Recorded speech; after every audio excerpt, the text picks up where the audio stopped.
Good morning, everybody. Welcome to the stream. How are you guys doing today?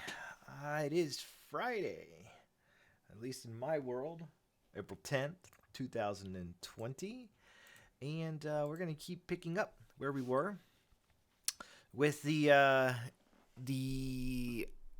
Star Wars type of level design. Now, real quick, before I get started, I'm trying to test out this ad instead of running it off of YouTube. Tell me, can you guys hear audio on this? Because I can't hear any audio on this right now. So if that's the case, then it's something on my end.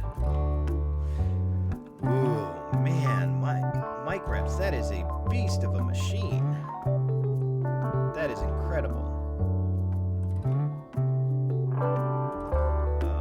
Very nice. Let me know if you guys heard any audio on that hold screen. If not, I still got to go back and work on it to make sure that it's operational.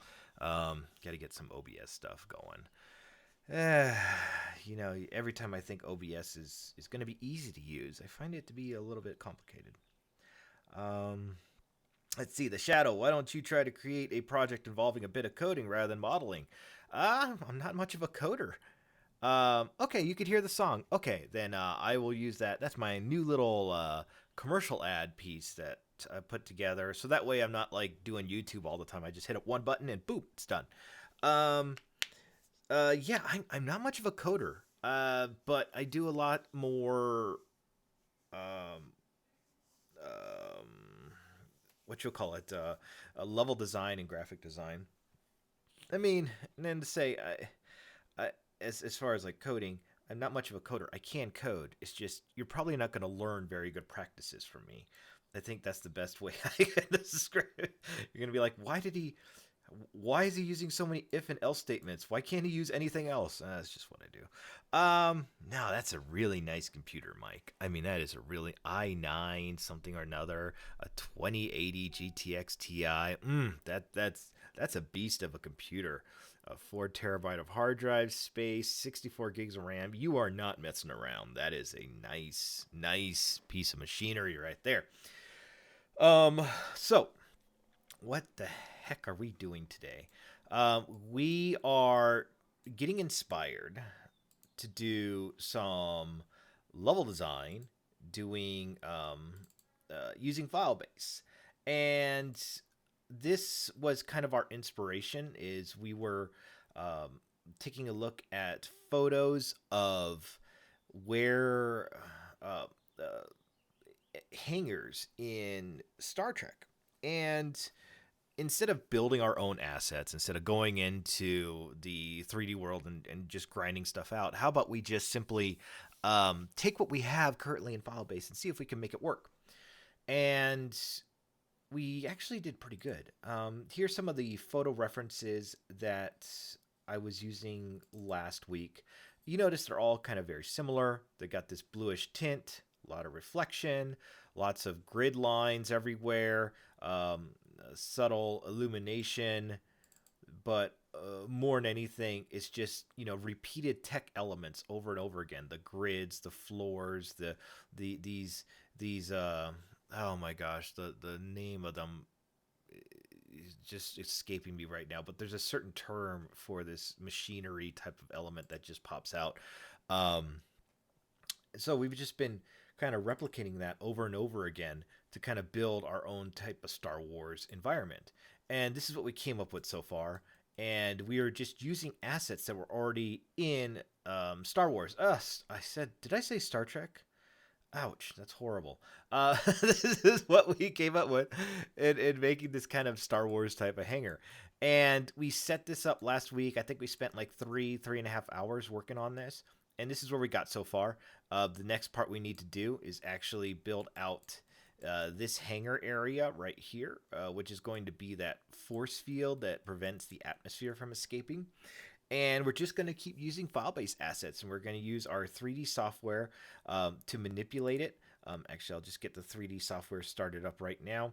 And what else are we going to need to do to manipulate this? I don't know if we're going to need much else. Now, I run Cinema 4D as my preferred 3D software solution, but you guys can use Maya, you guys can use Blender, you can use whatever you want.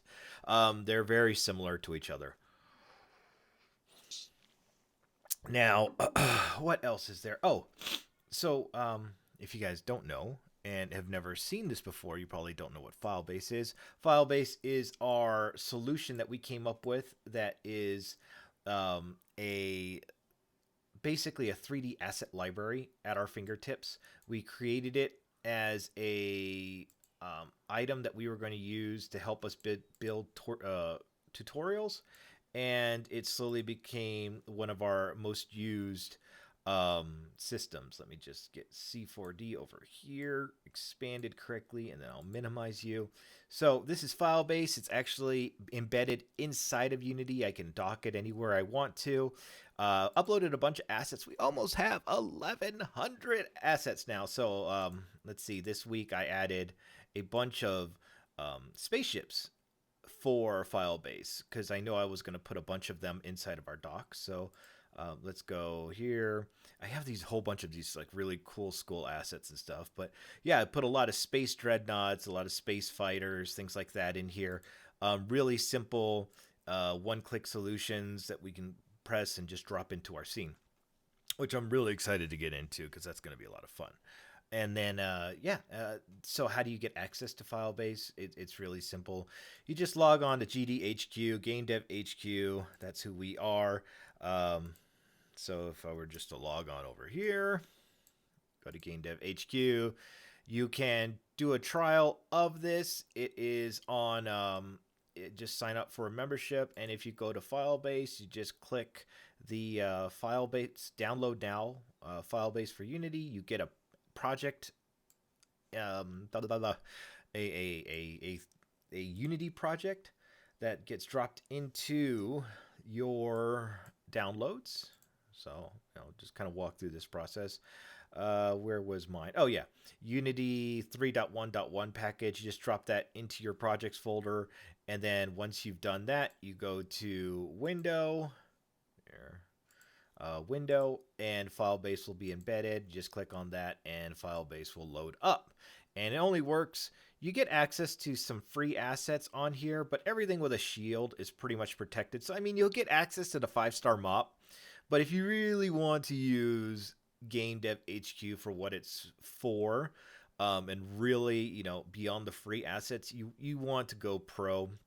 And pro is ridiculously expensive. I mean, ridiculously expensive. It's so much you're gonna kill yourself over it.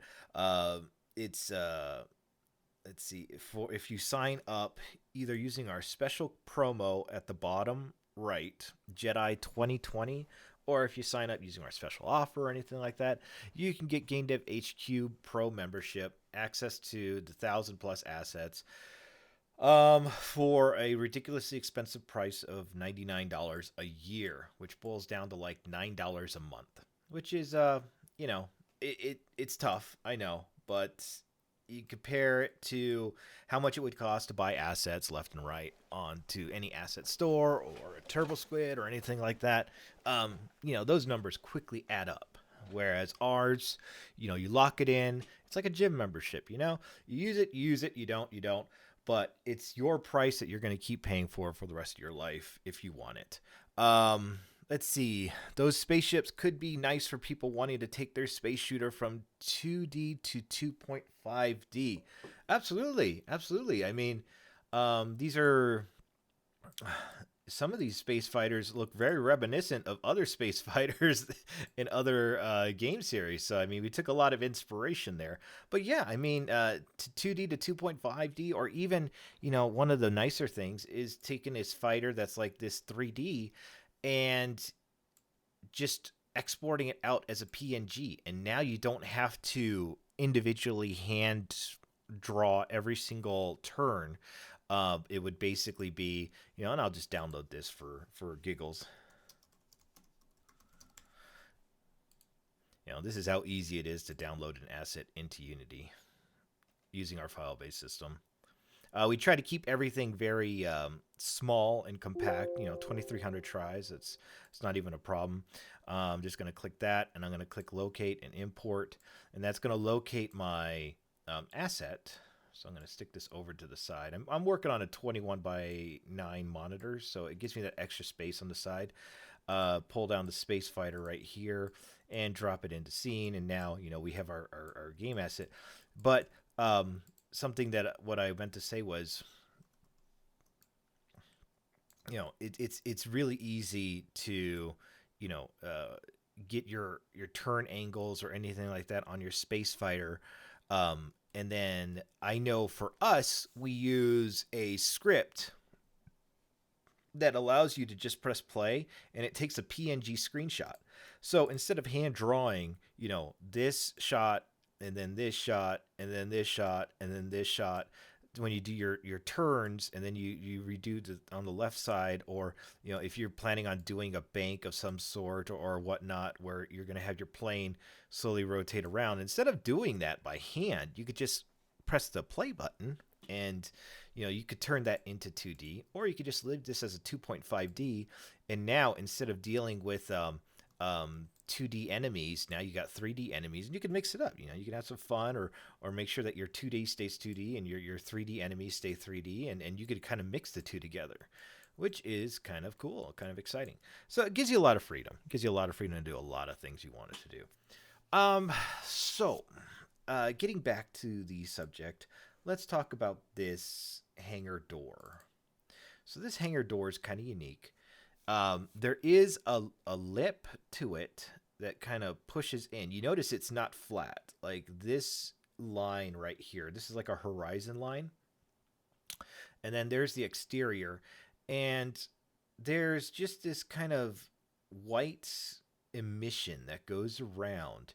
And I think we've come to accept that is a force field. In fact, I don't think we see some of that force field right here, but it's just like this white emission that kind of goes around. So we're going to build something kind of like that. Good morning, Vlad. I am doing very good. How are you doing?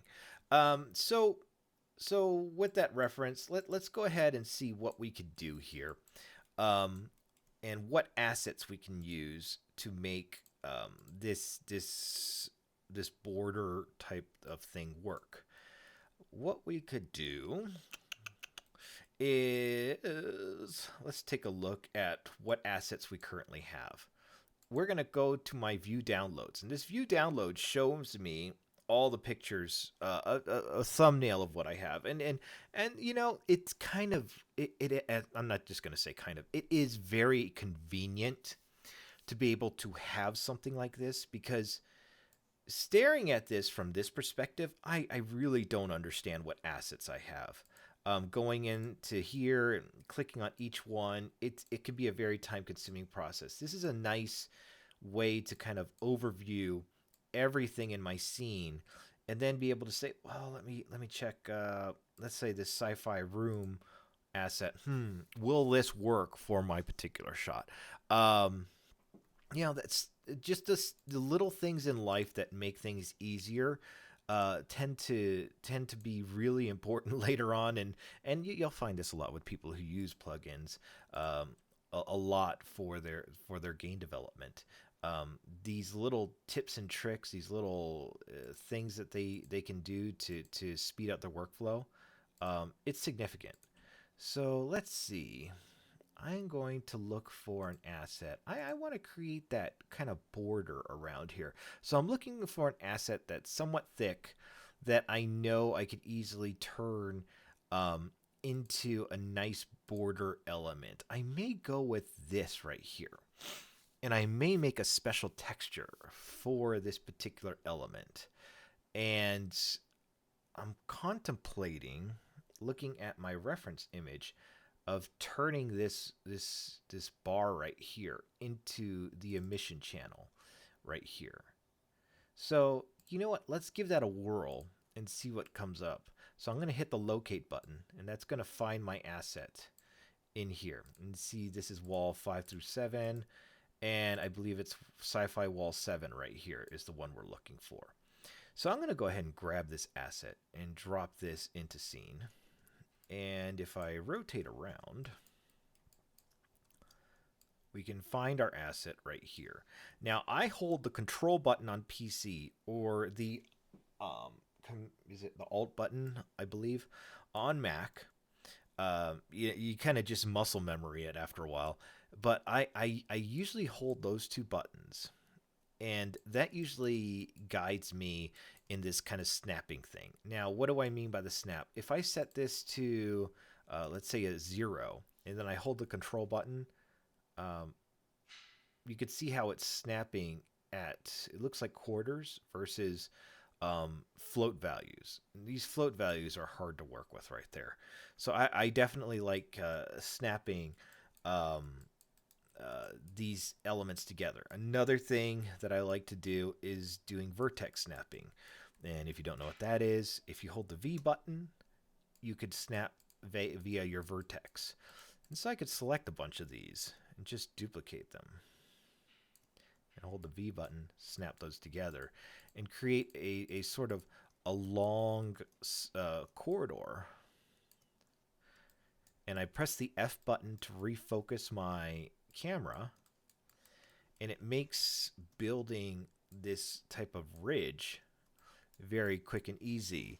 Hey, Blender, you've made an HDRI. I'm going to make a Battlefield 1 level. Ooh, man. Nice. Make it work.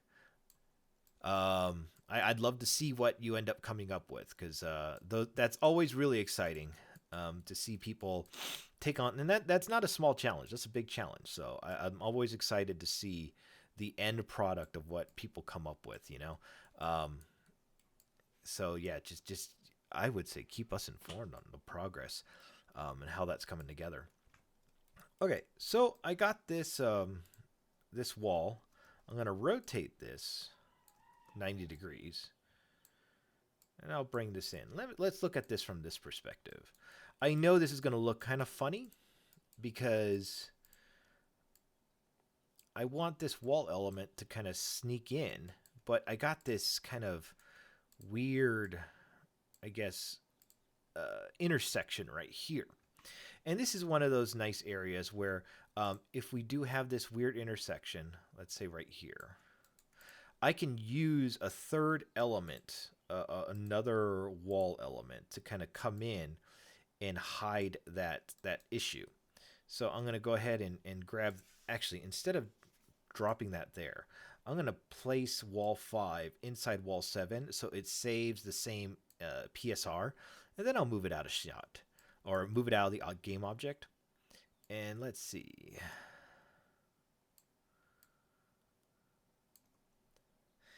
And then I'll position it to where it does something kind of like, actually, let's see, does something kind of like this. Blends into shot, and I want to make sure that I don't cover the pipe too much, but it kind of creates this little fake divider right here. And it's a very simple, very easy way to hide that connection. And so I'll create these 3 right there. I think that looks pretty darn good. From an outsider's perspective, you know it's tiled, but at the same time, you don't suspect that it's tiled like that. Let's see. Mike forgot about the whole snapping thing. Dude, yeah, you get comfortable with the snapping, it becomes almost second nature. You don't even think about it anymore. It just, and it becomes part of your natural workflow, so much to the point where you'll load up your 3D software and you'll wonder why it doesn't snap like Unity. You get so accustomed to it. So let me go ahead and move this over, and it's got that rivet over here, the rivet on this side. And then we'll just position our connection right here. And I think that looks pretty darn good right there. Nice. Um, let's see. Blender, do you change the color of the texture by setting the color to a grayish tone? I wasn't there. No, we actually did it in Photoshop. And I'm going to have to go back to Photoshop again in about 10 minutes. So I'll show you exactly what I did, and you'll see it a second time. But no, we adjust the HSR, hue saturation, HSV. I'm sorry, HSV. Hue, saturation, and I think vibrance in Photoshop. And we created another texture off of the original texture. And that's how we also will create the emission channel. So yeah, we'll go over that in like 10 seconds or so. You won't miss anything. Let's see. Blender's having some trouble setting up post-processing currently because it's a night map with dark blue sky, glittering stars, and a full moon. Yeah, you may want to, just a side note, you may want to, when you're designing that night level, think about it as a daytime level with blue lights. And so you don't want it too dark. If you go too dark, it's going to be a tad bit more troublesome. But if you can, what you'll call it, create sort of a daytime light environment with like a bluish hue, I think you'll be far better off. So just something to think about. And then you don't want to rely too heavily on post processing to fake the night, because you'll end up making certain parts too dark and certain parts too light. So yeah, I think we'd have to probably dedicate a an entire scene toward nighttime level design. But I think, real quickly, someone who kind of nailed it down is an individual named Andrew Kramer. I don't know if you guys recognize the name, but in the vis effects industry, everyone loves him. VideoCopilot.net, he does a lot of visual effects using After Effects. And one of the tutorials that he does, and he's got like 100+ tutorials. Let's see, one of the old ones that he did a long time ago when I was getting into this is converting a day to night conversion. And the idea. Hey, what's up, Andrew? The idea behind it is he's using daytime footage to emulate a nighttime shot. So, when you're building your level, try to build it so where it's not like pure daytime, but imagine if the moon was a sun and it was casting that kind of light. You want it to kind of illuminate your overall environment and then bring everything down from there, and then just have the points of light that are of interest really pop and make things brighter. So just a reference, but that's something that I've come up with in the past, and when I go about it, using the idea that I should treat it like a daytime versus like a pure nighttime black as black kind of shot, it got a lot easier, and it also gives you a lot more flexibility, so to speak, because now you're not stuck with just really dark environments and assets. Let's see. Let's see. I had issues with my snapping where it kept trying to go to environment assets way far away in the back. Oh yeah. That's just something that you get kind of accustomed to. But yeah, it happens at first. Duplicate. We'll rotate this up. Okay. And let's see. I don't need this one right here, so I'll just delete that. But I can grab these other ones. Let's see, 2, 3, 4, 5, 6, and 7. And we'll rotate that around right here. And we got these connector elements right there. And those are ugly. Those are really ugly. So we're going to have to go in and find an asset that we can use to hide these connections. All right, Blender, you're going to go work. Take care of yourself.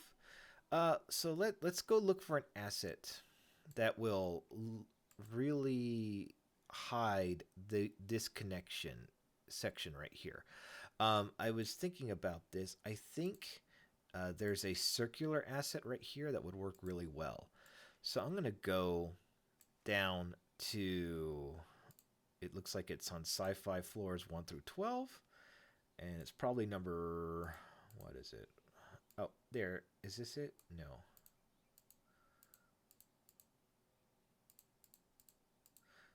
No, I think it was it.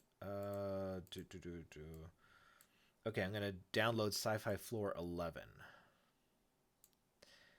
And I'm just going to take this, press the F button. Yep.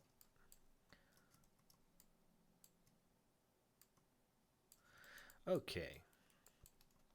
And then I'll just move this up into this area.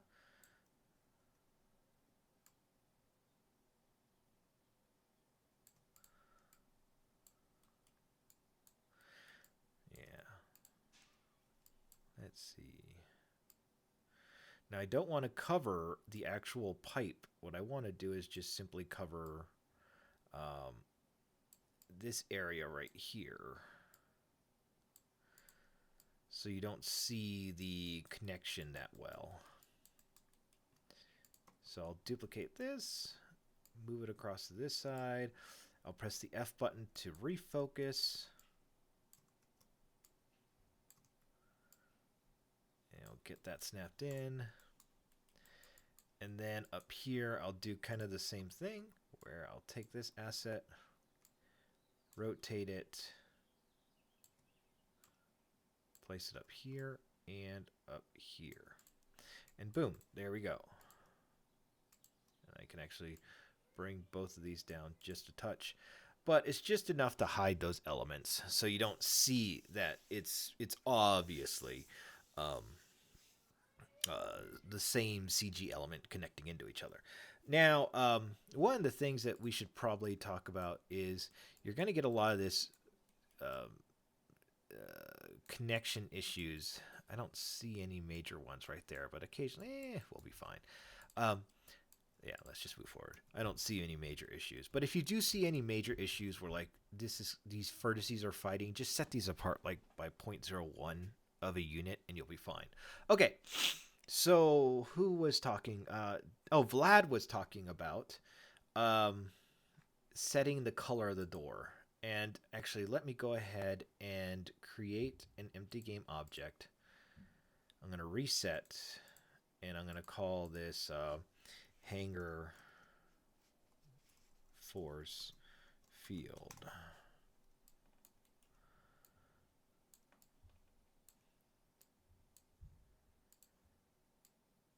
And I'm just going to go grab these assets. I'm going to drop this right there. And I'm going to drop this into my wall section. So it's all nice and into the static area. Now, the hangar force field right here is using the sci-fi walls 7. So I'm going to go find the asset for the sci-fi walls 07. And currently it's using this texture, and we don't have an albedo. So we're going to do two things. We just need to do one thing. We need to create an emission channel that's going to make this pipe highlight. So how do we do that? Well, first thing we need to do is we need to find this FBX file. So I'm going to go to Show in Explorer, and it's going to show me where this asset is located inside of my Unity project. From here, I'm going to take my FBX and I'm going to drag it into my 3D software, and I'm going to import it in. All right. So here's my wall. it's in my 3D software. And for right now, what I really want to do is I want to get my color channel in, because I don't know where this exists on the UV. Now I'm gonna bring this into my UV's view. Oops. Um, right here. Now, what the heck are UVs? I have nobody know. You may not know what a UV is. So a UV is, and I don't. There's a technical term for it. Let me explain it in layman's terms. So every one of these polygons goes onto a tag that is in your 3D file, and it's this UV texture tag. And it's the same thing in Blender and in Maya. All your UVs, all your objects have the same UV treatment. So if I select all of these, you'll notice that all these UVs are highlighted. Well, if I just select a group of these, let's say that, you'll see that these UVs are highlighted as well. When people talk about unwrapping UVs, they're basically saying, all right, I'm going to take all these UVs and I'm going to distribute it onto this UV map evenly. And what the 3D software is going to do is when we create a texture, we place this texture in a 2x2. So it would be like a 512 by 512 or 1024 by 1024, 2048 by 2048. It's going to look at that texture, it's going to look at the UV, and it's going to project the texture onto the UV. Does it matter where the UV is in any of this? No. The only thing that matters is that the UV is evenly spaced, meaning that the texture isn't scrunched, or the UV isn't scrunched up, so that the texture remains even and easy to go. That's all that really matters in the end. If you start scrunching textures, like squishing them, then you are going to run into an issue where, this polygon has low pixelization and then this polygon is high pixelization. And you'll see this a lot with really poorly mapped UV game objects, because you'll notice that there'll be like a really big distortion, or someone will set it to like a box, like a repetition, and there's like 50,000 vert faces texture information wise. It's like really high detailed over here and really low detailed over there. It's because the UVs are not stretched properly. And that's really easy to do. You go to relax your UVs and it relaxes all of them, etc., etc. Now, we do not want to mess with our UVs. All of our UVs have been adjusted properly. And in fact, a lot of our assets share multiple UVs, which will not share UVs, but they were built using the same UV map and then separated. Why did we do that? Is so that we could optimize our assets. So these three assets right here were built off of the same UV texture map and then split apart. But that's how we were able to get one texture to three different assets. Now, why is that important? It's because now Unity only has to load one set of texture maps versus three sets of texture maps. If each one of these are 2 megabytes, instead of loading 6 megabytes, it would have to load 18 megabytes. Imagine doing that for 60 different assets. That's where you need load screens. That's where you need, your computer to work that much harder to get the same quality as it would have by sharing these. Now, in sharing these UV maps, though, and sharing one texture, they don't get as much texture to use.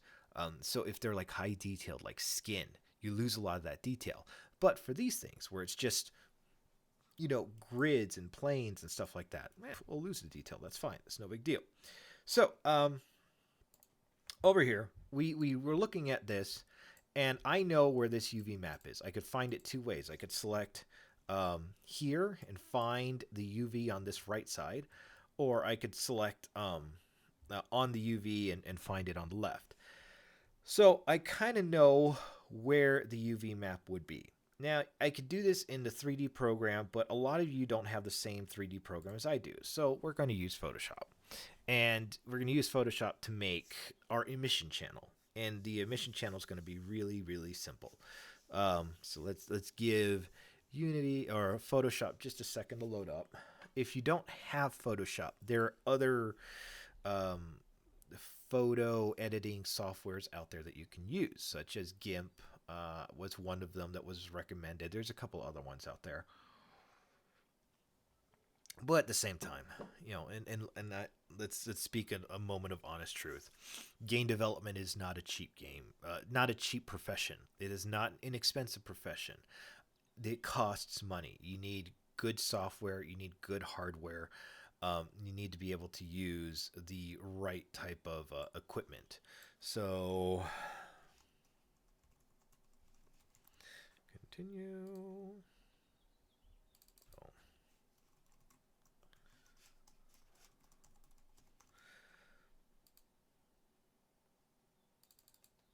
let's see. Oh,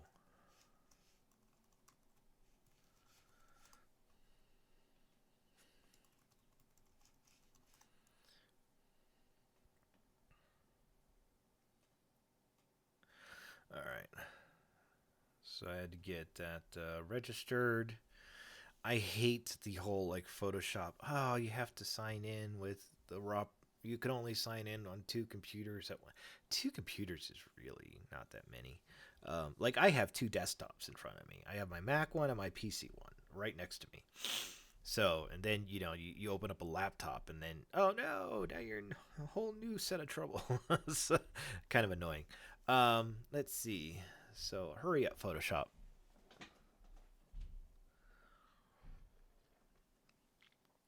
We're all sitting here waiting on you.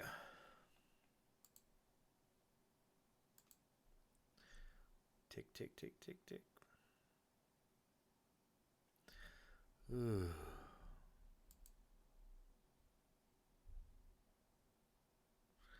Oh my goodness, Photoshop is the slowest thing ever.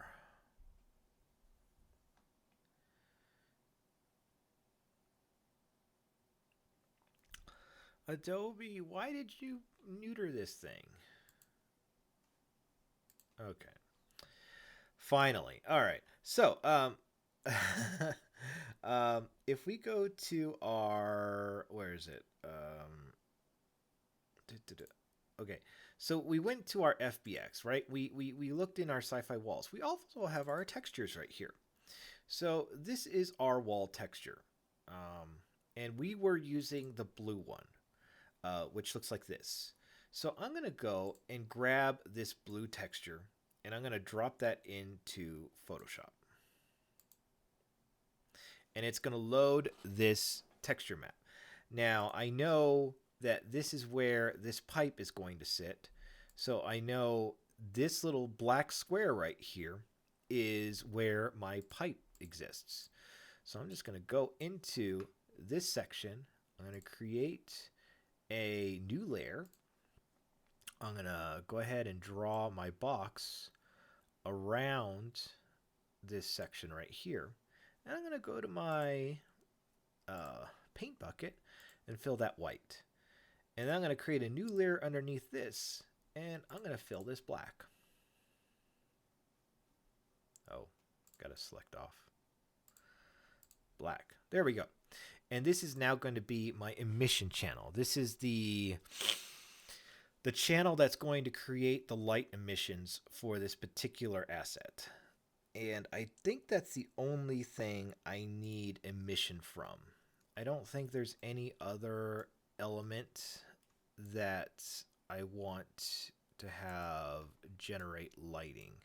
So from here, I go to Photoshop and I do a quick save or save as. So I do a save as. I'm going to set this to a PNG, and I'm going to call this my emission.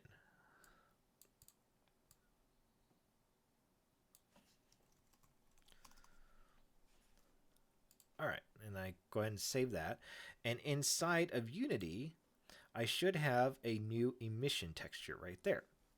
Now, if I apply this emission to this sci-fi wall, all the walls that use this will now have this texture.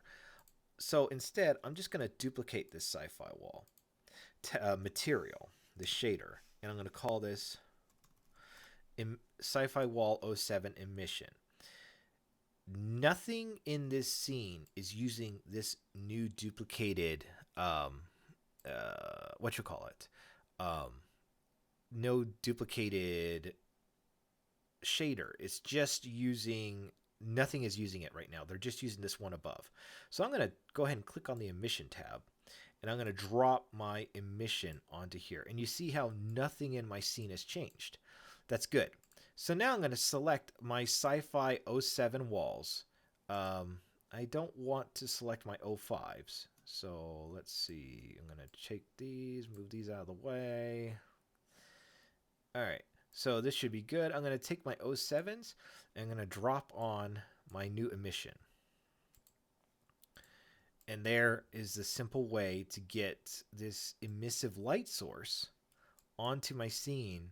And, the great thing about it is, is we got these materials on here. We didn't have to create a brand new 3D object to make that work. It's all lined up. It's all ready to go.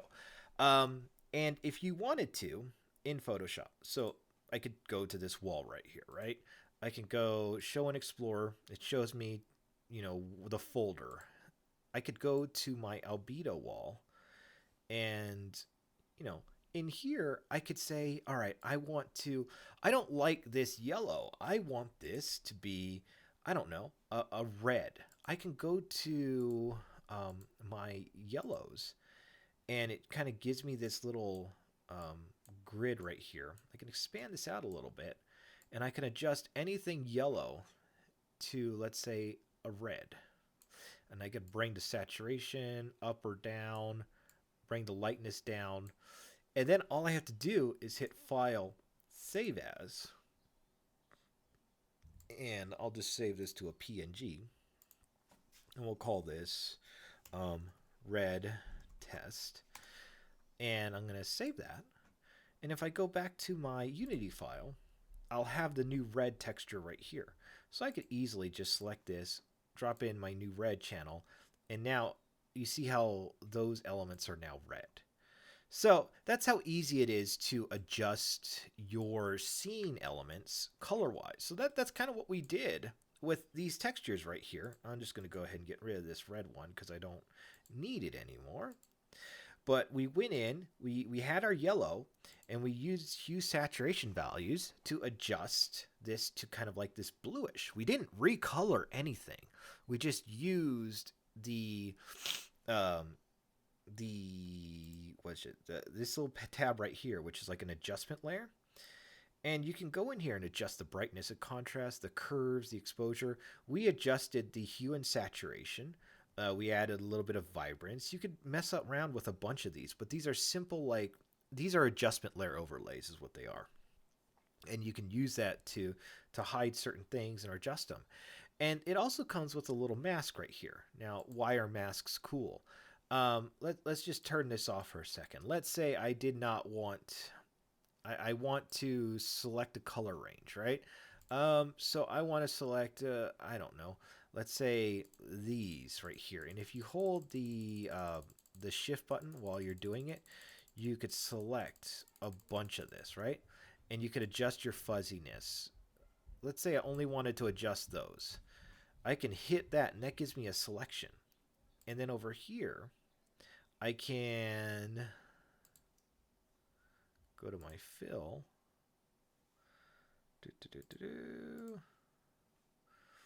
Let's see, delete this layer mask. I can apply a new layer mask.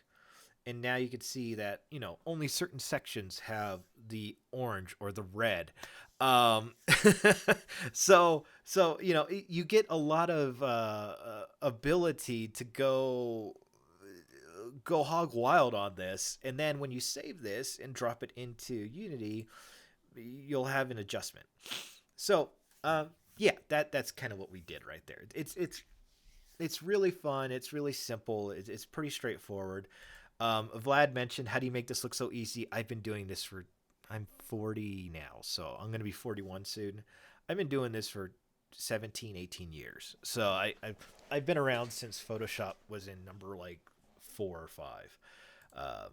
Yeah, I think the first Photoshop I worked on was Photoshop 5 when they were numerical. And then I think it hit like 13 and then it went CC and then it went something else. So I've been doing this a long time. Okay. So so we did that. All right. We built this force field wall without doing much at all to make this work. Now, there was this image of um, there was this image, and I don't know quite how to pull this off yet. And I want to spend some more time. You see this like grid line. This is a VFX shader, and it has something to do with the VFX shader, a scan line, an opacity, and an ambient occlusion to get the edge. I don't know how to do that yet, so we'll come back to that when I know how to do it. I'm not gonna stand up here and kind of like waste your time, like, oh, press this button, press this button, press this button. No, no, I don't. I don't do that. Okay, so that's our force field wall. Now I want to go ahead and add in some vehicles, some scaffolding, some other things, um, and really kind of just build out this environment. So let's take a look at what we have to work with here. First thing is, let's go ahead and add some ships in here. Now, I think these ships are going to be a little too big. So we're going to go ahead and shrink this down. Because these hangars right here, these hangars represent the size at which these ships should be able to come out of, right? So if we make them too big, then it's going to ruin the effect of the actual hangar. We want the ships to be able to come out of them. In fact, we can even leave a couple down below to kind of to show off where. Brackies did a toot. Okay, I got to see that toot. I don't know how to pull that off, but I need to get that going to make that work. One thing I don't have, which is something I need to have my artists create. I do not have landing gear. So I'm going to put that on my list of things to build. Yes, I do not have anything as far as landing gear goes. And I need like both that landing gear regular style, like for regular planes, and I'll also need it for these sci-fi, because the sci-fi ones, they don't have the typical landing gear. They got like the feet that come out. So I'll have to do that. But really, I don't need to build landing gear for every single plane, because I know it's just going to be the same dang landing gear on every single one. So we're not going to do that. What we'll do is we'll litter this scene with a bunch of planes. And what you'll notice is right now it looks like the planes are too small for our environment, but when we get enough small assets and scaffolding, then our vision of this changes to where now we get a sense of scale of this entire scene. So I'm just going to duplicate these, rotate these around, and let's go ahead and add some more sci-fi planes into our scene. So I could search was it fighter?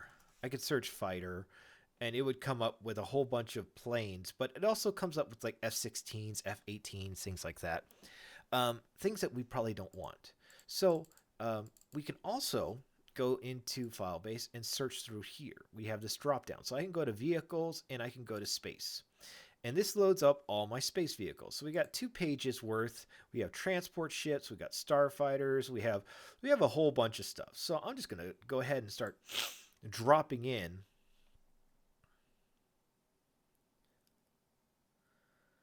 a bunch of, let's see, where's the link? I'm going to import this in. I'm going to to hit locate.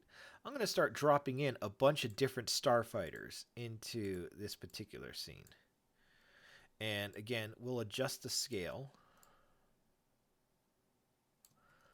We'll have some slightly angled. We're going to probably, in the back here, have a bunch lined up. And we may even have, like, let's say a giant cruiser kind of docked inside of here, which would be kind of cool as well. So let's go ahead and grab another space fighter. We'll place that over there. And what else do we got? Oh, we got a whole bunch of ships now to choose from. Let's see. I like this. Let's take a look at this cargo ship. This one looks pretty cool. So let's go ahead and import that one. Let's see. I did not see the link, Travis. Can you drop that in one more time to the chat? Let's see. Hit locate.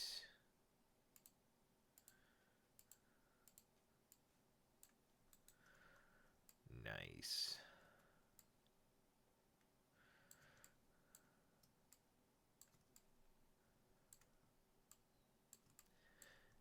All right, that looks pretty cool. Let's see. In comparison to the other ones, I'll make it like this big. We can actually have this one kind of hovering over this hangar.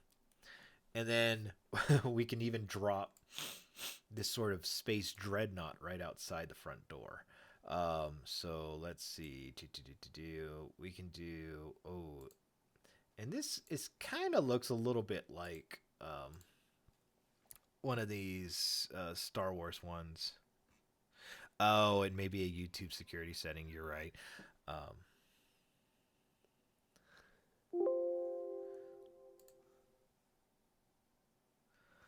So I'm going to hit the locate button, and we'll drop this dreadnought.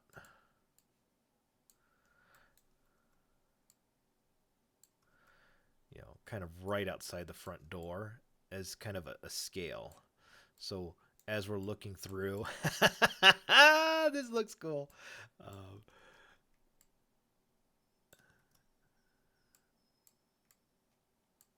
You know, we could have that kind of like outside as scale reference, you know, and now you start seeing it like, whoa, these ships are small in comparison, which is kind of neat.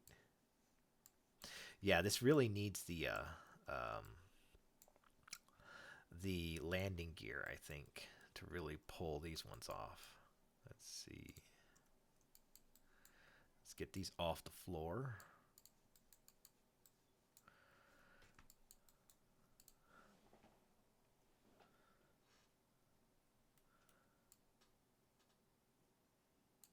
Yes, Vlad, I literally just put this in this morning.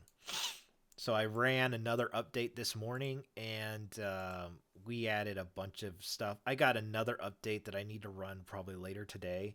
But that's kind of why I wanted to wait a little bit, because I knew I had a bunch of assets that were ready to go, and I didn't want to just go ahead and drop these couple planes in. I would rather just kind of wait a second and get the proper planes into this scene. So let's go back to my vehicles, and we're gonna go back to space, and let's see. This one is kind of an interesting one.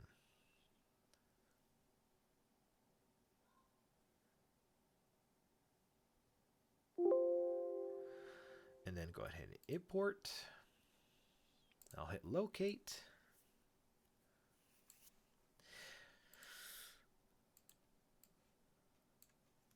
All right.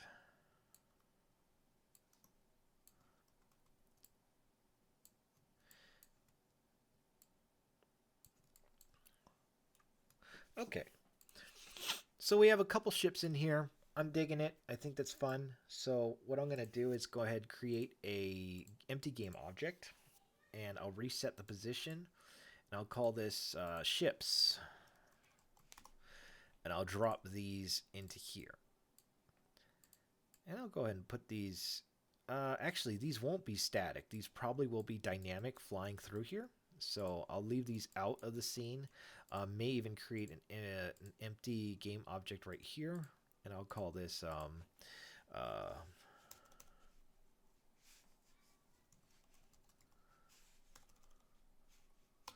dynamic, and I'll drop these into here.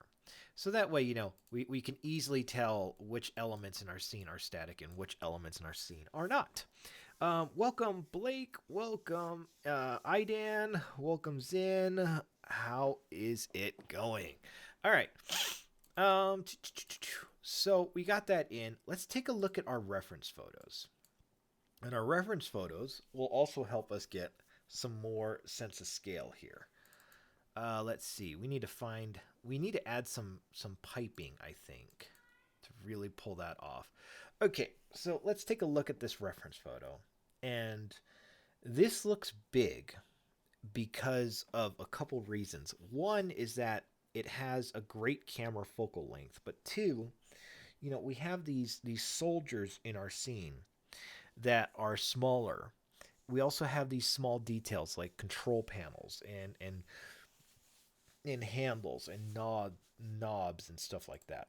And we have, I believe in this hangar shot, we have like barrels and caskets and crates and things like that. Like these little things set up our sense of scale to see wires and machinery. That helps us identify how big things really are. You know, if we didn't have, let's say, this little piece right here, then we wouldn't know how big this area was. So we need to look at some of those areas right now, and I'm trying to find a really good... This is a good one right here. Where's the zoom in? Thank you. Like this one right here has all these crates, all these little lights. Ooh, we need to add lights too.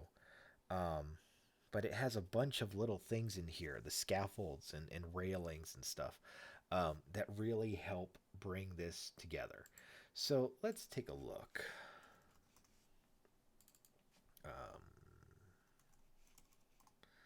Okay, so I got to put the railing in here. Let's see.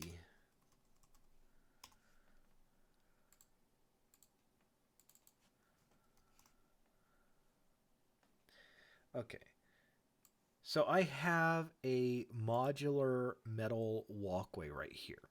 So I'm going to make sure I download this, and we'll use this into in our scene. And that will definitely help create a sense of scale.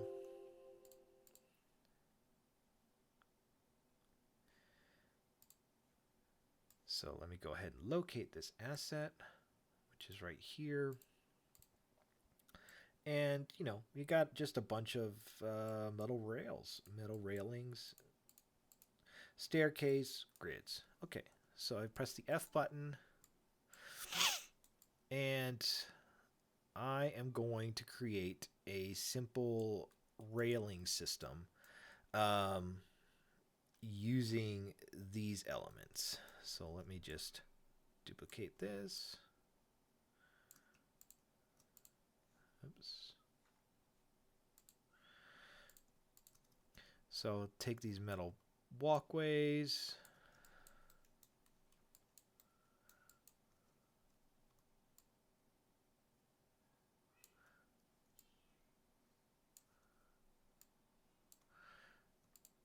All right. 1, 2, 3. Let's stitch these together. Boom. Okay. So we got this nice little planar walkway right there. And then I'm going to go ahead and grab my corner elements, right? And I'll move those into position. So I'm going to go to this bottom down, you know, lower area position. I'm going to hit the V, and I'm going to snap it right to the edge of this grid. And then I'll take another railing piece. I believe this is corner element 1, so I'm going to grab another corner element 1.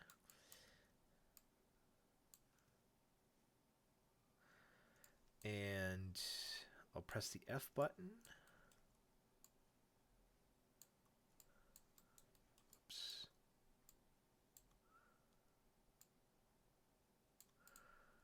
There we go. That looks pretty darn good. And I'll take this same corner element, snap that together. Let's see. And then we have 1, 2, 3. We'll duplicate this, rotate this around. Level design, super easy, super fun. Okay, so we kind of created a really easy kind of grid. And what we'll do is we'll create a couple prefabs. So I'm going to shrink these vehicles up a little bit. And I created a prefab folder already in the past. So I'm going to select probably my center walkway element. And I'm going to right click and create empty game object. And I did that because it has the PSR. And I'm going to call this walkway, and I'll call this a square. And I'll select all these assets, drop this into my square, and then I'm going to add these to my prefab. And so now, wherever I drop this walkway, we'll eventually have a whole bunch of prefabs. And then if I change the walkway, all the prefabs that are using the walkway will now adjust. So that's good. So I'm going to take this same walkway square and I'm going to duplicate this. I'm going to unpack. I'm going to call this walkway extension. And I'm going to do two things. I'm going to select this corner element 1. Where is this? These two corner elements. I'm going to delete those. And let me go ahead and hide this walkway square. And I'm going to select these two. And I'm going to duplicate them. And position them like this. All right. So now I have this walkway as a sort of like an extension. I'm going to grab that and drop that into my prefab. And then I'm going to go back and I'm going to duplicate this extension again. You see how you're just doing this over and over and over again. And I'm going to slim or single. So I'm going to call this a walkway extension single, right? And I'm going to turn off this walkway extension. And I'm going to right click on this. I'm going to set unpack prefab. And in here, I am going to add my extension to this, or I'm going to make this a single walkway. So I'm going to delete this. I'm going to delete this. I'm going to duplicate these two. And I'm just going to rotate this one right here at the end. Let's see. I want these to be facing the same direction. All right. Now, this is a really wide walkway. I don't need it this wide. What I need to do is get rid of this, this, and this. And what does that do? It allows me to shrink this walkway in.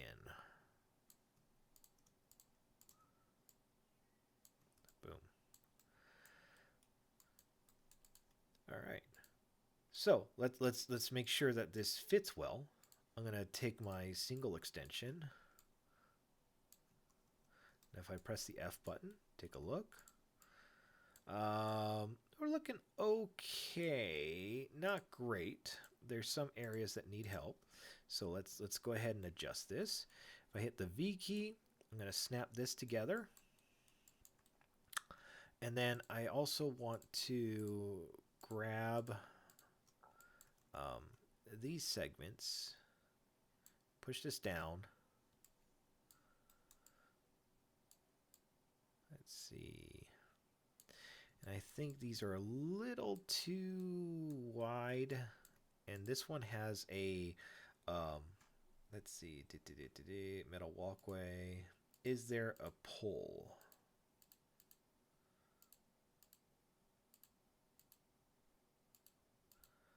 Nope, nothing like that. Let's see. I think we're just going to have to leave a little bit of space here and just have this connect like that.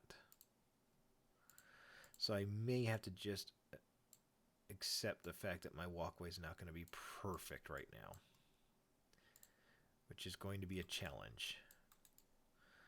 But we're not going to be seeing this from very close. We're going to be seeing this from very far away, so it shouldn't be too big of a deal. And then I'll take this and I'll make this like a single extension, right?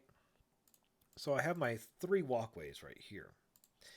Now, what I'm going to do is, let's go ahead and move this ship up a little bit. Based on my photo reference, which is right over, I'll delete this, over here.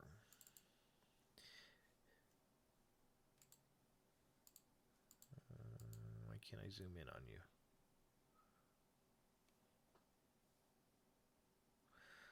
Let's see. Photo reference. We got the grids. We got the walkways.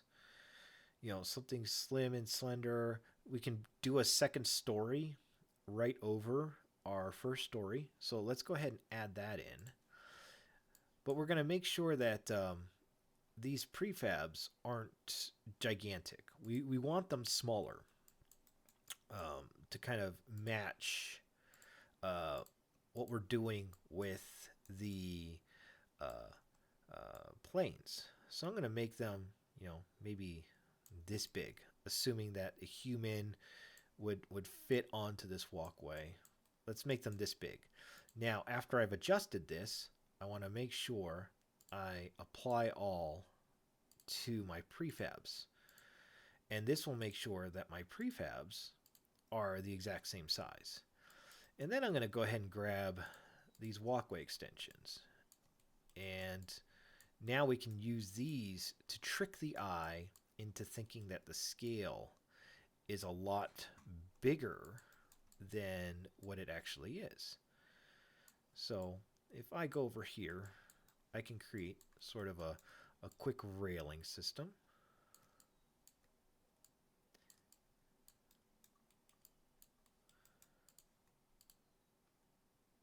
So I'm going to do this extension, and I'll duplicate this. I'm going to unpack this because I want this to just extend. So let's make sure none of it gets hidden into the walls.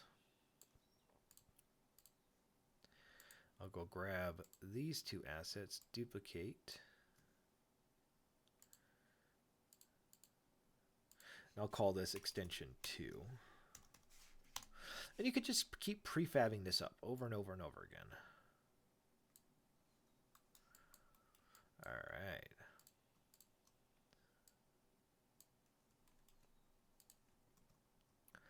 And then I can take this extension, duplicate it, set that to a single. And then I could start throwing in stairs and really just having fun. And from this perspective over here, especially when we start lighting this area up to make this more visible, now this area looks a lot bigger than it used to be. You know, just little tricks of the eye. So I'm going to go ahead and grab my metal walkway, and I'm going to, oops, not my metal walkway, I'm sorry. I want to grab my staircase. I'm going to position that into here, and I'm going to take it out. Why did I do that? So it could accept the scale.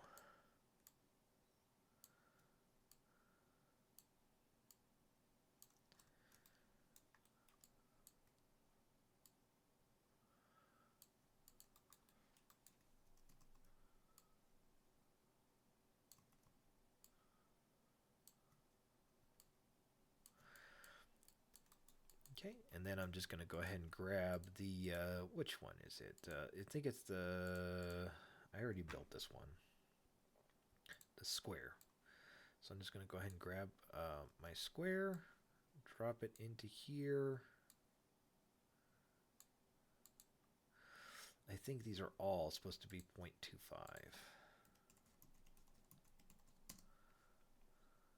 If I'm not mistaken. And I'll actually select all these. Oops.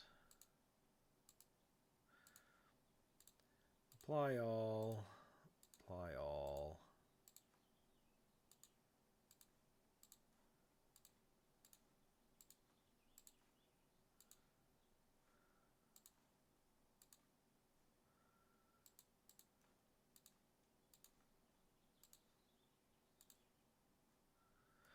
Looking good.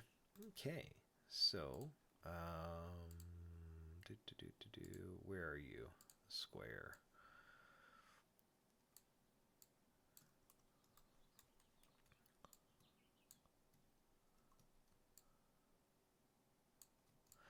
And we'll have to work this one a little bit.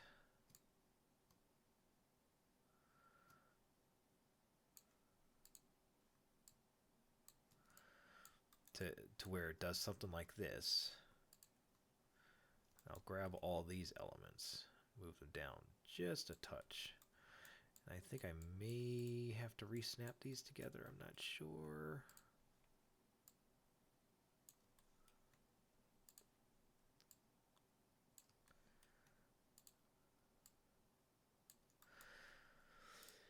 And do these elements have any purpose? No. It's just, you know, a repetition of assets and elements, but, you know, it just, it looks good. You know, that's all it is. So I'm going to duplicate this one.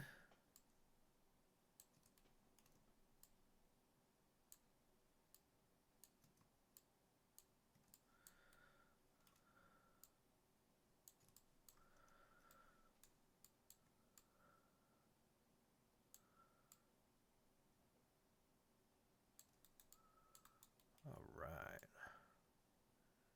Got that lined up. And that is beautiful.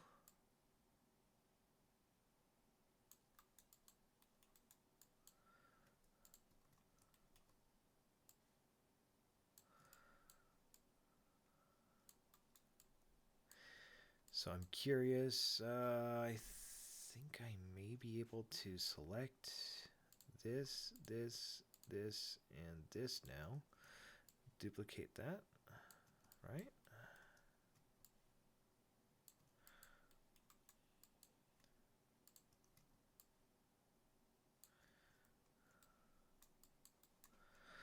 Excellent.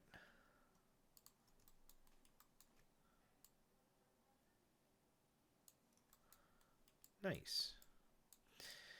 So it took a little bit of work, but now we have this element in here that is going to set up our scale. It's going to tell the audience who's watching this is how big our scene actually is, which is fantastic. You know, this is great. So I can even take this and make this a prefab as well, so I don't have to reduplicate this over and over and over again. So why don't we do that? Let's create an empty game object, and we'll call this staircase with railings 01. And I'm just going to take all these assets and drop them into one gigantic prefab and drop that into my environment, you know? So if I need to change this, it will adjust. But now I could take these and place these in other areas as well.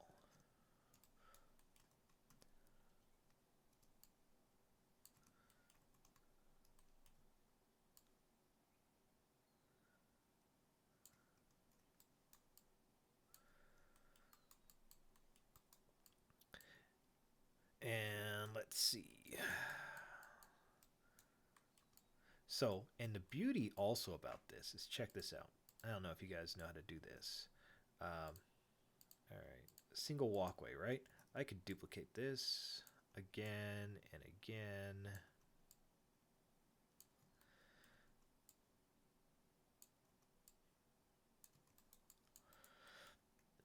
All right, and I can grab all this stuff right here. Oops, right here. Duplicate that and move this one over to this side. And now I just have to connect these two. So I hold the V button.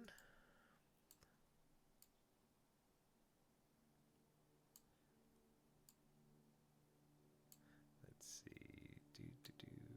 Snap it to that railing. And I'll move it a little closer. Okay, close enough. Then I can go and you see the prefab on the left and the right. I just go to override, hit apply. And now the prefab on my right has got the railing system in as well. Pretty darn easy, right? I mean, just a couple little things like that, and you got yourself a whole crazy, insane industrial system in your scene. So let's see. I'm going to create a second one. And what I'll do is I'll go back to this area right here. I'll just delete. Oh, I can't just delete the prefab. I got to break my prefab. So I got to unpack it. And I think I could just select all these assets and just hit delete.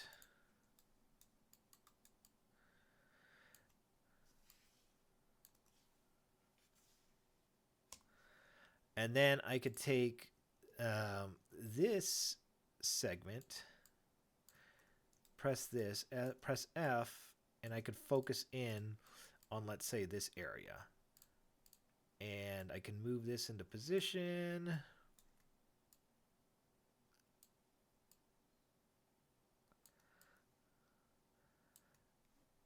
Set this in the right type of location. I know it's not perfect, but this is more just visual than anything else. So I'm going to call this railings 02. We'll set this into our environment as a new prefab. And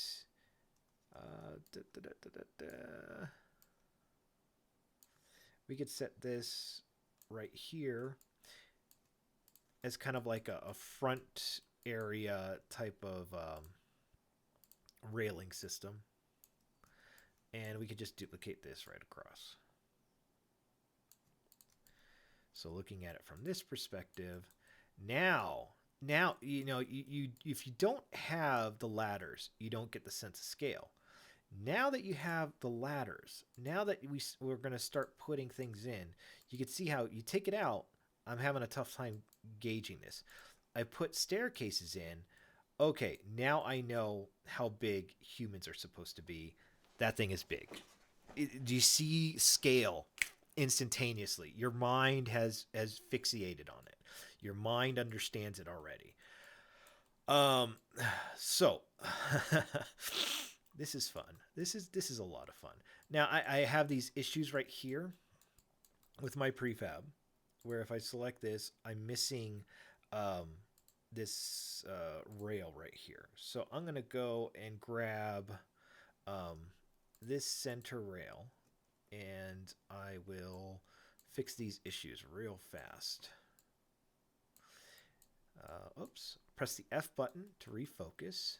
I'm going to do a vertex snap.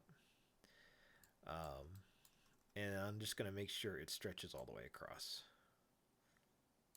Again, we're going fast. So I'm going to duplicate this. Bring this down here. Duplicate. Bring it down over there. And I'm going to do the same thing on the other side. And as long as you're holding that as long as you know how to vertex snap and you're holding control and you're not doing all the weird float values, you can actually go pretty fast. So, you know, you do those three, and I'm going to select these three.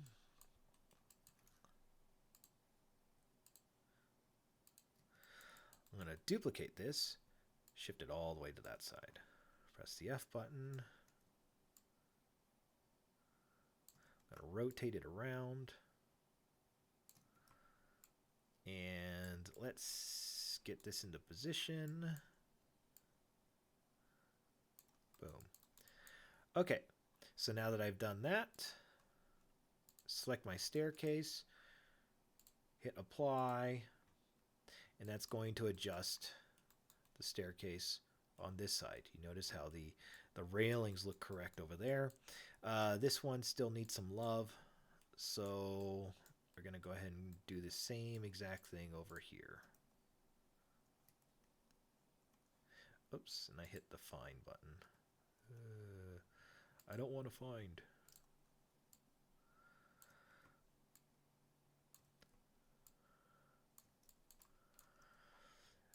Let's see.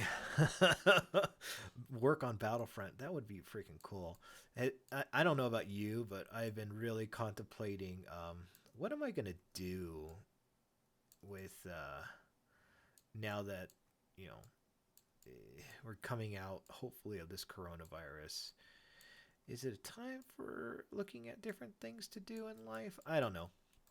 I've contemplated it. Like, should I just, you know, go work for a gaming company instead of, you know, anything else? I don't know. A lot of options are open right now. That'd be kind of fun.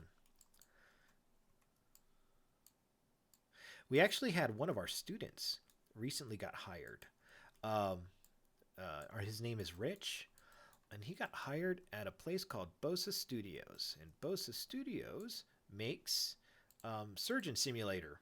So I don't know if you guys have ever seen the PewDiePies where, you know, he's playing the Surgeon Simulator things, but yeah, he actually works on that particular for that particular company that made it. So pretty exciting times for him. I'm really happy for him. Really good dude. Really proud of him. And I think it's going to work out really well for him in the end. Okay, I'm going to take these. These are going to become statics. So I'm going to call this staircase. Let's reset.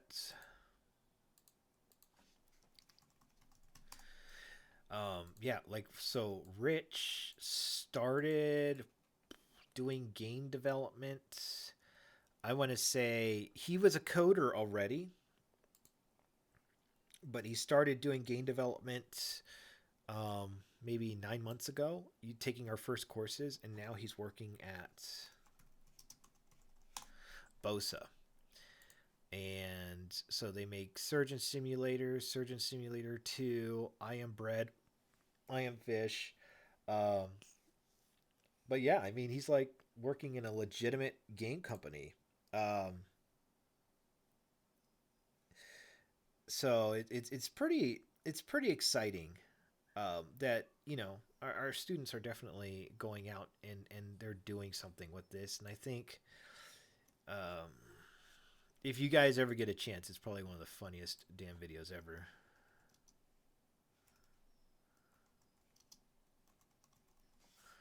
You know, if you watch PewDiePie play the Surgeon Simulators, I don't know, 13 million views, 11 million views. You know, it's absolutely hysterical. So, you know, something I think would be pretty interesting. But I think he's going to start working on I Am Fish, if I'm not mistaken.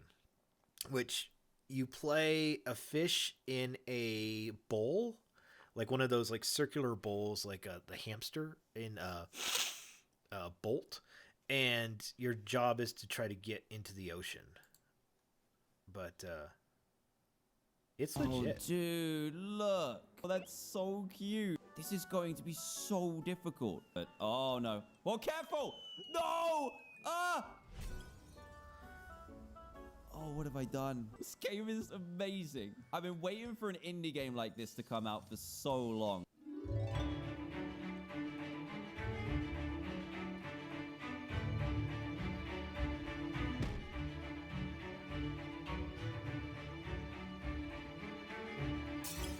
Oh.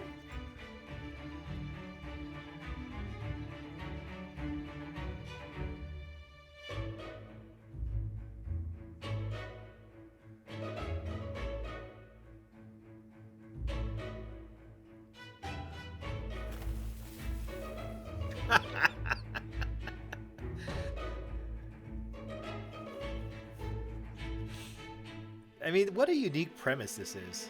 Oh, crap.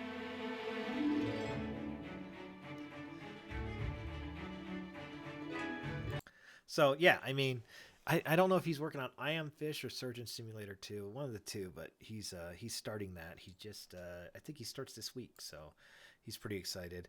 Um, what do you do after the coronavirus? You go work at a gaming company, get locked in all day.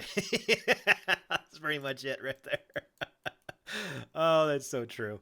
Um, but yeah, I mean, so it's exciting. It's exciting for me to see people, you know, taking off and doing the things that they've always wanted to do.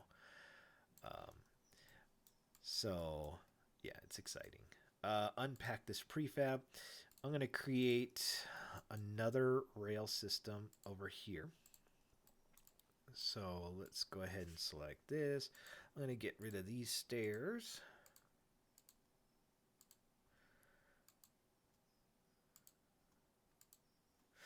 And I'm going to have this sort of a... Oops, I got those extra railings. How did I do that?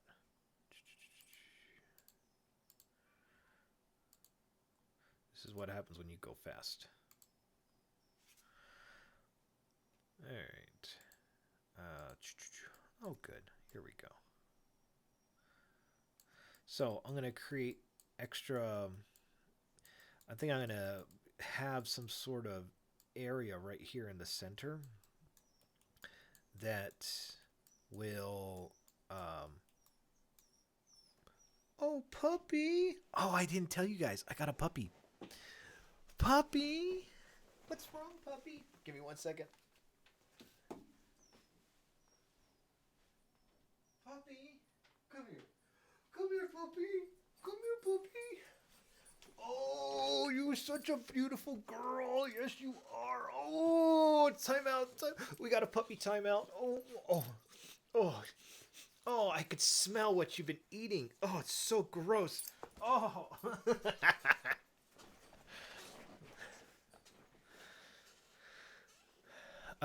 Yes, so we went out and we got a puppy. Kids are very happy right now. Yep, it's a rescue. We saw her and we were just like, yep, that's the one. That's who we want. So we grabbed her immediately. The dog does. So I was terrified at first. The question was, is does the dog behave well with the kids? Yes. I thought we were going to get some sort of like, dog that had a lot of abuse problems or something like that. But yeah, I guess they had this sort of a foster care thing. It was a no kill shelter out here, and the puppy came from like a foster home, and she was living there for I don't know, like 6 months or so. Or, no, not yeah, 6 months or so, and she was around a bunch of other dogs, a bunch of other people, and they kind of just hold them there until the foster home comes together, and then they send them on out. So um, we picked her up, and the moment we saw her, she was just butter. She was just like so sweet. Puppy, come here. I think my wife and kids just left, and she's like, "What is going on? Why did you guys leave me? Why did you abandon me?" No, we didn't abandon you, dog. But we don't know what she is. She looks kind of like a beagle, but kind of like a beagle. A little bit of Chihuahua in there, I think. There's a couple things about her. There they are. But yeah, she's a beauty. She is absolutely amazing. So we're very happy. Cancel. Oh,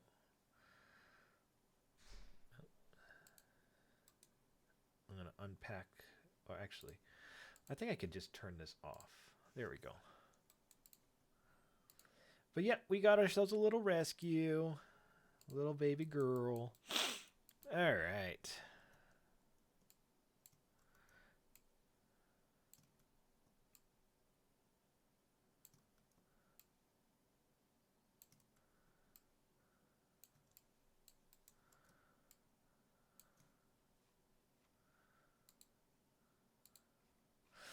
So let's see. Let's hang out these doors. Okay.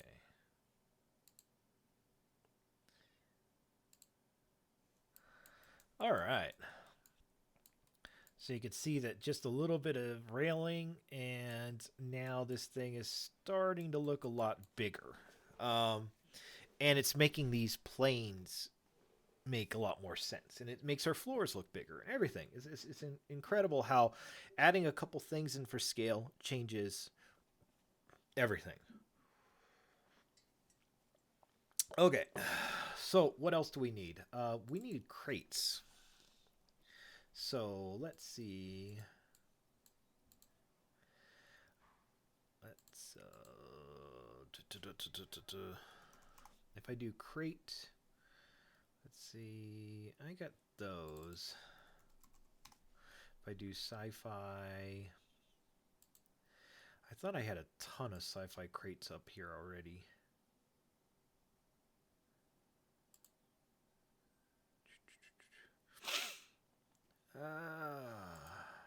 If not, I know I have another pack I need to upload of just sci-fi crates. Okay, oh, here's some containers right here. Oh, and there's barrels over here. Ooh, this is a good one. Okay, let's download this one.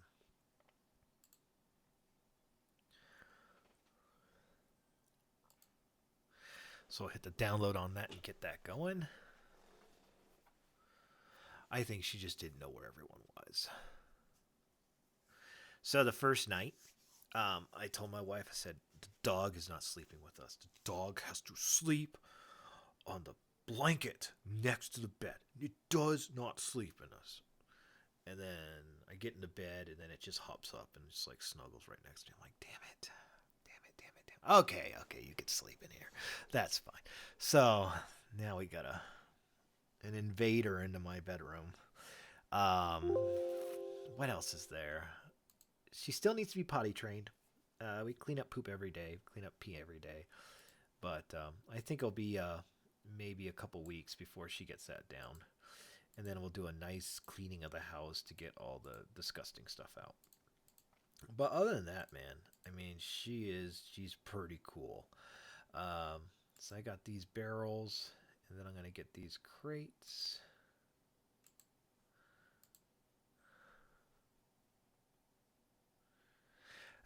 You can't contain the doggy. You're right, Vlad. You cannot contain the doggy.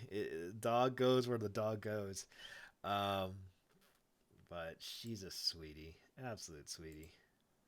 And the thing I was nervous about was my kids get really allergic to animals. They are not allergic to her at all, which has been fantastic because now we don't have to worry about that, which is really nice.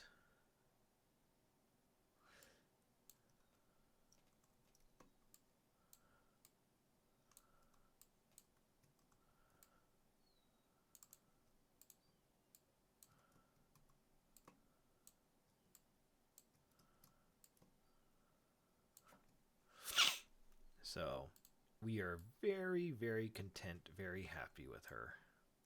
She's a good little girl. All right. So let's go ahead and add some more crates. We'll put these as sort of like crates that appear right around the lower levels.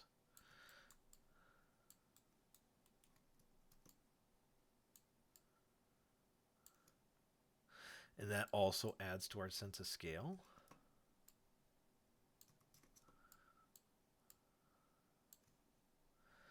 And then let's see. Oh, nice little cube containers as well.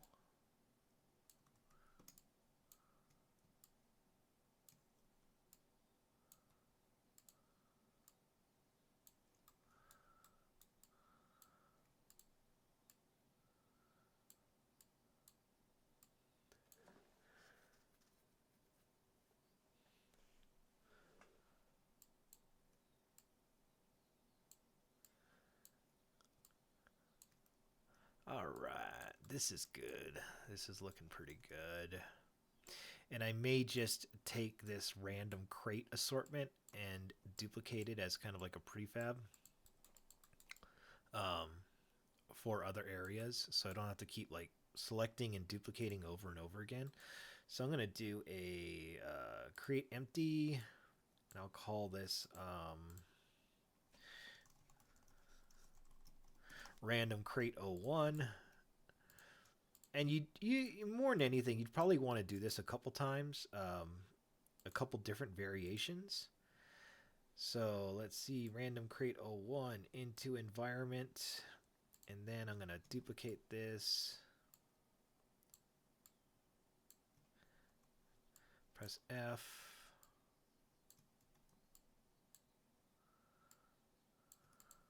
Right. And we can even duplicate these again over here.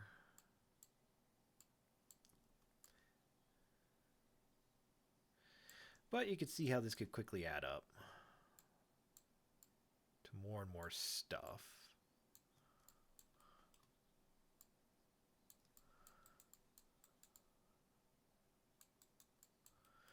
Then we can also take those crates and put them next to our ships as well, so they look like they're being resupplied.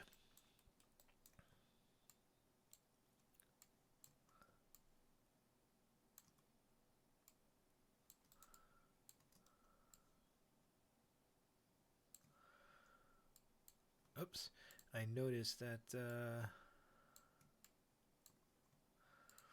my crates are going a little low.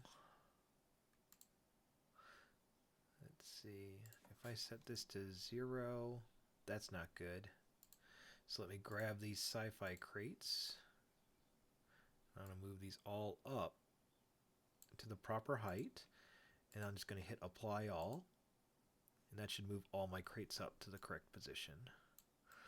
Oh, somewhere along the way.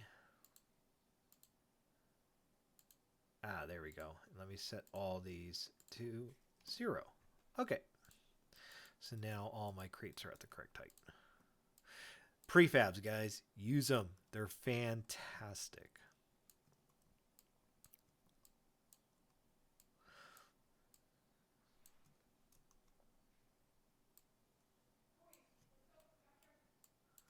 Yeah, you know, my boys, we used to have a hypoallergenic dog, and we were really afraid that our kids were going to get really allergic to them, and it just hasn't happened.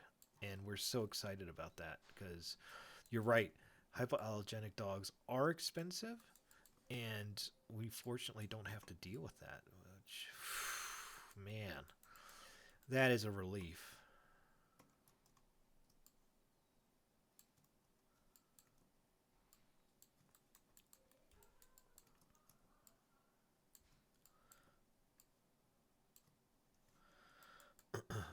Okay. So we put a bunch of that stuff in there. This is good. Let's see. We probably add another set of random crates as well and duplicate those all over. So let's see. We can use a different set of crate elements. So I'm going to create and these will be static as well. We don't need these to be dynamic. We're not going to be running into them.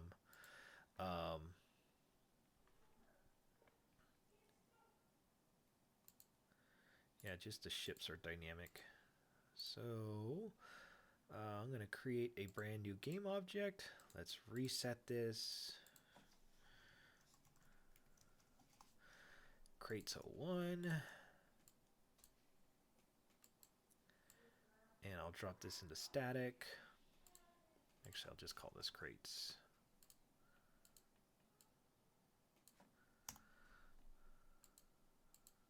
Perfect. Make sure you save it. And then we're going to create another set of crates. So I'll just drop some barrels in here.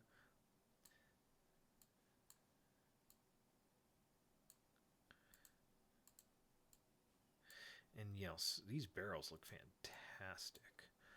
And then I'll go ahead and grab another set of these containers.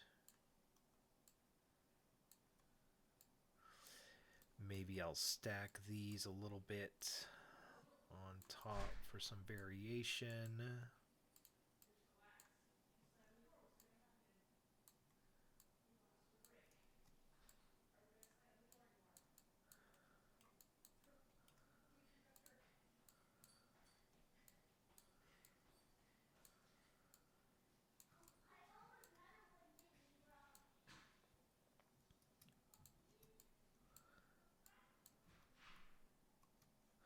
And then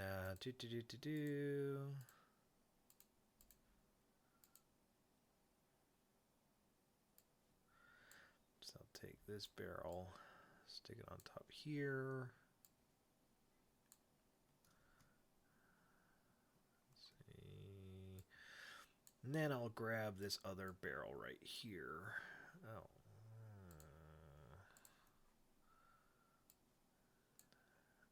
Here. There we go.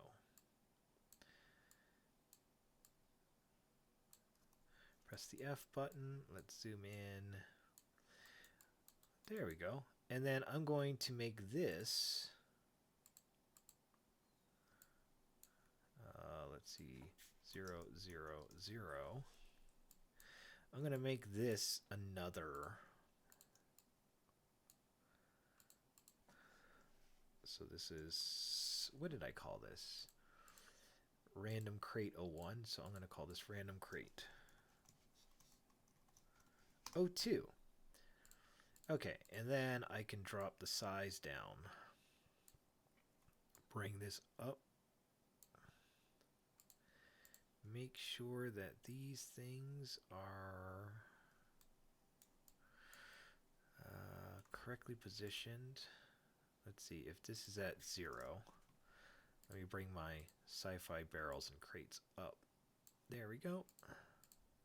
And I'm going to drop this into my, make this a prefab as well.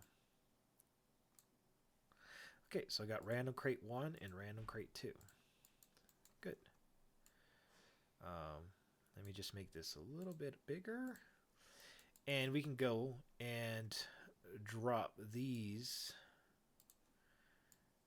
everywhere as well.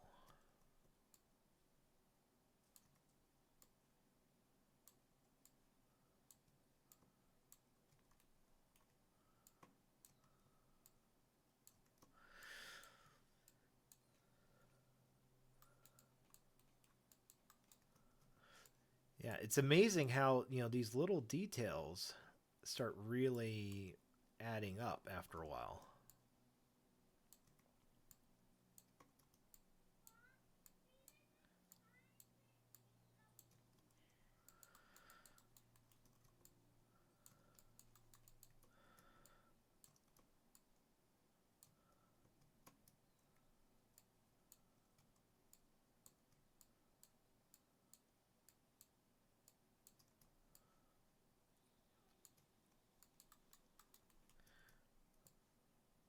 And we haven't done any lighting. We haven't done any like major heavy lifting yet.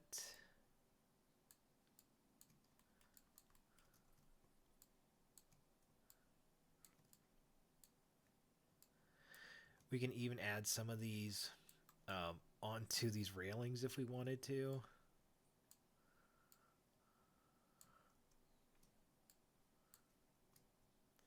But we're moving fast. We're like selecting and duplicating, selecting and duplicating.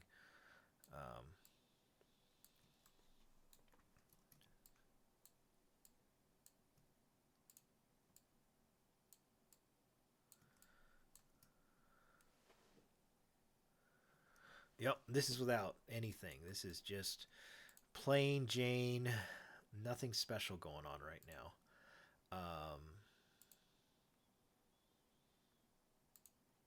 So let's see. I'm curious. We can take this random crate. And where are you? This is the floor panel. No, I want to select you right here. go. So this random crate, we can even drop into, let's say, this staircase, right?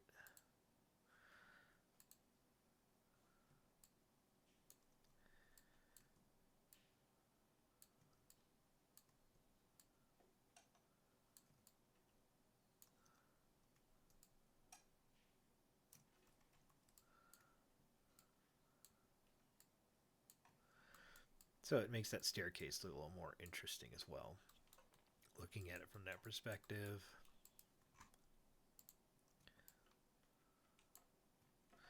So, now our hangar is starting to fill out. Now our hangar is starting to feel a little more alive. All right. And then I'm going to just grab these crates. And let's go ahead and drop that in right there. Okay. All right.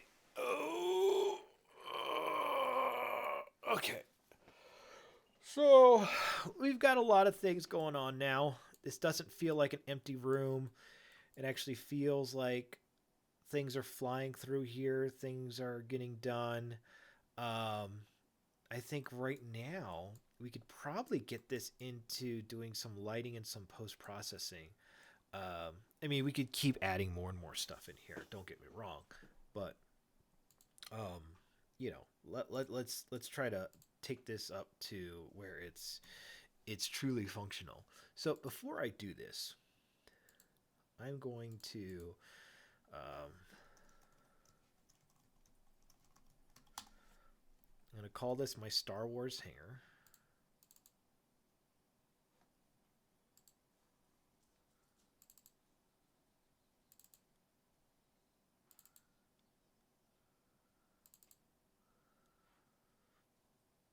Okay. All right, I'm going to go to my Star Wars hangar. I'm going to hit delete. I'm still here on my Star Wars hangar, which is a good thing. Hit save. Right click. Export package. And I like doing this before we do lighting because you start bringing in different rendering pipelines, everything changes. So, for me personally, I think it's best once you've built your level out, then get a version of it with just the level design and then do your lighting afterwards. So I'm going to get this. I'll also get this out.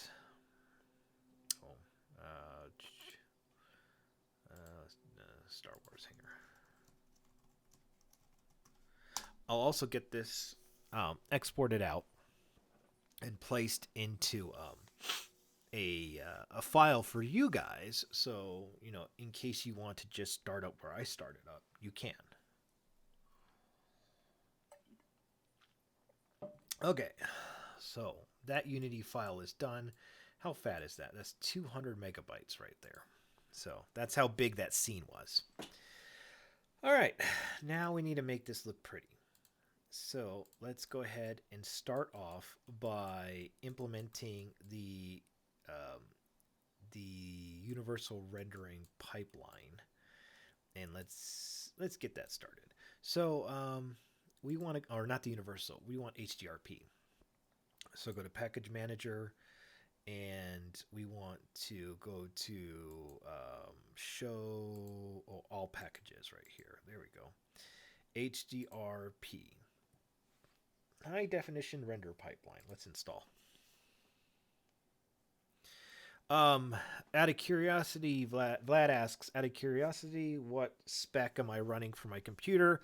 I am running a hex core i7 with a 2070 GTX.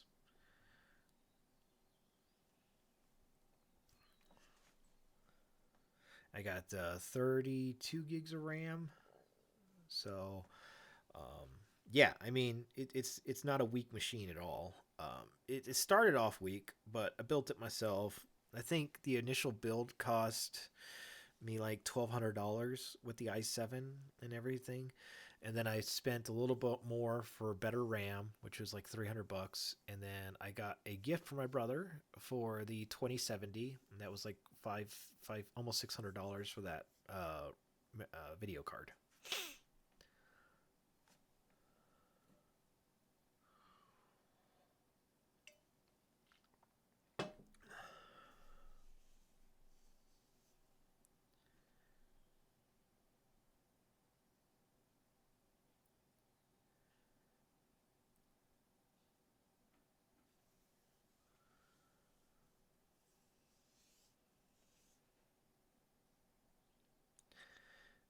Yeah, yeah. When I just I'm really honest now with when it comes to Blake mentions a 32 core AMD with a 2080 Ti and it goes Zoom. You gotta invest. Game development again, it's not a poor man's game. It's not a poor man's profession. The training is expensive. The education is expensive. The assets are expensive. The software is expensive. Not necessarily Unity, but it can be. Um, when you include everything in there, everything costs money. So, you know, you can't think that it's going to be the cheapest thing to build a video game. I think you're fooling yourself.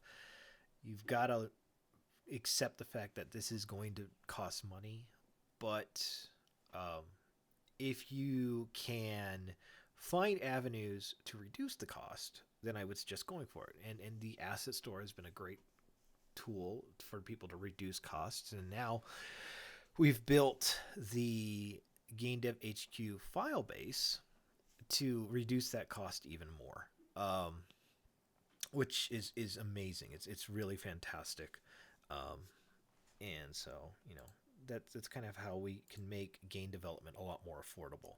While this is going on, I want to build a skybox. So, star screensaver. Okay, images. All right, I want a tool size large. I'm looking for. I don't want like crazy.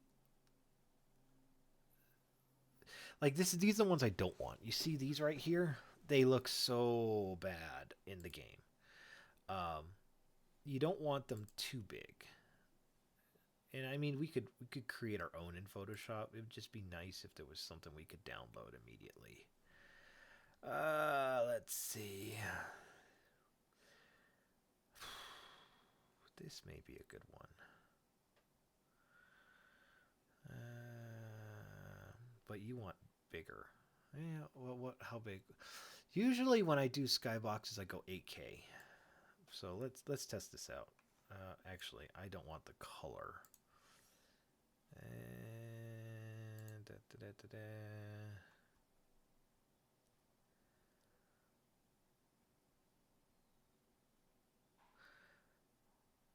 Let's see. What would you got? Ooh. Okay, this may work. So I'm going to take this over to Photoshop and I'm going to create a new one.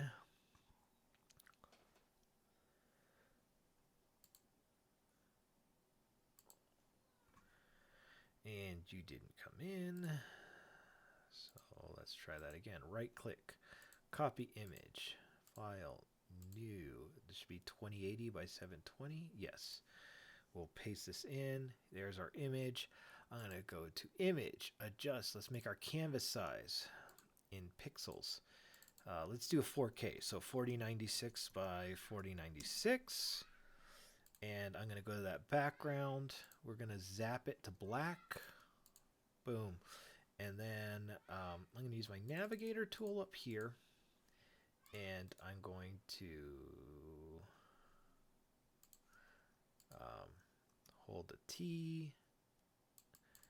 And we're going to duplicate this just a couple times.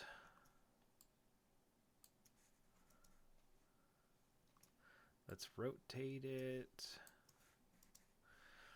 Okay, let's merge this and duplicate again.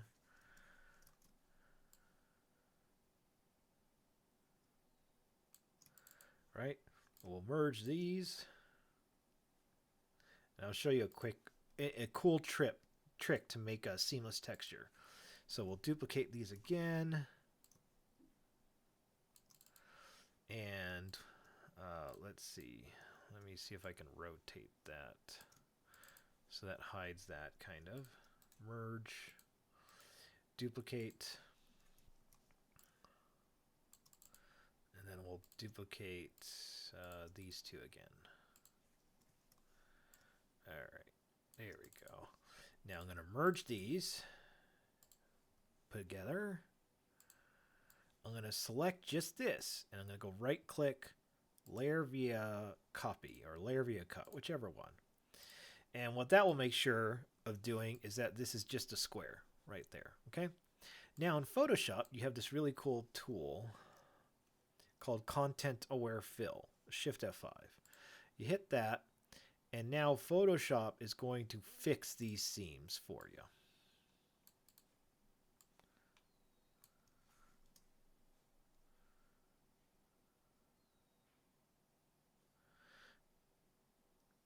So I let Photoshop do the work for me.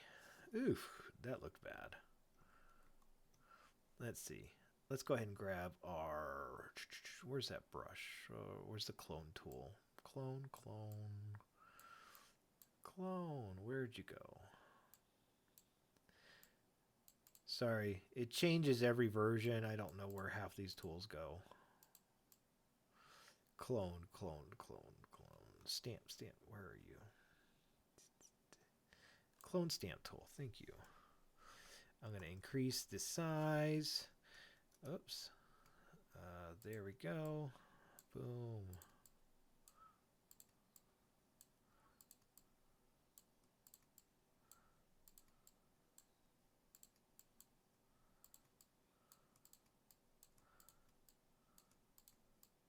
There we go.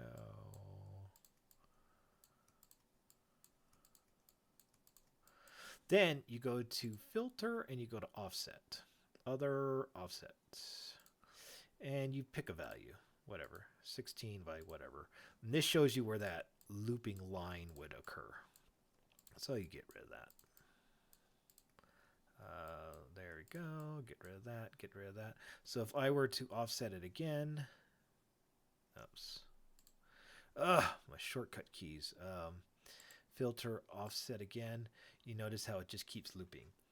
Then I can go to a curves, right?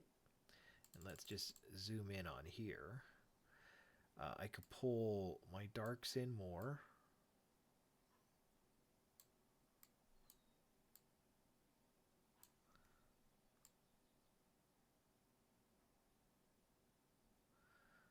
There we go.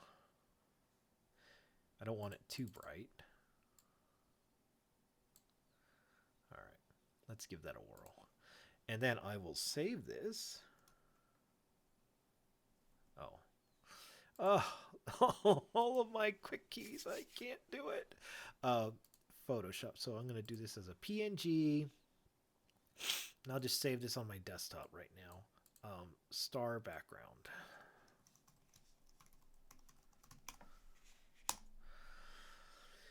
Okay,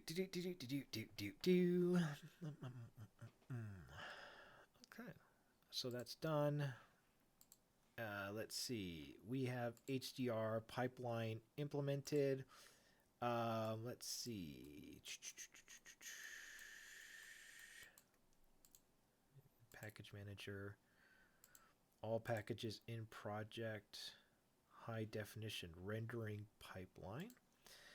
Usually it asks, so let me verify. I'm going to go to edit, my project settings, graphics.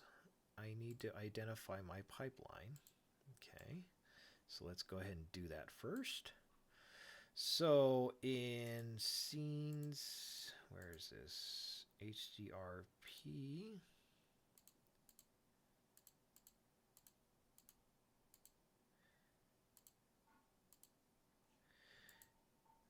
rendering, high definition pipeline asset.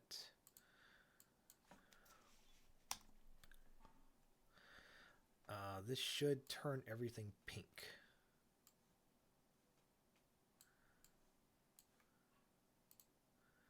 Yes, good. Okay, edit. Windows, rendering. Where's the render pipeline?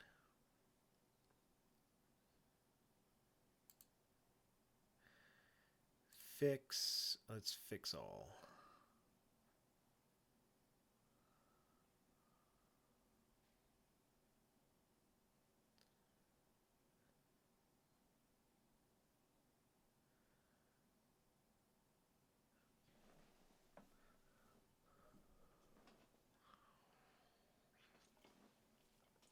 I didn't even know they had this thing in here. That's kind of nice. The HD rendering pipeline wizard.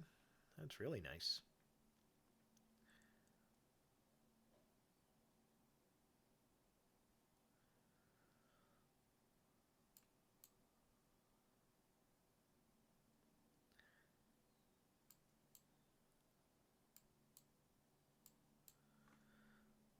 Let's do a fix all.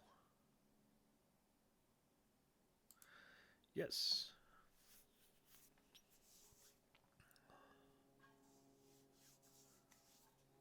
Okay. Did that clear everything up?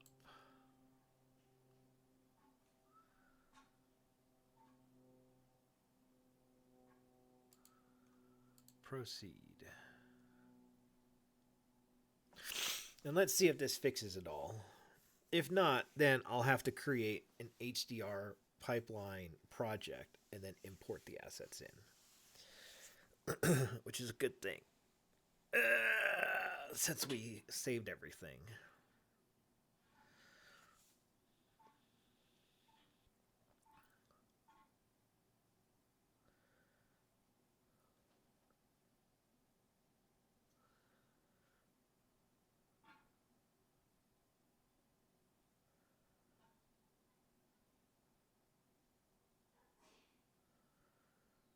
Let's see if this works.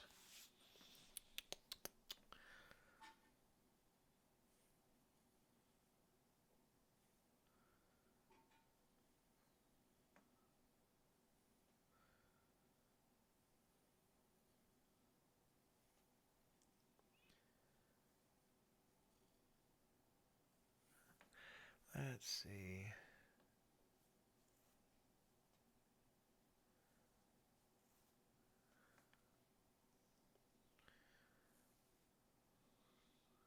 Yeah, Adam, usually I create a brand new HDR pipeline project. And this may not even work. This may be just like wishful thinking.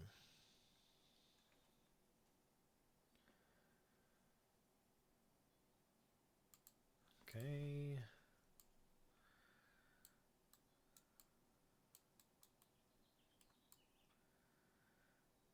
So did this work at all?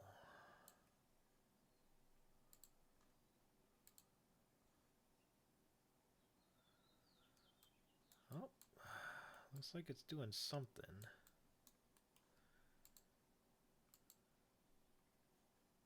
Is it baking?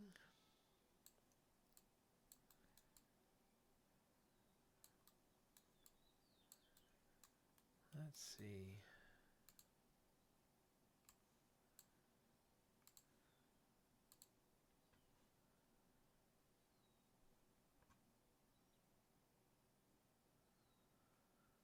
Da, da, da, da. Let's see. This is a intensity.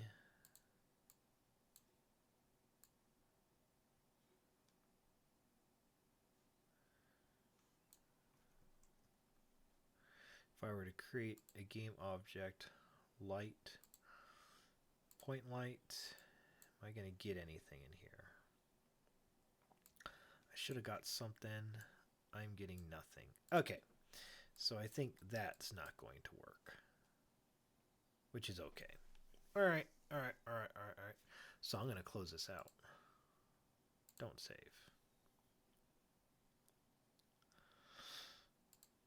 Which is okay. I've gone through this before. And then I'm going to create a brand new scene.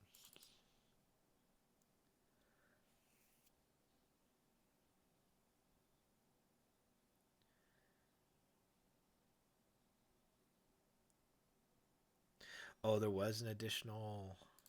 Let's test this out. Let's see if that worked.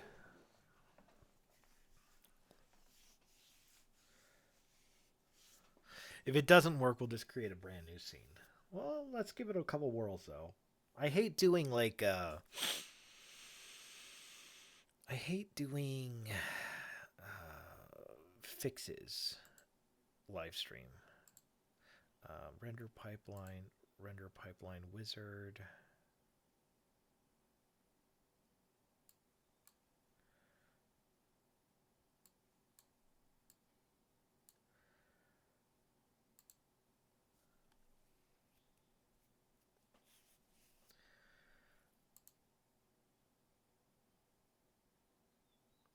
Okay.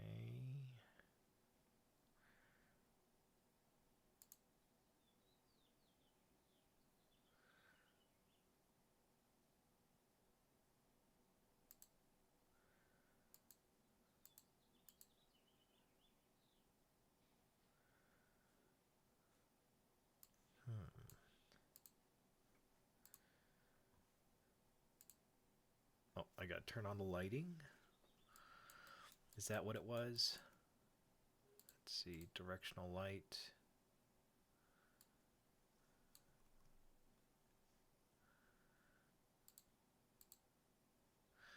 This is so weird.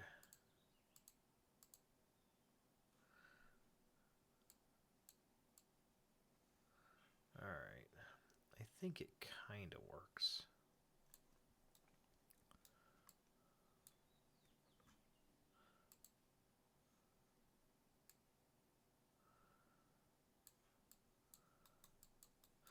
I think we're kind of getting there.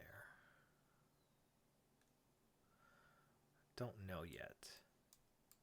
All right, let's just keep running forward. So, yeah, this render pipeline wizard. I think I pressed every button. Maybe that's the right solution. Is just keep pressing buttons out until it works. Okay, let's test this out. Let's play with this a little bit.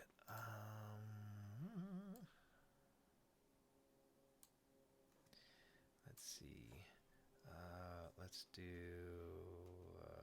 80, negative 180, 0. Okay. So here's what I see so far, which is kind of interesting. I want to go to my window rendering light settings. So we're going to need to create a volume profile, but I'm going to set this to GPU for right now, and I'm going to go back to, I'm going to bring this down a bit. So I want 16, 200, 200, and I'm going to set my denoising to optics. And this should be good for right now. I probably won't have to go back to this again and again. I need to create a volume so I can create my skybox, and my skybox will create the lighting. Yes, no, you're correct. The external walls are creating shadows onto my scene, but it's just a directional light right now. We're going to change all that in just a second. So I need to create a volume profile. So if I go to here to rendering, I should be able to create the density volume. And the density volume, hold on, is that right? I don't think it's density volume, global volume. Okay. So I'm going to create a global volume. I'm setting this up for the entire area. And this is basically your new post-processing file. So in here, I'm going to create a new profile. And this is my global volume. And we'll call this, global volume profile hangar. Now, sometimes you may want to set it up so that it's um, multiple things, but okay, so we got gradient, we got an HDR, we got a physically based. I'm going to use an HDR sky, and I need to create a cube map. So I'm going to go to that picture that I created. So I'm going to go to my desktop, and I'm going to go to, what did I save this as? I saved it as a Star Wars background, if I'm not mistaken. I double click. There's my stars right there. So I'm going to drop this into my project folder, and it saves in as a Star Wars background. I can't use this as a cube map unless I set this as a, where's cube? Where did cube go? Oh, cube. And I'll do that, hit apply, and now my icon should change. So then I go back to my global volume, which is right here, and make sure this is set to that, and add my cube map. And now my star background should be the background that I see. And why do I not see you? Okay, that's interesting. Real time.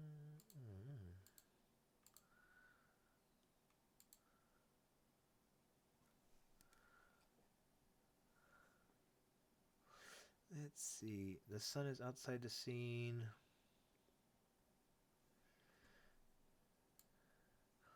Okay, so why didn't you change? You should have changed. So in my sky, oh, I gotta go to my camera. I'm sorry. My camera, I gotta select. We're gonna select aliasing, and I gotta make sure this knows my volume. Where was that? Where's that button for the volume? There's so many of them. All right.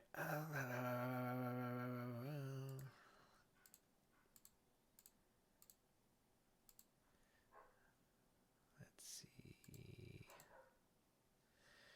Volume area. I don't think I need a volume mask. What did I do last time? Oh boy.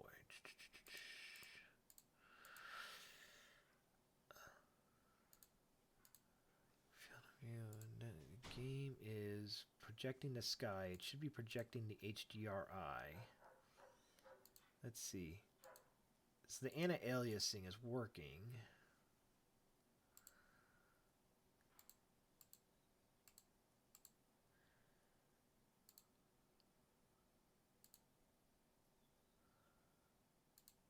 So where is... Oh, there was another thing I had to turn on. I'm sorry.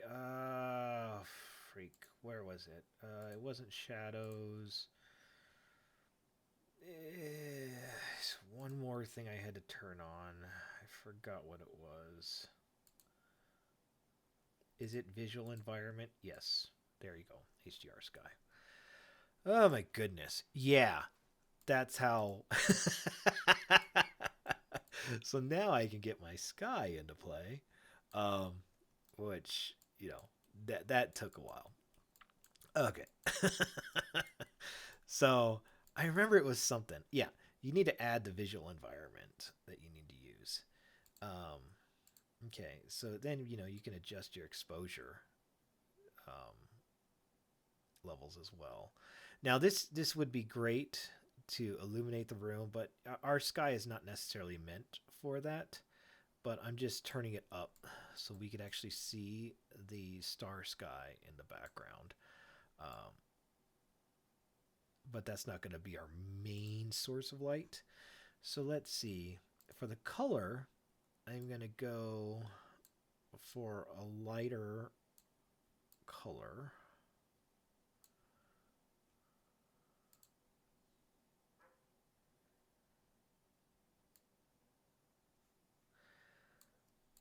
let's take a look at this. I'm going to use, I think I want to, let's see. I want to use a light mask, I think.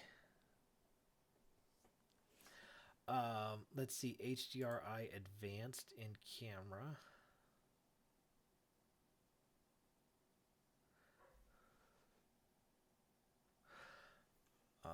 No, it's this global volume right there.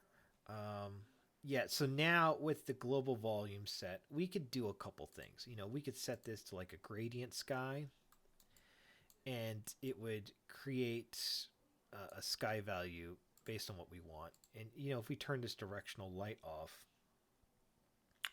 you could see. Let's play around with this a little bit. If I hid that, there's the physically based sky, which needs a volume component. Gradient sky, I believe there's just a color or the HDRI, and whatever image we dropped into here, that image would apply its illumination into this area. But I'm going to primarily use this more as a background image, and then we're just going to create lighting inside of our scene. So if I go to lights and I create a point light, I should be able to illuminate most of my environment in here. So let's see, or maybe it's the directional light. Let's add the directional light. Let's kill these shadows. These shadows are driving me nuts. So up here on the ceiling, I could set this as a different light layer. And that will prevent me from actually casting a shadow onto these elements. Ooh, and I can even turn off the ceiling shadows. What do I want to do? What's the fastest thing to do? I don't believe if I set this to off, that won't help. Ceiling. Let's just select all these ceiling panels. Cast shadows to off. Yeah, it's only projecting one way on the normal. Now, there's a quicker way to do this. I just found the hyperspace effect. Yeah, that was pretty easy. Where is this? There is a light layer. Let's see. That I've done before. Let me test a couple light systems though. There's point light, there's spotlight, there's an area light. But that only affects static elements. Then there is planar reflections. So we'd want to probably stick to the directional light. And I think for this one, let's just go ahead and turn off shadows. So now this light is coming from the top down, and it should illuminate this Star Destroyer as well. And then I'm going to take the intensity down a little bit. And this is going to be kind of just an overall light source. It's not meant to be our ultimate light. It's just kind of like an ambient source. And I'm going to take a second light source and drop this in. And this is so that I can actually, from out here, see kind of my Star Destroyer out there. And this is just for simple ambient lighting inside of our area. Okay. So now let's get some nice reference photos so we can draw from. We want to add some light sources to this area. And we'll focus in on this area, get that lighting down, and then we'll bust on over to the next area. What we don't want to do is just plop in maybe like 1,000 lights. I don't think that's going to look very good. And looking at the source material, you only got like light here, a light here. You got some illumination points.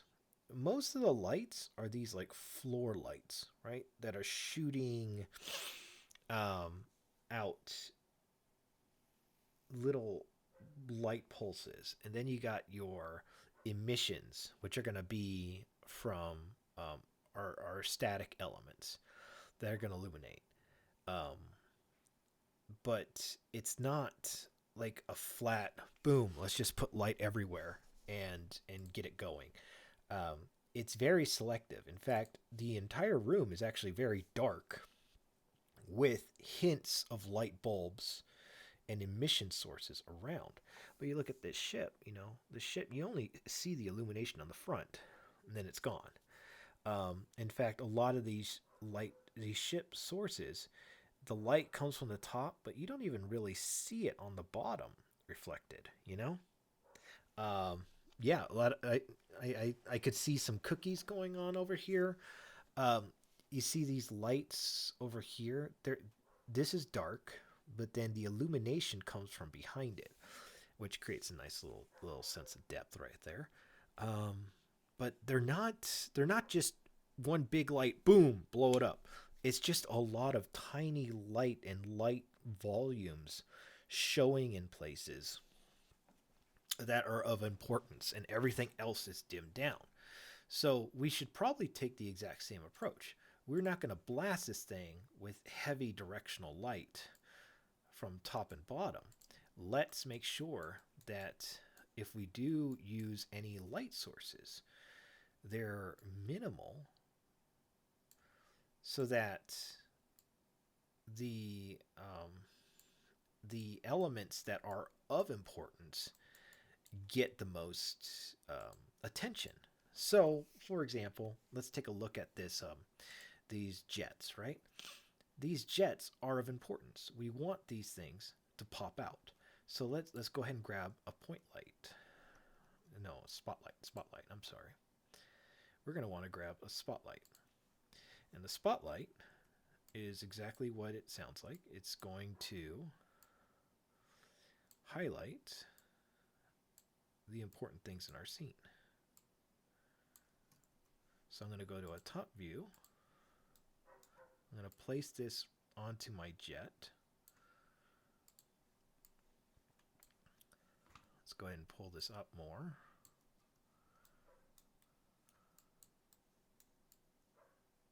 Okay. And real time, blah, blah, blah. Mixed. Okay. So now let's see. Okay, so there's the spotlight itself. I'm going to increase the angle, decrease the range, and I'm going to adjust the radius to be bigger. Now, I'm not getting much light off of that.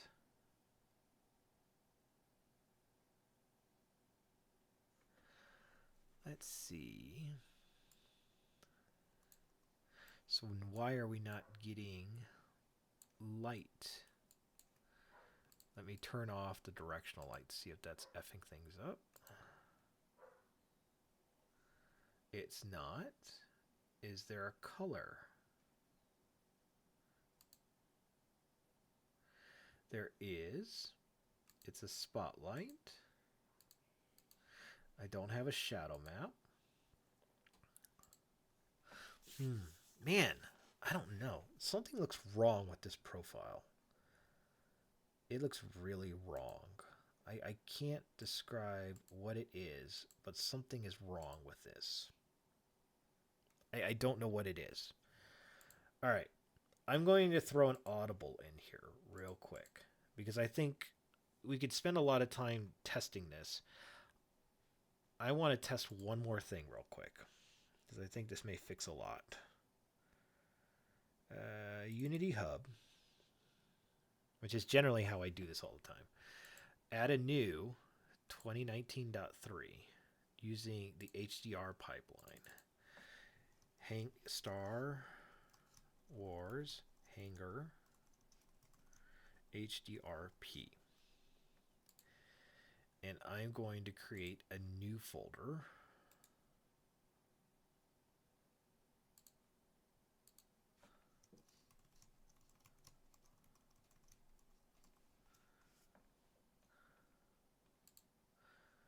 Create. Yeah, I don't, something is, you're right, Adam. I'm trying this and something is wrong. Something is not clicking. I mean, adding a spotlight, that thing should have blown up, and it's not. But the beauty is we saved out our level, so we don't have to worry about the post-processing.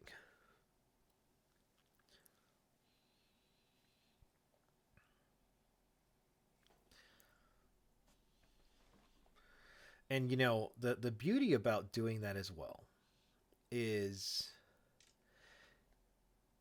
if Unity decides to upgrade their HDRP to a, like, say a super HDRP pipeline or whatever they want to call it next week, then at least you still have the level and it's in the standard, so that in the future you're kind of protected, so to speak, against bad situations occurring.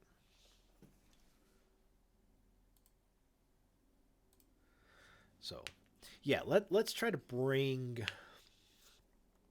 a different pipeline in and see if that fixes the issue.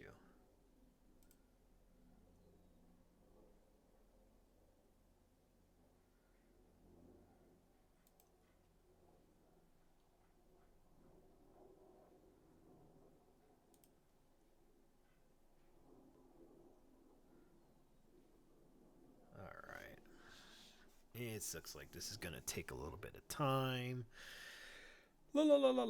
So I guess while that's going, let's go take a break real quick. Let's get something to drink. I need to refill some coffee. And then as soon as it's up and ready, I'll get the scene loaded in. And then we'll hop back in and we'll work on this some more. So I'm going to play an ad and I'll be right back.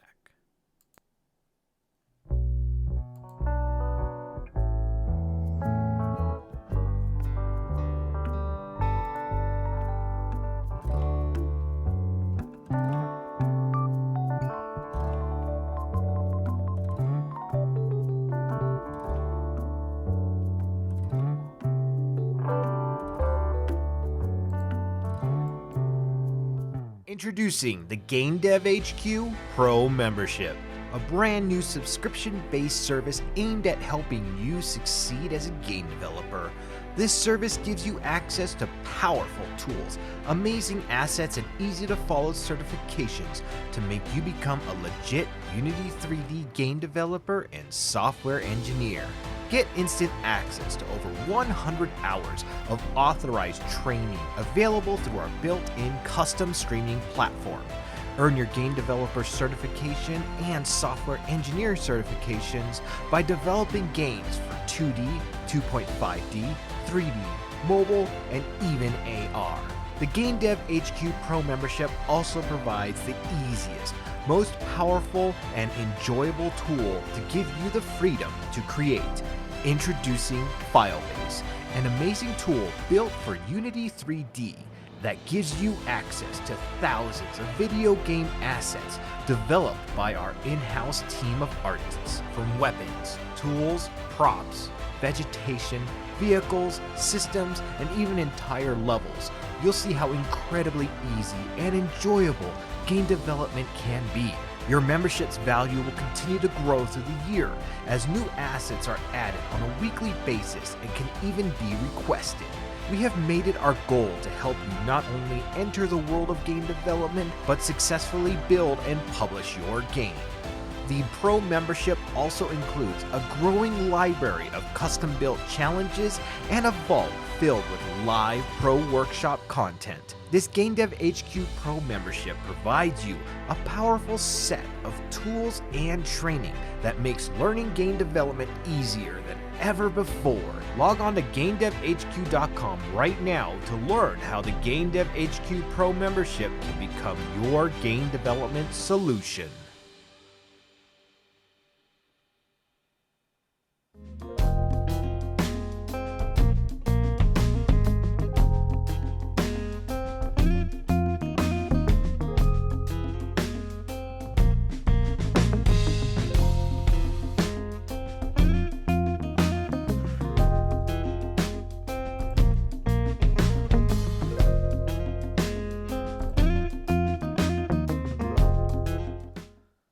Want to build a game that looks like this or like this? We are GameDevHQ.com, and you can build an amazing game using thousands of ready-to-go assets from our file-based library with our Pro membership. Visit us at GameDevHQ.com now for a free trial.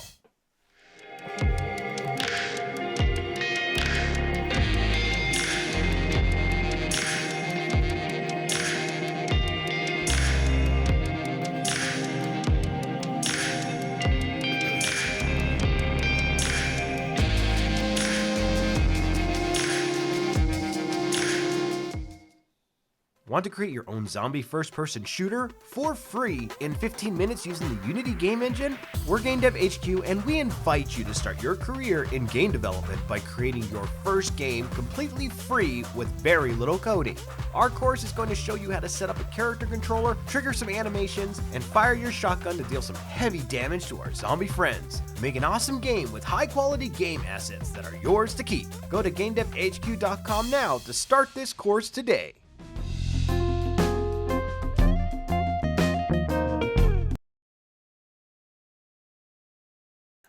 Okay, I am back. I just opened up the HDR pipeline, imported the scene in. I should double click and everything should be pink. That is what I expect. Then I go to File, Edit, Render Pipeline, and then it's, oh, look at all these additional things on here. Yeah, you're correct. Mic reps, Blake, yeah, something is odd. It may be best just to open up a brand new project in the HDR pipeline and then import that in, because clearly it doesn't seem like it works, or there's something buggy with it. I think this will be a far better way to go about this. So let's just let it upgrade all of its materials. Now, for those of you who don't know what's happening, HDRP, URP standard. Standard is what people have been using since 2019.3, standard rendering, or 2019.2. 2019.3 and up, it's going from standard to universal, which is basically the new standard. And that uses a different shader. So in order for the pipeline to work, you need the proper shader installed. So what it's doing right now is it's taking all the standard materials and it's converting the shader into a, oh yeah, this is way better. Like, wow, night and day difference, right? It's converting all the materials into a standard for the universe or the HDR pipeline. So, for example, if I click on this right here, you can see I can adjust this to be pink again by simply going to here, and I can go to like a standard, which is, this is like the default. It turns pink. What it's gone and done is went into the HDRP and it said, all right, well, I want these to be lit instead. And it's just gone in for all of my materials and made that work. So that's kind of what's happening. Okay. And it looks like I have my main camera in here, I can, in this, there are some presets. Okay. Nice, nice, nice. That are already installed. What else is there? There's my prefab. Yes, HDR default settings. So it already has my HDR default settings in here and my visual environment. Um, it's kind of nice because I don't want to deal with this. So let me try that sky again, that star background, and let's see how it looks. So I'm going to import my star background again, and I'll set this to a cube, hit apply, and it should turn this into that. And if I go to my, let's see, where is this? My visual environment, I should be able to drop this into here and set this to like 2 or 1. Wow, that's really bright.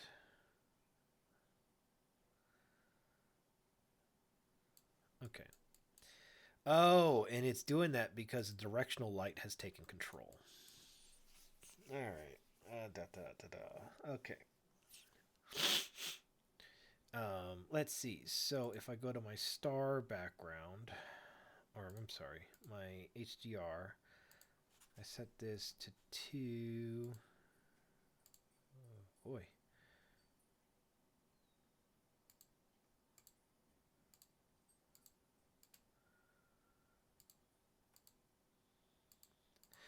I'm gonna have to mess around with this.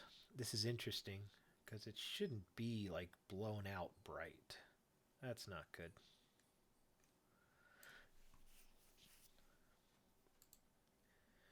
Or maybe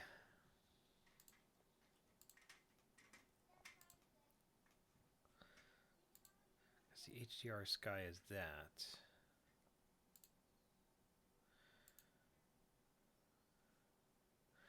Let me see if I can adjust. There's something going on here, but one. I'm curious if I dropped my directional light and set this to no shadows. Oh, I think I know what's going on. I think I know what's going on. Inside of my default settings, there is a exposure automatic. There we go. All right. Oh, so this is where we were at. This gets us back here. Oh, those post processing stacks, man. Okay, so what this is there is a there's this automatic thing here in your exposure. What does this mean? So if I look at something that's really dark, you see how everything lights up brighter, but when I go back over here, everything kind of returns to the same color. It's kind of like when you walk out from sunlight um, into a regularly lit area, and it causes the entire scene to change automatically. So I'm going to turn this off for a second, and I'm going to go back to my directional light. And let's increase the light to, let's say, 10. I'm going to make this maybe even just a plain white light for right now. It usually goes against my rules because I like to have a tint of some sort. And I'm going to duplicate this light source. I'm going to reverse the direction, and let's take this to like a 5. So there's a subtle light underneath and then a subtle light over. And then inside of my, and these are both set to not cast shadows. And this is kind of like the ambient light source in the entire location. Then I can turn on my automatic exposure. But I can change this to have like a fixed, not a fixed, where is this? An automatic, I can limit this. That's what I could do. So I could adjust the limiter. So it can only get so bright when I adjust my position. So it doesn't like completely blow out, which is kind of nice. All right. So that adjustment will help us out a lot. Right there.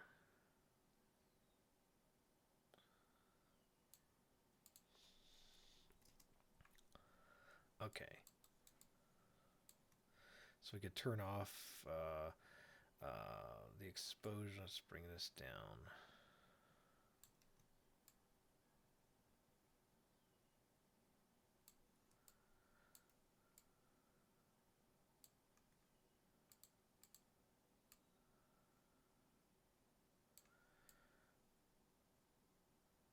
All right.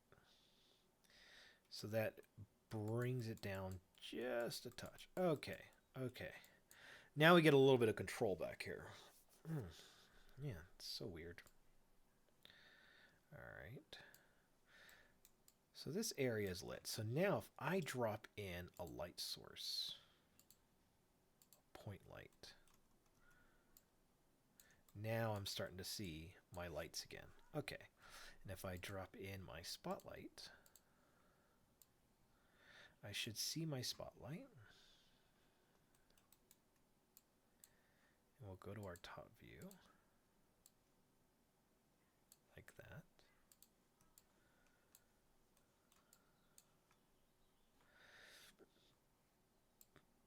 Okay. And now I can increase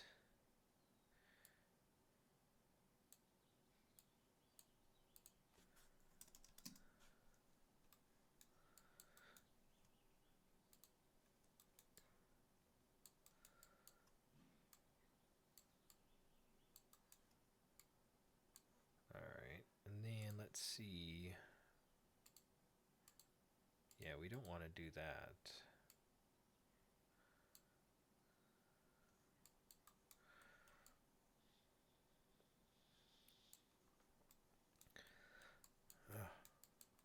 All right. Let's just play around with this for a second. What is going on here? Why is this floating?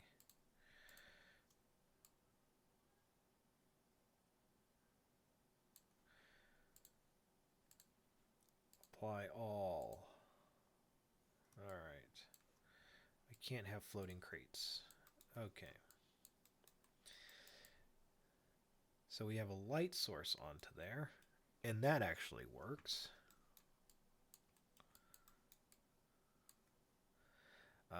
Let's see, these directional lights, I believe there is a radius.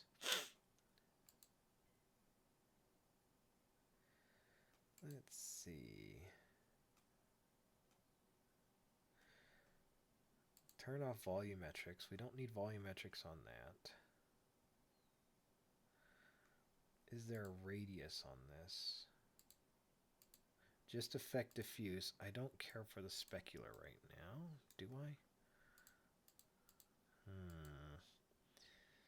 I don't know. I may actually turn all that off and have it just be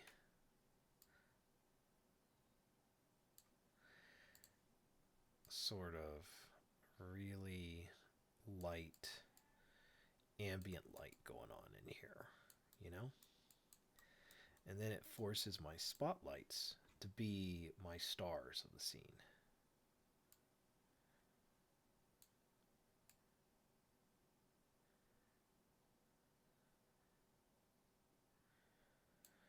So I'm going to use my outer angle, inner angle. Let's go back to 600. And let's play with the intensity. Okay.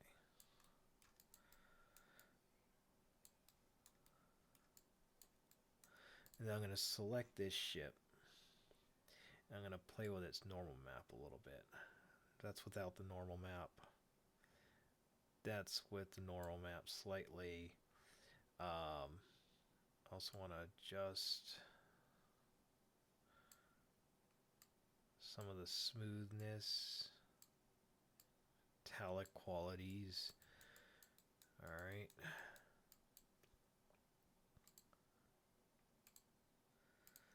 Okay, so, and then if I go from my main camera to this perspective, and I turn on anti-aliasing.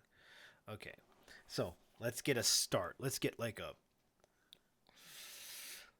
started with something, and then we'll progressively build it out to look better and better and better. Okay, and this is a good way to start.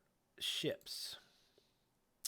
So I'm going to take this spotlight and I'm going to go to, I think I may go to most of my ships. So that's this one right here. And then where's this spotlight? It's at position,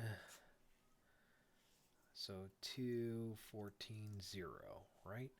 So I'm going to duplicate this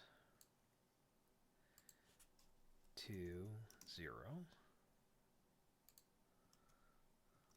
I should actually make this a prefab. That's probably a better idea. So let's delete these and prefab. I'm going to create a new folder. Ships. I'll drop this right into here. And then I'll duplicate this. Move this one over here.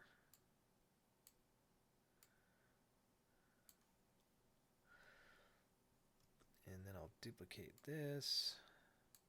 I'll reset this position.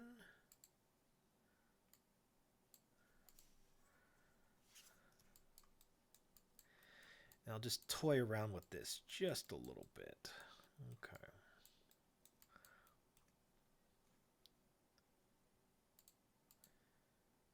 I don't even see that one, so that's not even a concern of mine right now. So spotlight, let's bring the intensity down just a touch. Apply all, so we're not blowing anything out. Then what would be nice is if we had, let me see this angular.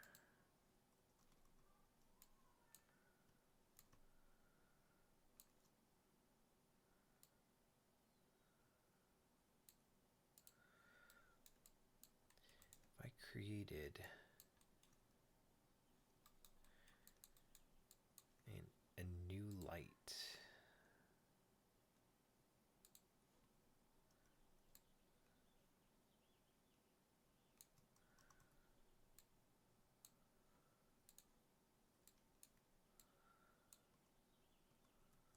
Let's see.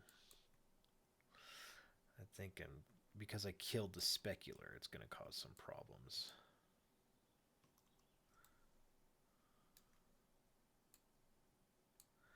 But let's test this out.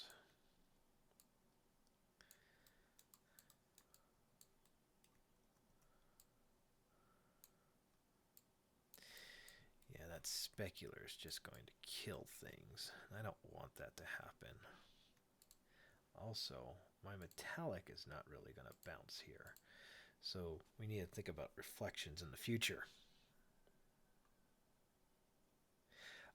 Do I have any warnings about needing the volume component to match? I have no warnings about that. Are you getting warnings?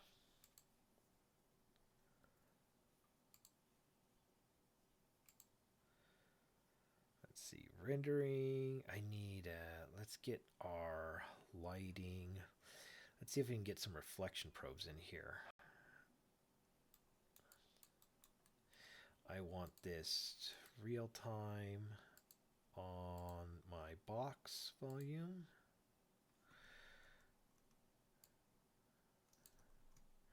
And I'm going to change my box to here, and here, and here.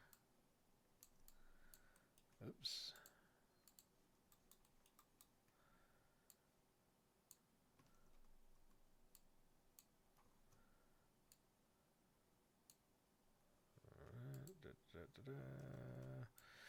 Move this up. We'll shrink this down. Make this a little wider. And then we'll move this way. And then we'll go to this perspective.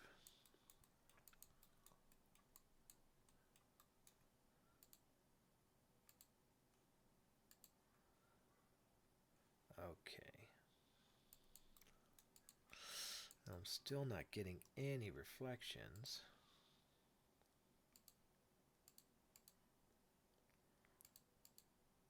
Let's see if that should work. Okay. Now I want to see something here. If I go to my default settings, I need, where is lighting, screen space, reflections. The current HDRP does not support screen space reflections, but we can make it work. If we go to our default HDR sky, let's see, default root settings. If you go to your scene, where is it? Settings, HDR pipeline asset. And that's right here, right? We can go to our reflections and turn on screen space reflections. Okay. And that will set us up so that our post-processing will now use screen space reflections. So let's test this out. Create a cube.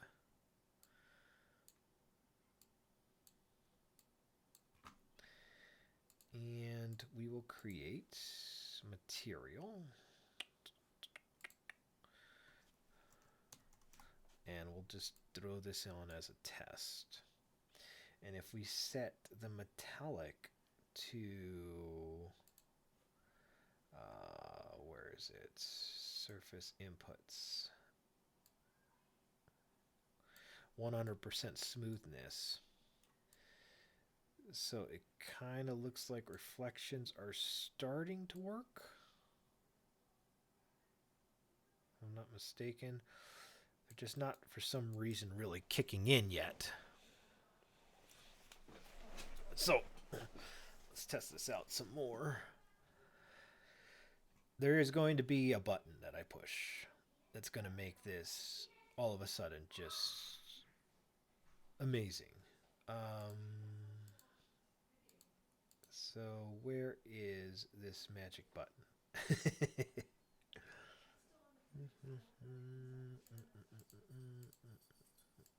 It won't be baked. It's not custom. It's not a custom cube map. So why are my metallics not reflecting properly? Well, some are. I see it on this one. But it's like it's inverted, which is interesting. Let's see something. HDRP settings.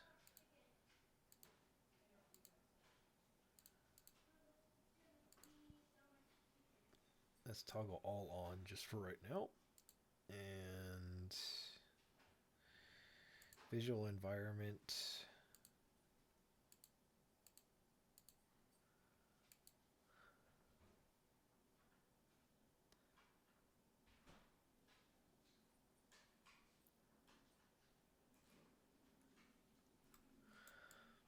Yeah, I'm curious. I want to see this metallic. Because the whole thing is metallic. So I'm curious. This should be my metallic smoothness. If I were to select my sci-fi floor, and we can actually test this real quick. Da, da, da, da, da.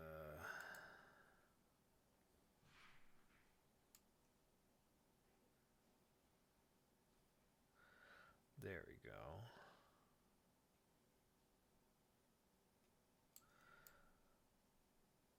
Now we're starting to get our reflections to come back.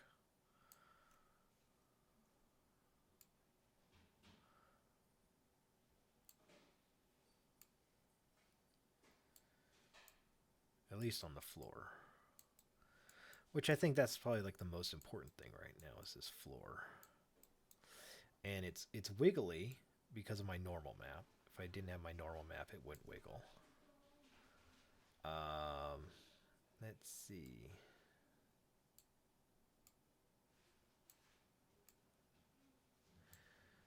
Now I want to test something else out.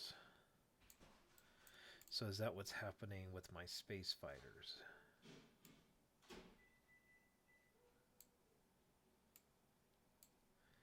There we go. Okay. Starting to get something here.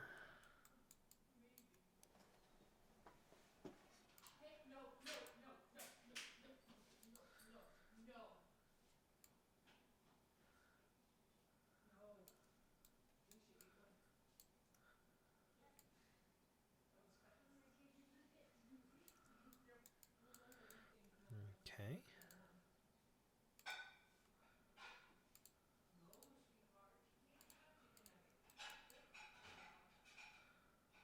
Alright. And then what's the deal with this one? Is this because of the color? Let's test this out. Let's bring this to like a grayish. Okay.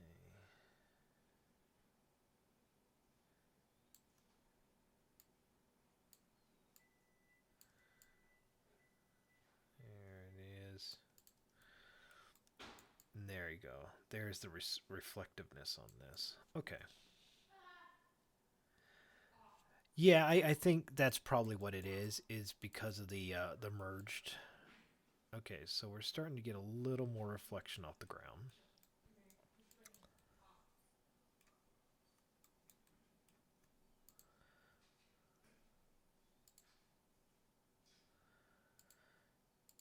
So let's go back to this metal.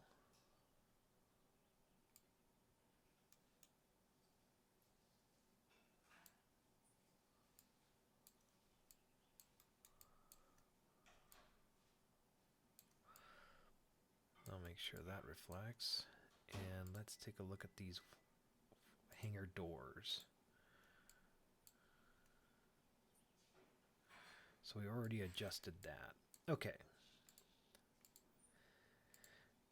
Alright, that may have been what the issue was, but that's definitely helping out.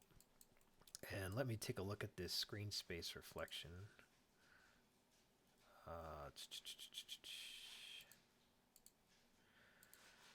If I turn screen space reflection on and off, was there a change? No. Usually it like completely adjusts.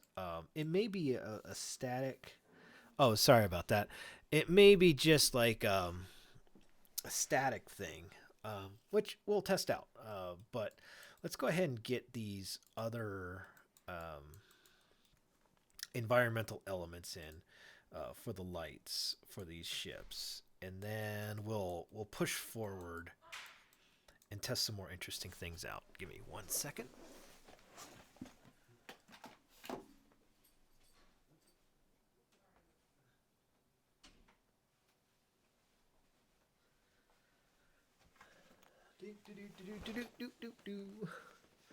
Okay. All right. So let me get these lights in for these other ones.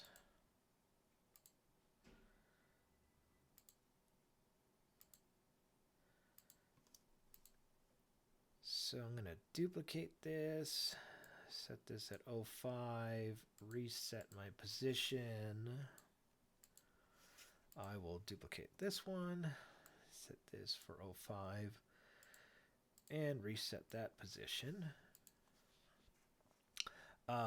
This one actually needs a spotlight, so I'll place this here, and I think I set this to like 214.0, if I'm not mistaken.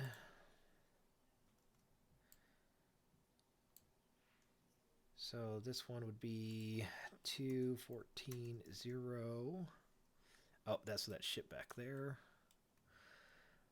And we have a space transport ship.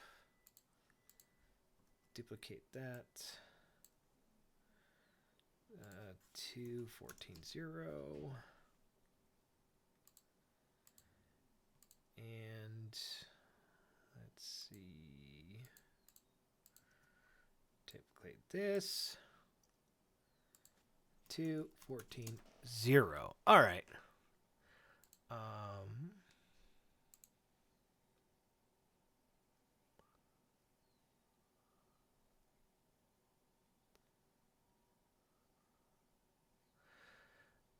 Sorry about being a little bit quiet there. Just thinking in my head, like, oh, what's going on here? What's going on here? What's going on here?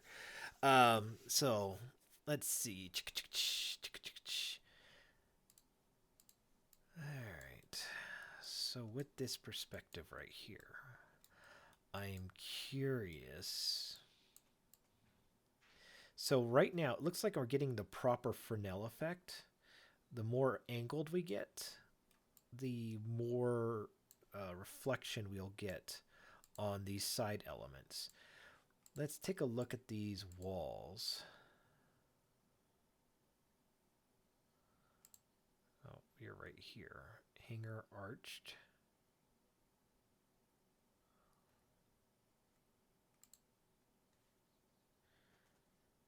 These look correct.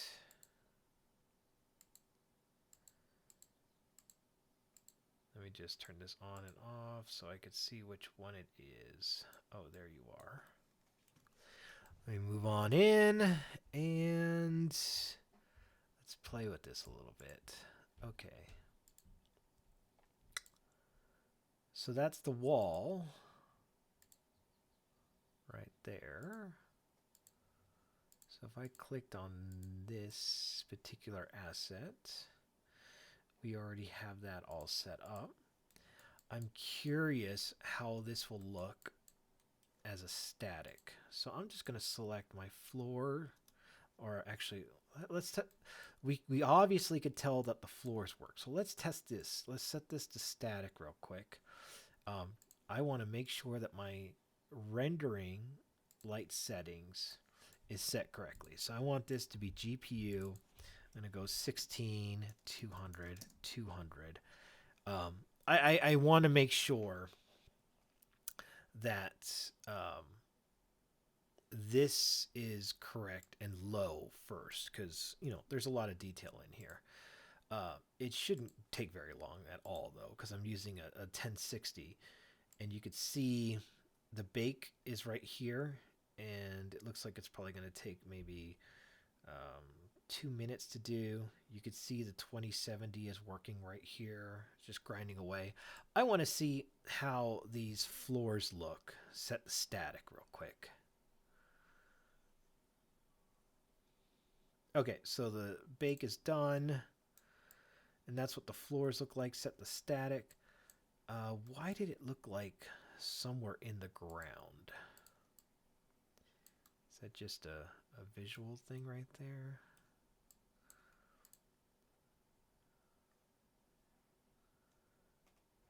Or are some of them in the ground? Yeah, it looks like some are in the ground.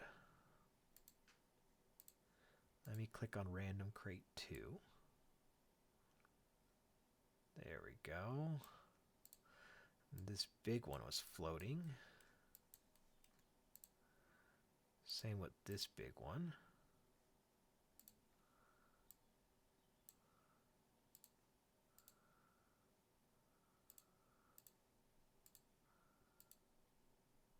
All right.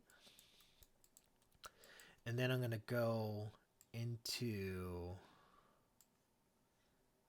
here. All right.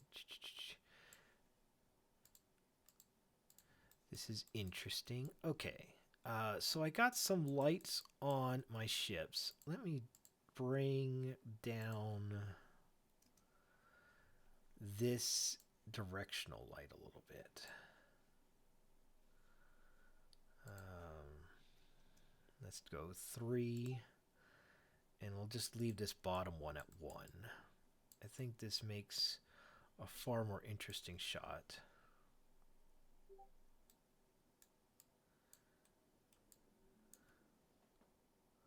Okay. Then I want to... Oh, man, everything is floating. Man, you don't notice how bad it floats until you see the floor against it.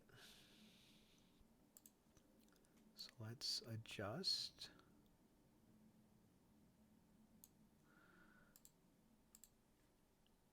Apply all. And I need to get some more lights into my scene, especially the ones that are going to make a difference. Because we got some good ones into these areas. What other areas? We had some lights on the walls, if I'm not mistaken. So let's go ahead, and I know I have... Oh, I got to add in my file base. I know I have...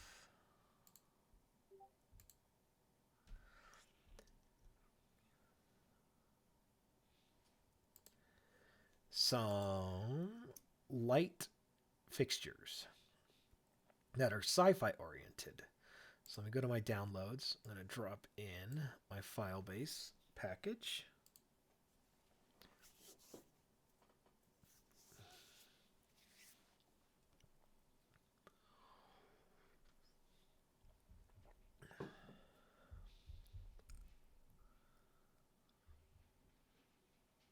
Take 2 seconds to do real quick. And then once that's in, I'm going to go to my file base.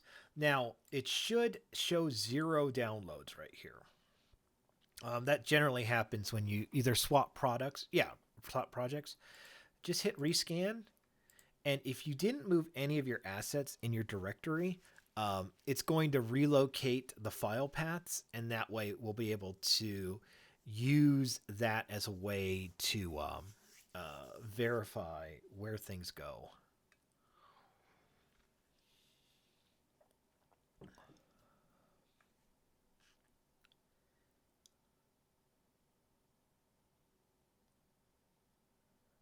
Okay, so now all my assets were rescanned again. And here they all are. Now I know there are... Oh, it's not here. Sci-fi. There's some wall lights that I know we have that I want to use. Soon as I see them, I think these are it. These may be it. Let me see.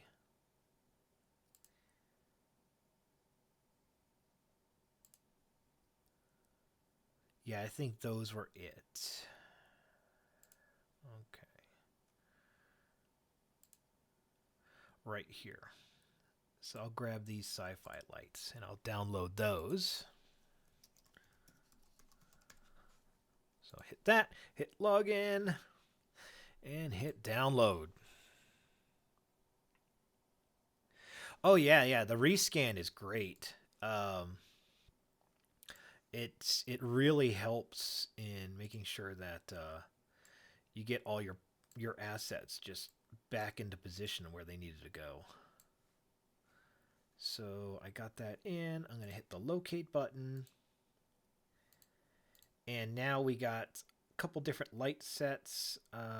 If I do, and let's see, if I were to drop, which one should I drop? Ah, I think that's the one I'm looking for right there. I'm going to drop this into scene, press the F button. It'll take me right down here.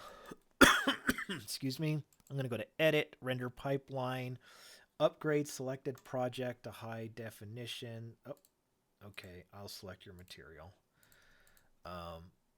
Edit, render pipeline, upgraded selected to high definition. Okay. And then I may have to do the same dang thing here where I go to the metallic. Oops. No, it was... oh, that's the emissive, the sci-fi lights. So I at least get that reflection back on it.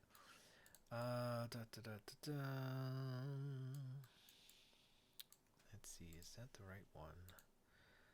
It's one.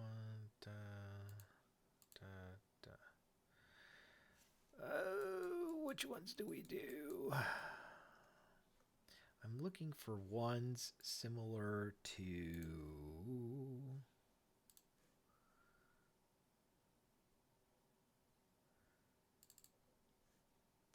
these right here. I want those like streaky spotlights in here. So let's see. I think that maybe, let me see this.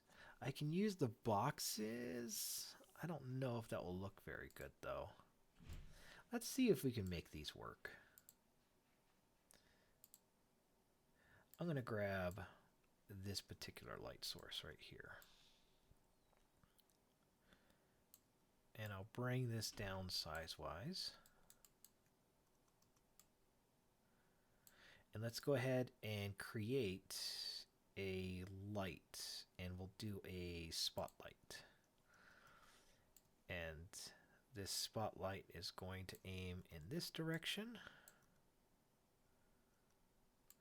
And it's mostly for the floor, for that floor elements look. So I'm going to increase the outer angle and the inner angle. I want to adjust the radius to be more like that. And as far as the spotlight distance goes, I probably don't want it to travel so far to where it's like illuminating everything.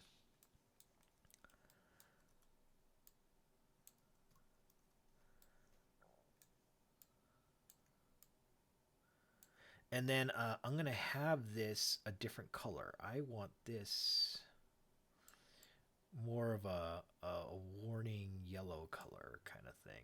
Maybe even an orange. So I'll have to make it match that emissive right here. So in my emissive color,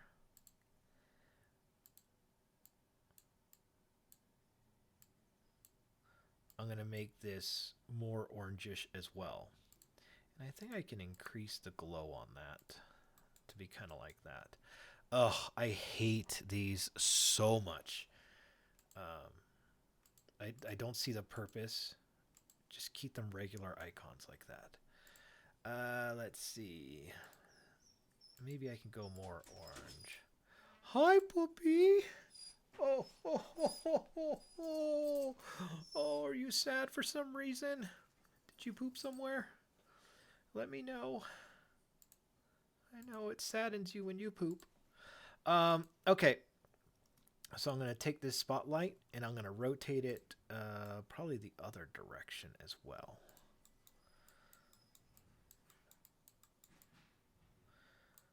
Okay.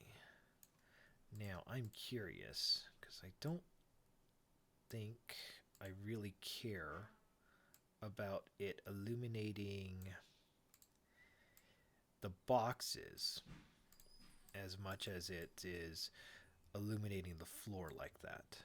So I'm going to take this sci-fi light and I'll make this a prefab. So let's see. This is ships. Let's go to create new folder. Um, lighting. Hello, Ors. And I'm going to set that right here. And then I'm going to go back to this particular hangar hole. And let's go ahead and drop the lighting into the hangar hole. Right?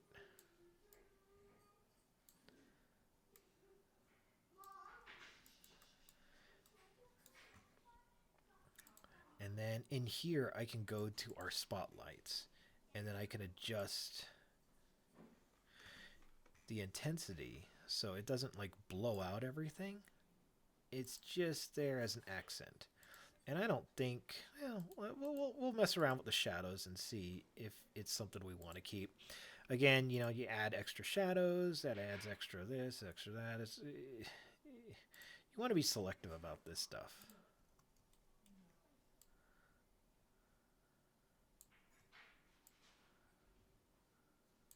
So let's go to a top view. Let's see how these lights line up.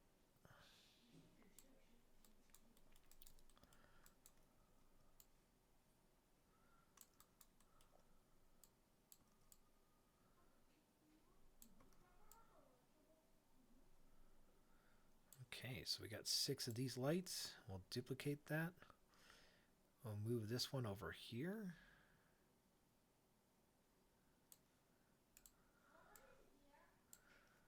Okay, and then I'll go to my hangar hole and I'll do an apply all.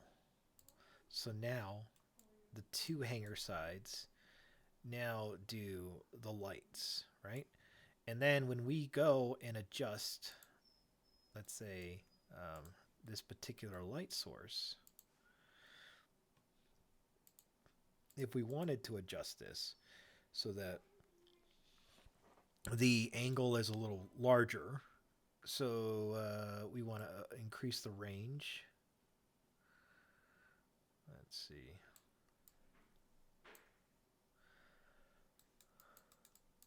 We can do that, and then you just go to your main hangar hole, or I'm sorry, you go to your sci-fi lights. Nope. Or hangar hole. There we go. Apply all. Oh, no, I made these sci-fi lights a prefab. I should be able to just adjust the sci-fi light. Let me click here.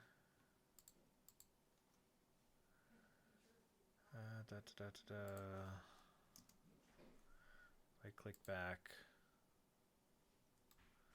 Yeah, that should have adjusted.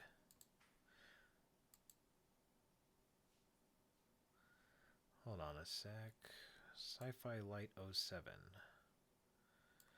Did I not make this a prefab? I did. Yes. So if I adjust the color,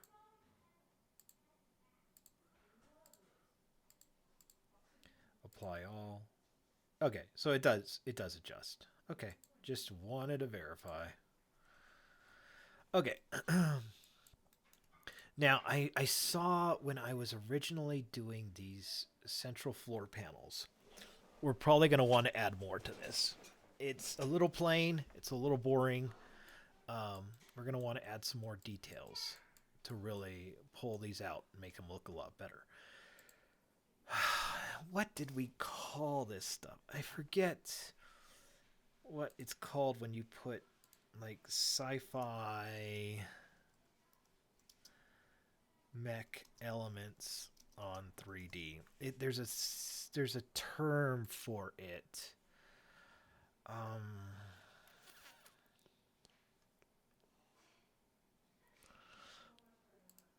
I'm gonna go nuts if I don't find what it's called.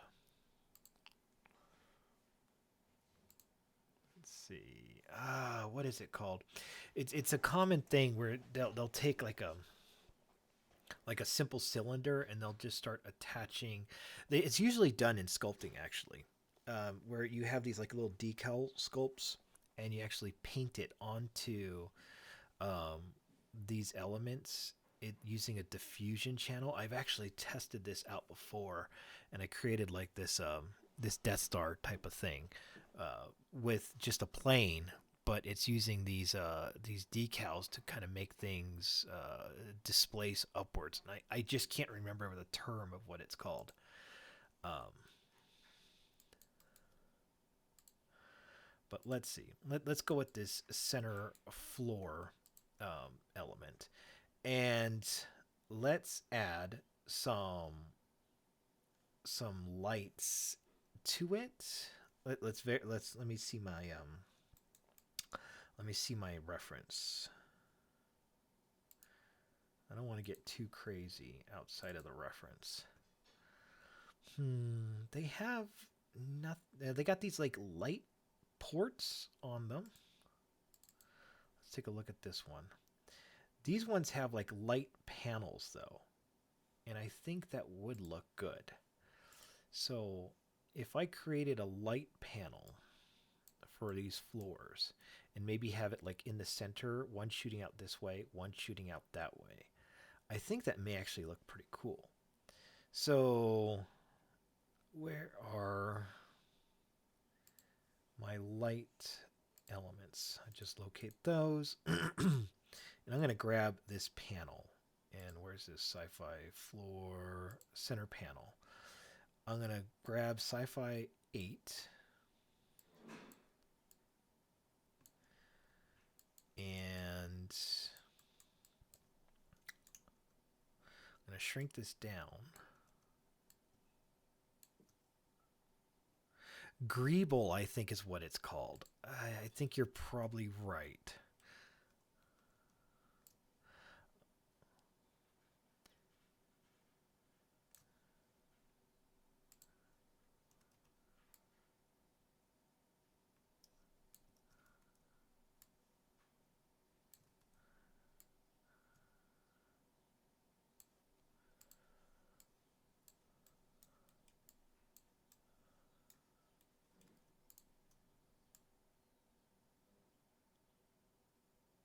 All right.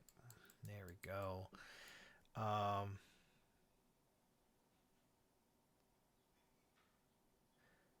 Let's see. Okay, so I added those particular light elements. Let's move this up a little. Oh, cancel. Darn it. And then I want to grab my sci-fi light. I'm going to grab my spotlight, drag it under here, and let's reset its position.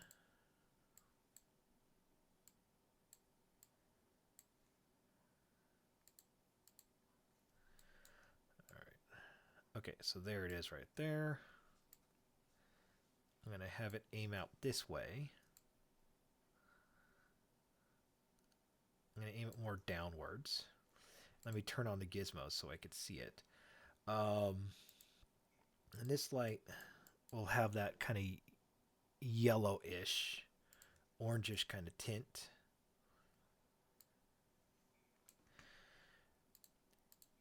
And I mean, we haven't even talked about cookies yet and what we could do with that.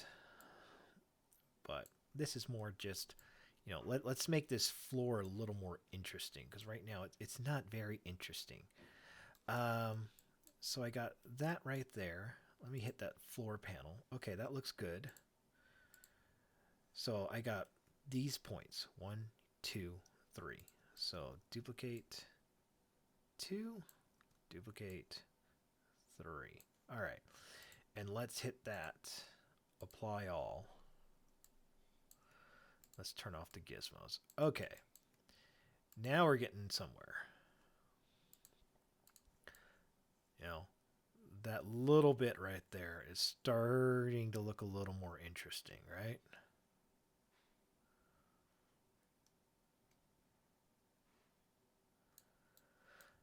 Okay. And then I'm going to go to my door entryways. And these hangar doors definitely need some more love.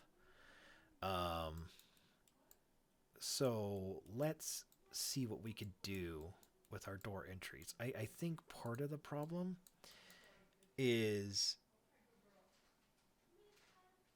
these doors, and let me just turn off the lighting and post. Okay. I think these doors need some sort of like what you call it,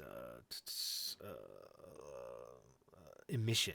It needs some sort of thing so that we know this is our door panel. So I'm gonna look at this. This is our sci-fi floor 11. I think these are all 11s and 12s, right?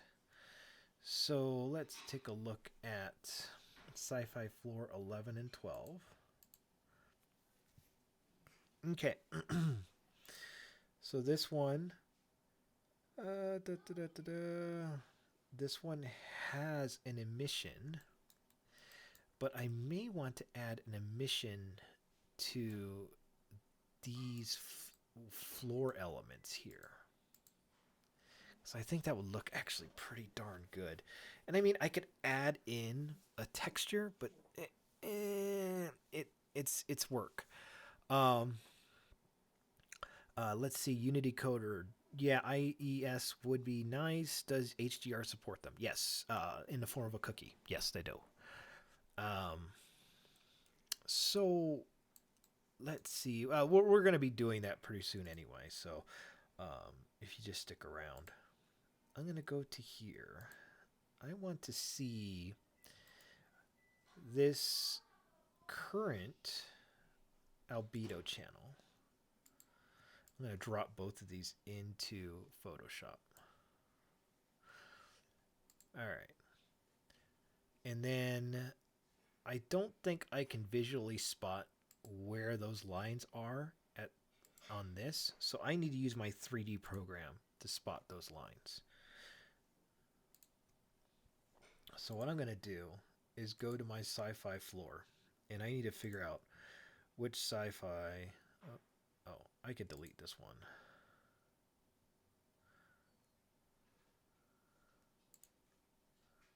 Don't save. I thought I already turned that one off.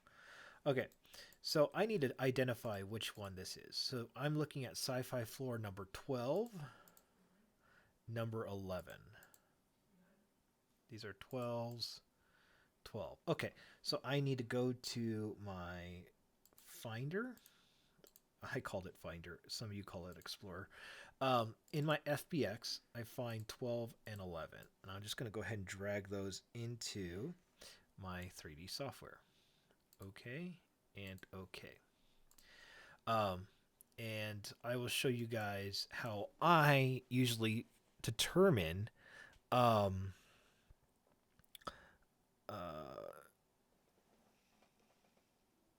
let's see. This is oh, really, Blake? Only modeling and special effects industries. What's his name? His name is like Antoine something. Alexander something. He's a Blender artist, and he makes some Greeble stuff that looks absolutely phenomenal. So it's really slick what he does. So in at least using my program, which is Cinema, the way I'm able to identify these materials is I'll go to, let's say, my color channel, and I can drop in the texture. So I'm going to drop in my albedo. No. Okay. Boom. Done. Okay. So I think this area right here is where I want my emission to be. So you can kind of see that I can almost draw across that emission, So what I'm going to do is I'm going to select, and how did I select? I need the wand, Let's see. No, where is that? Which one are you? You are that one right there. So I'm going to go ahead and select this. And I'm going to, in my layers, there you are. Excuse me, hold on. Oh, bless me. Oh. Oh, excuse me. In my layers, I'm going to fill this white. And then I'm going to create a new layer down below. And I'm going to make this, after deselecting, black.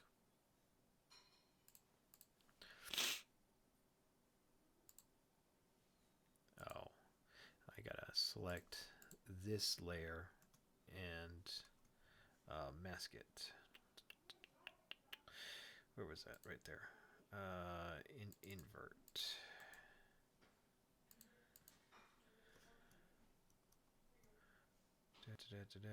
Selection mask.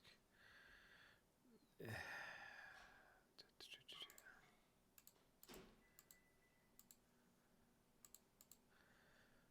feel sometimes, you work in certain programs long enough, you're like, oh, what was that? What was that? What was that? I forget. Is that it? I think so. Yes, that's correct. Okay. And then in my other FBX file, I have this particular object. In here, I want to turn on, create a color ground, and where are you? You're right there, right? So I'm going to select this square, and I'm going to turn this one white. And you can, I think you can do this in Blender as well. Don't quote me on that, but I'm pretty sure you can. But it's, to me, this is just a really easy way to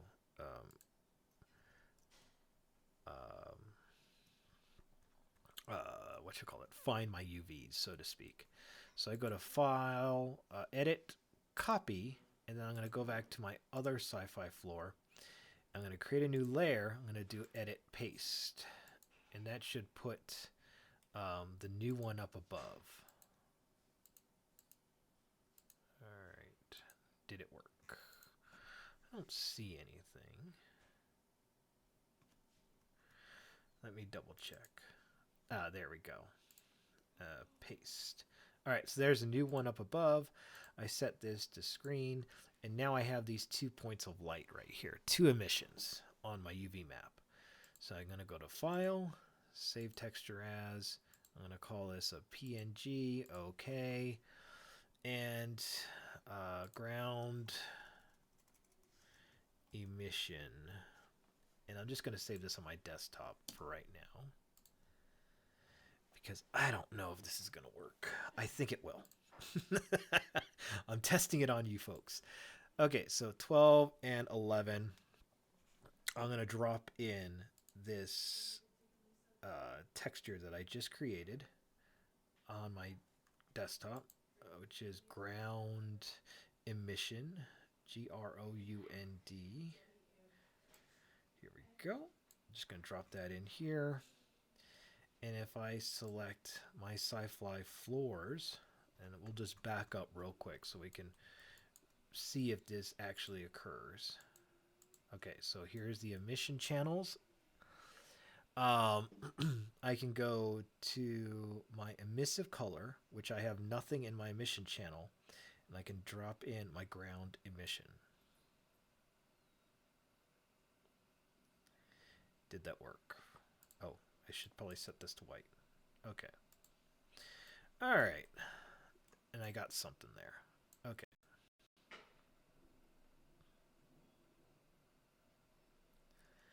And my bake is thinking. Let's doing its thing.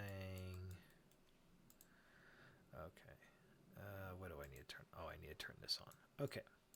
So that kind of worked. Now I definitely see ups, and that's where I messed up. Okay, so I only did one side apparently of this. Am I correct? Let's see what's going on here.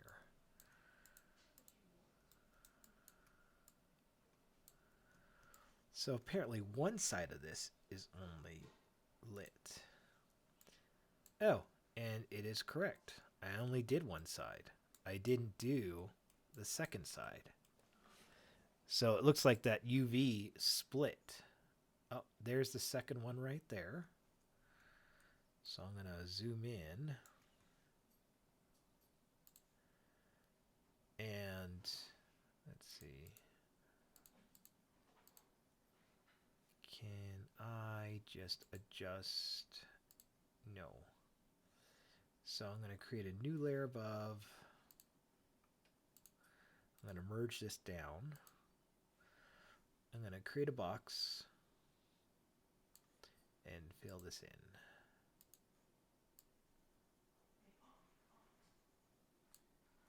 There we go. Okay.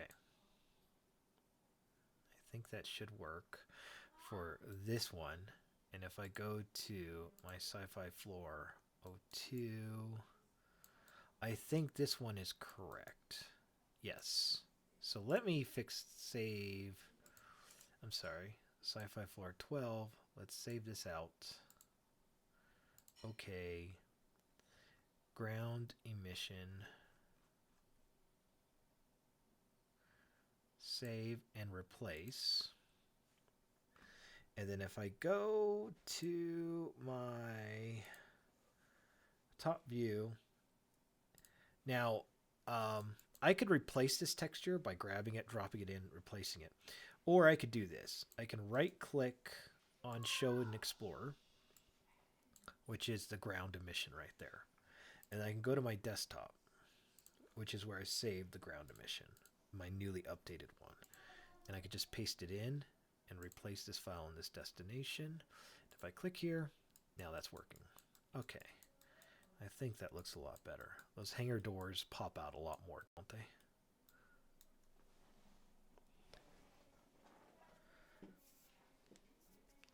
So, let's see. It did its quick bake.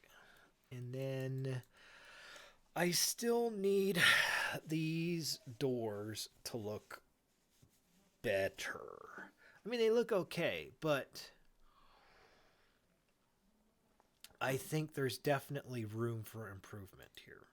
So let's go ahead and click on this hangar door. And we should drop in some light sources that can become kind of a fake source of emission. So I'm going to grab, I like these sci-fi lights, but I'm going to adjust them a little bit. So I'm going to grab these and just drop them up, grab one of those, drop them up there. And I need to find my hangar wall door. There we go. Oops, cancel. I'm going to unpack this prefab. And I'm going to reset the position.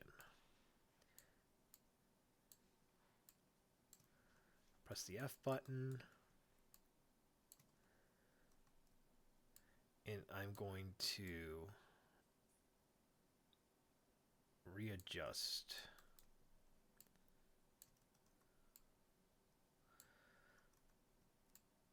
this. And I may have to make this light possibly static because, you know, we're going to get a lot of lights in this scene, and that's gonna cause some problems. So I'm going to change my emission color. Let's change this emission to a cooler color.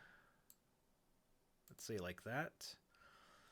And same thing with my spotlight. I want to change this to a cooler color, sort of like that.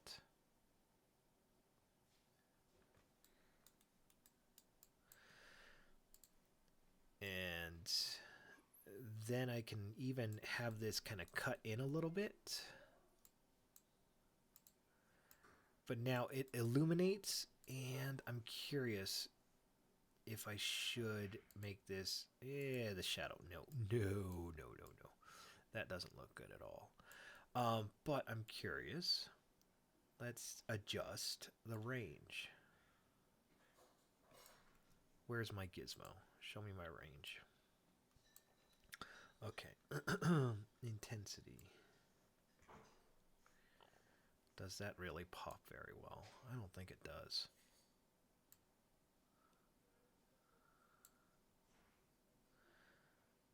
Let's see.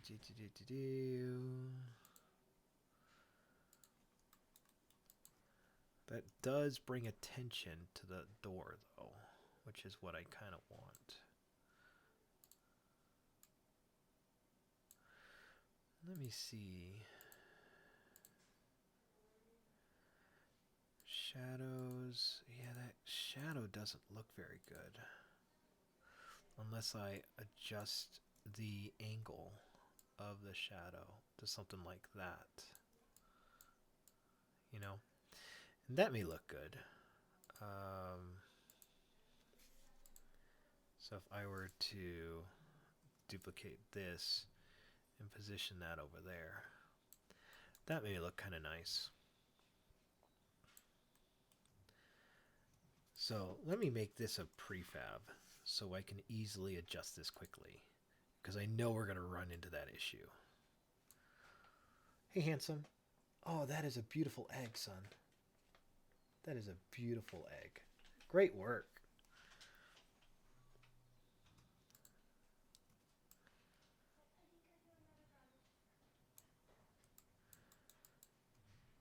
All right.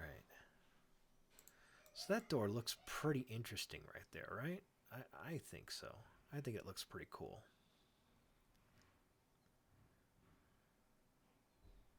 Adam asks, is it worth it though? I don't know. I don't know if it's worth it. That is a great question. Okay, so here's the hangar door. Let me grab more of these sci-fi lights, and I'll bring this one up over here and this one up over here. And then I'll grab the same ones.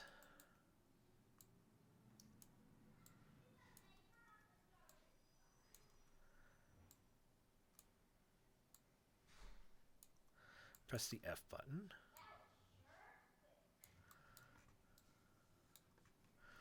And I'll make this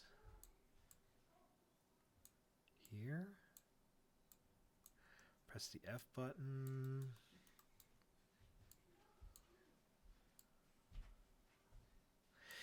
And I think these lights will have to probably be baked in the end.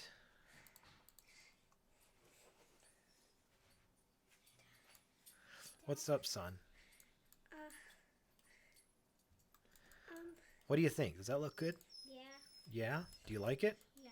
Do you want to see a cool trick? Yeah. All right, watch this. I'm going to hit the override button. How does that look? Cool. Yeah? Do I get your seal of approval? What's all those things? What do they look like? Boxes. Yeah, you're right. They're boxes. One of them looks like a blaze. A blaze? Yeah, What? you know what a blaze is? I have no idea what a blaze is, son. You can actually find them in the nether. Oh, is this a Minecraft thing? No. Dude, 5 seconds left. Oh, man. These kids.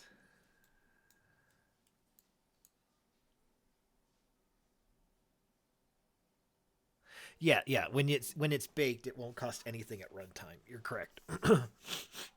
Okay. So now, those lights actually do help, because they pull out that background really well, and I would have never noticed any of that stuff. Now, if you guys are professional game developers, some of the cheats that people like to do is they'll actually take the texture, bake it out, and make this an emissive channel, which is kind of a cheat, but it works just as well. So I'm thinking I may keep these the same black.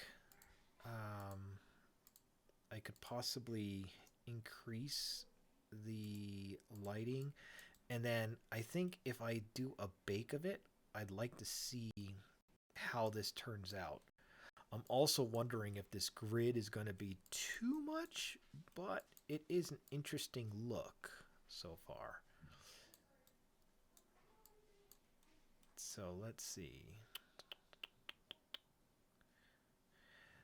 I want to test something. I'm going to go to my static. Now, we already set our floors to static. I want to test what these walls look like set to static. So if I go to my walls, I'm just going to hit the static, turn them on. I should go relatively quickly. I've got a great GPU. It should haul.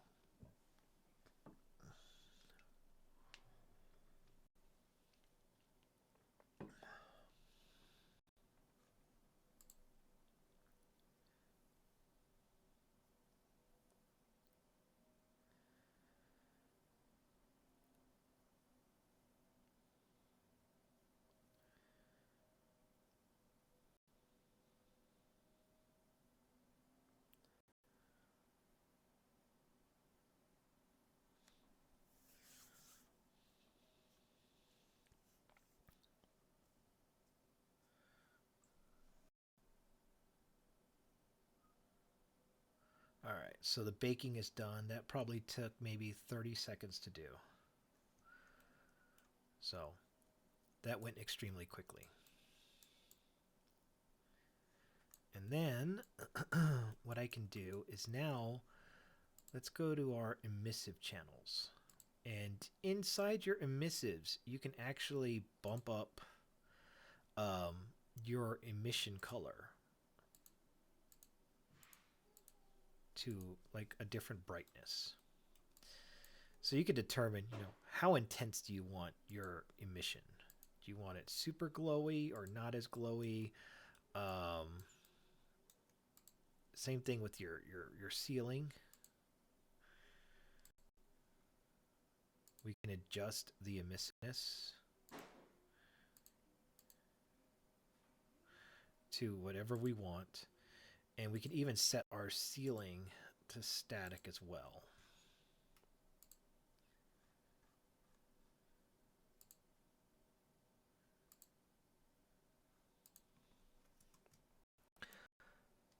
Go ahead and save this. And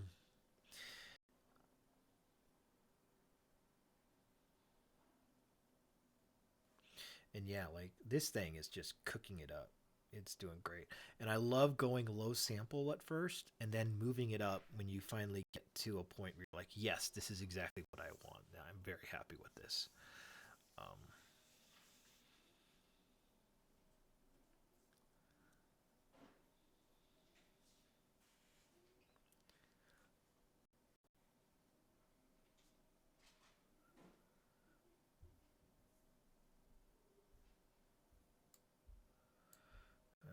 right.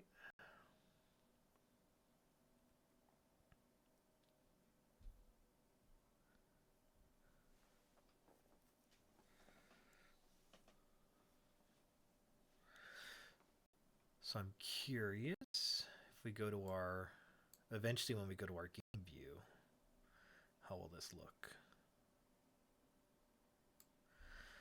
So if I go to my main camera, I change the focus and I go to my game view.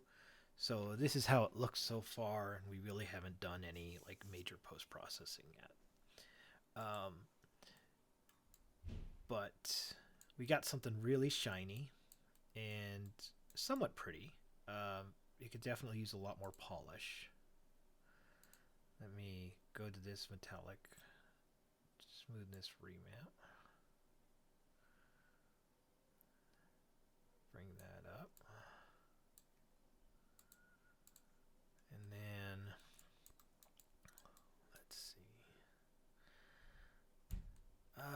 what else can we do? I want to look at it from this perspective over here.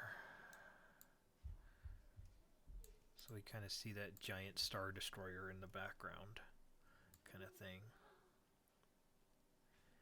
Okay, so let's take a quick reference at our pictures. Okay. So we see the two. Mine is a lot more shinier. Mine's way more shinier than the Battlefront. So let's just do a comparison. You know, side by side comparison. I think color-wise, we're pretty close. I think our material could be a lot less shiny.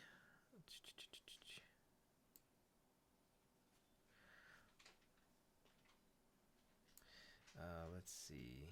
Can we pull down? No, that's not going to be good. Yeah, I'll have to figure out how we can. I may have to have these custom built for HDRP. These floors right now, because we're not getting any type of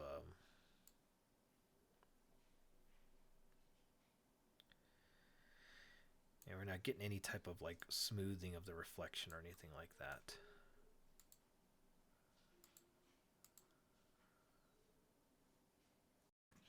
Let's see. So mine are a lot more shinier. What else? We need to fix the glows. The glows really don't pop yet. And then some color correction is probably going to be important. So let's see what we can do here.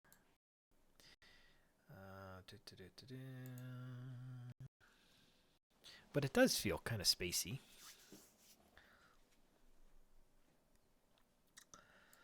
Let's see. So let's go to our, no, not presets. My default, here we go. So in my bloom,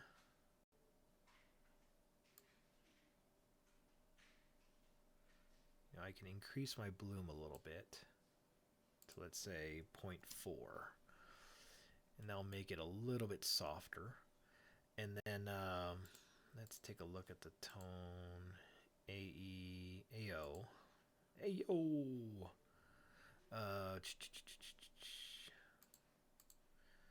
I'm going to increase the quality of my ambient occlusion.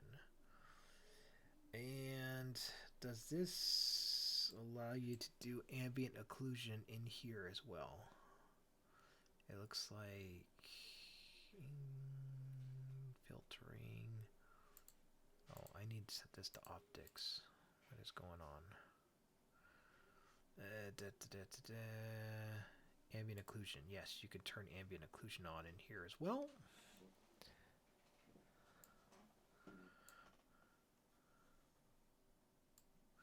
And then, let's see. Let's take a look at this Space Dreadnought. I don't think it has an emissive channel. Yeah, I don't believe it does. I'm curious if I can go to my base map. Oh, it does have an emissive channel. Oh, even better. Yes, yes, yes. Okay. This is going to be good.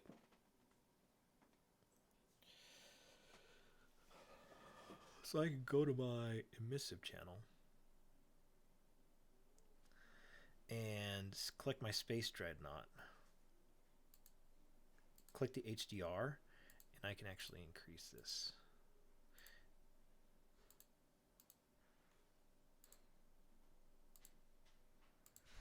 Here we go. So you see something out there, but you're not quite sure what it is. All right. That's looking cool. Looking really cool. Okay. I think the bloom, I think these may be a little too much.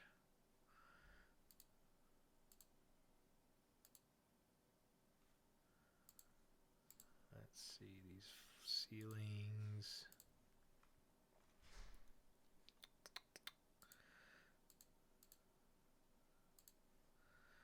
Okay, and then I'm gonna go to my.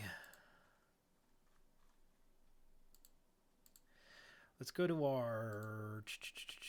Let's see. We have a reflection probe. We don't need to do light probes because, well, we could, but it's not really too essential. Let's go to our default render settings. Shadows, we have them working. HDR sky, motion blur. We need to add some. We will need to add some fog to make the volumetrics work. We could probably add that now if we want. Okay. We need to enable, and then we can adjust the attenuation. Right. Lower you go, the stronger your fog. The higher you go, the less intense your fog is. But that's primarily there for your light volumetrics. So let's see, sci-fi lights, just want to make sure the volumetrics is turned on those. So let's go to our volume.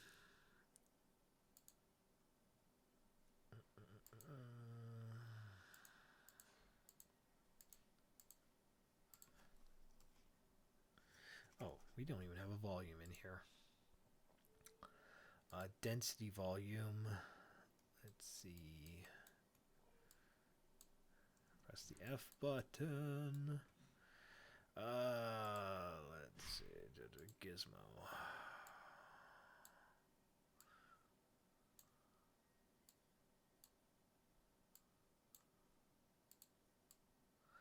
So let's see this density volume, see if this works.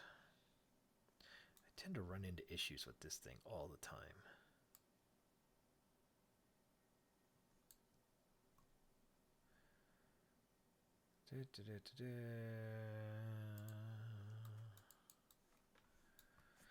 And I'm also having issues because my bake is not finishing, which tells me that this thing is crashed. Okay, Unity. I'll play your game. Yeah, I just hit the close button and it's not closing.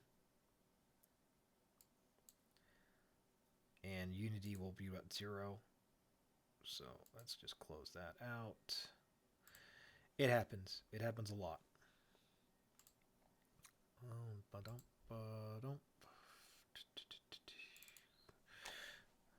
So let's see.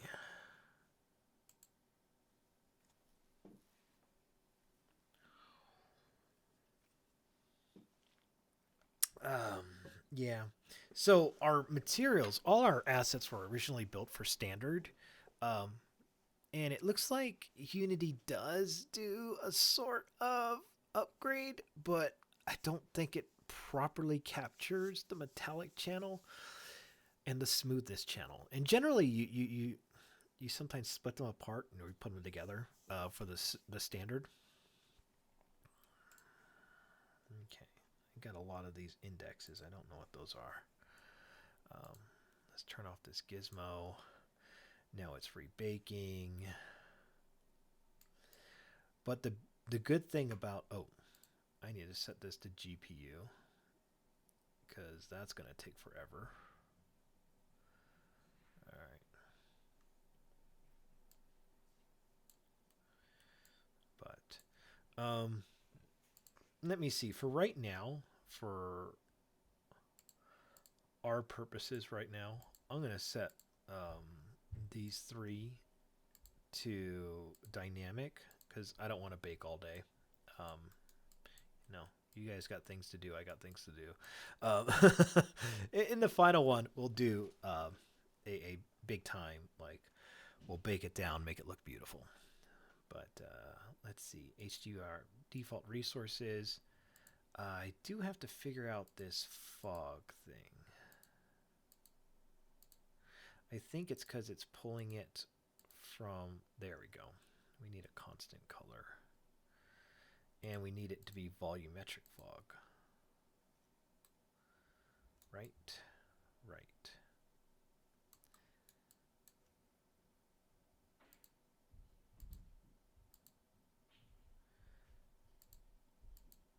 So if I set this to volumetric fog, do I need a volume for it to sit in?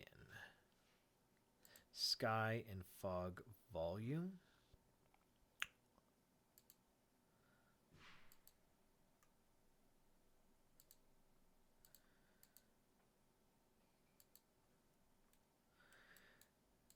Oh, geez. What did that do? I don't want that.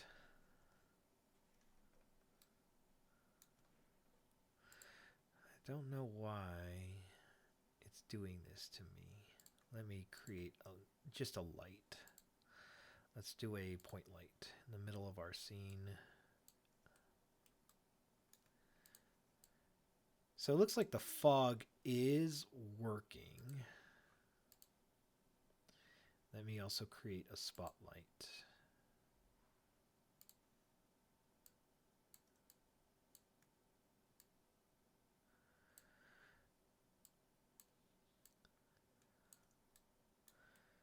Spotlight is also working. I could see the volumetrics turning on and off. It's just the fog isn't that strong. So let's go to the attenuation. Usually if you go lower, it's stronger. But I may need to go in the opposite direction, where the spotlight needs more intensity to show up. What to do, what to do, what to do. I have an idea. And I actually found this idea out by the last Resident Evil one we were doing. All right. So if you click on this little tab right here, you can actually set a light layer. So in my layer, where's the light layers? Light layer, light layer. If how did I do this? Let me think. Turn off my shadow maps. I set my color, and then I did the radius. Something like that. And if I left it at point mode, I can go to, where's the light layer option?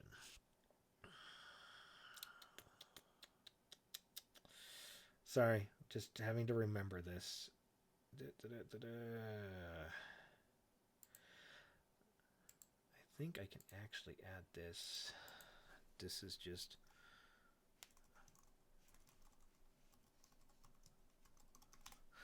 volumetric light.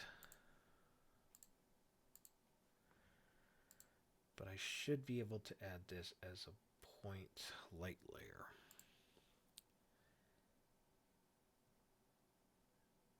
Sorry, guys. Oh, is it over here?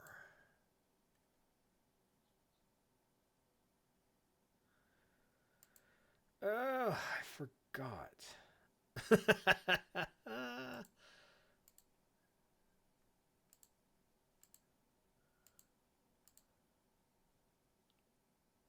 Yes. Okay, so default volumetric. These lights can almost be like a culling light. It doesn't seem to be doing what I want it to do, though. Let me see something.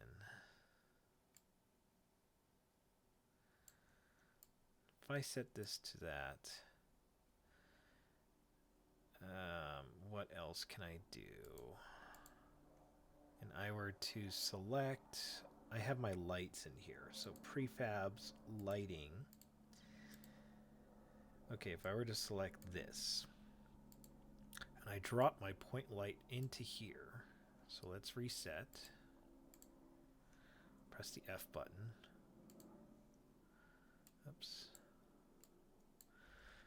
Okay, I want to zoom into here.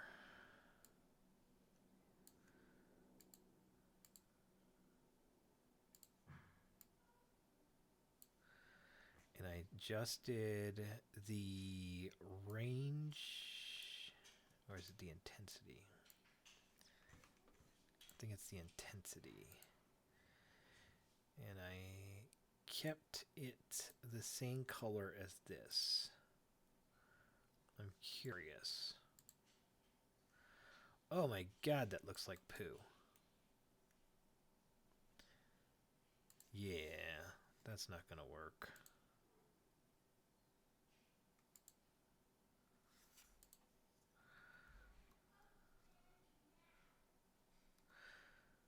I take it all back.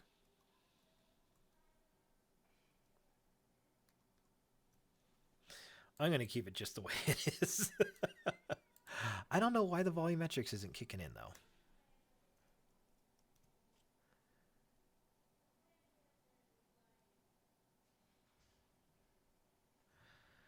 Let's see. HDR pipeline settings. Let's see.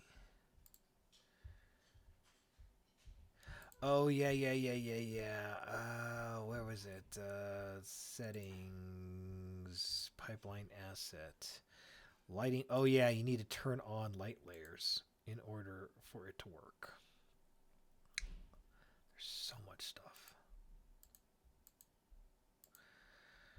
And what about fog? What's the deal with volumetrics? There's something. Oh, and I also need to adjust. And graphics. What is it? The quality. HDRP.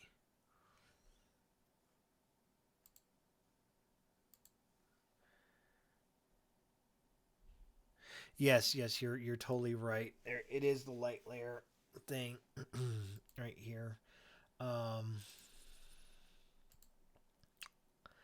Yeah, if I'm not mistaken, I can create a point light.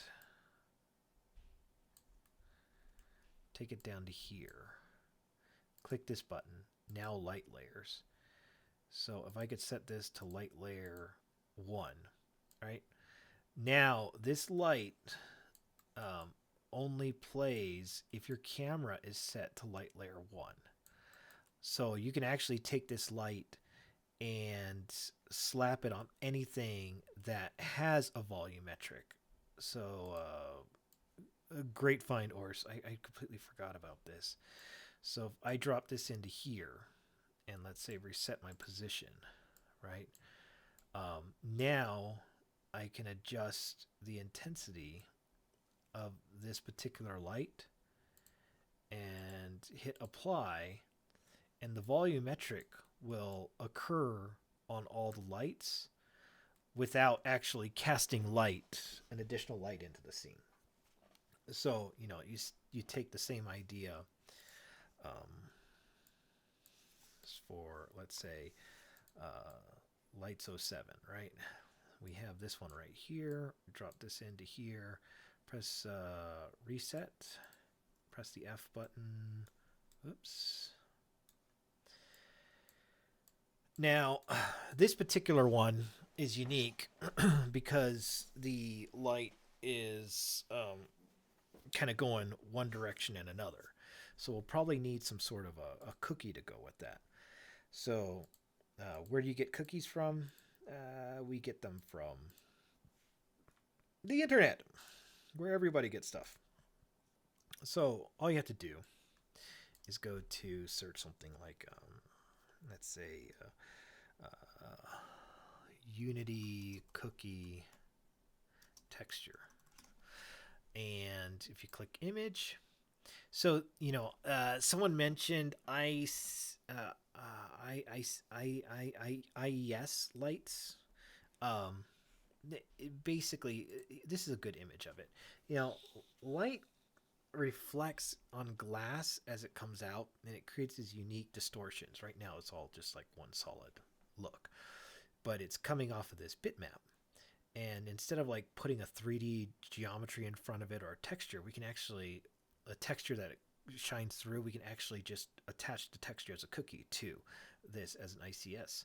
So I'm going to grab this texture right here, and I'm going to copy it and save this image. And I'm going to go to my desktop, and I will call this cookie. And a JPEG is fine. Save that. Okay, and that's good. So then what you can do then is take your cookie. So your desktop cookie, down here at the bottom, I drop this into my scene. Now I can't use this as a cookie until I do a couple things. One, I gotta first set it to a cookie, but I have to make sure that my light type is correct. So for us, we're using a point light. So I need to make sure it's set as a point light. And you're not using your alpha as transparency. You're using your grayscale as transparency. You just hit apply, and it turns into that. Okay? Then when you go to your point light, there's this little texture right here. Drop that in, and you can see that, well, it completely changed. Let's see. So let's adjust.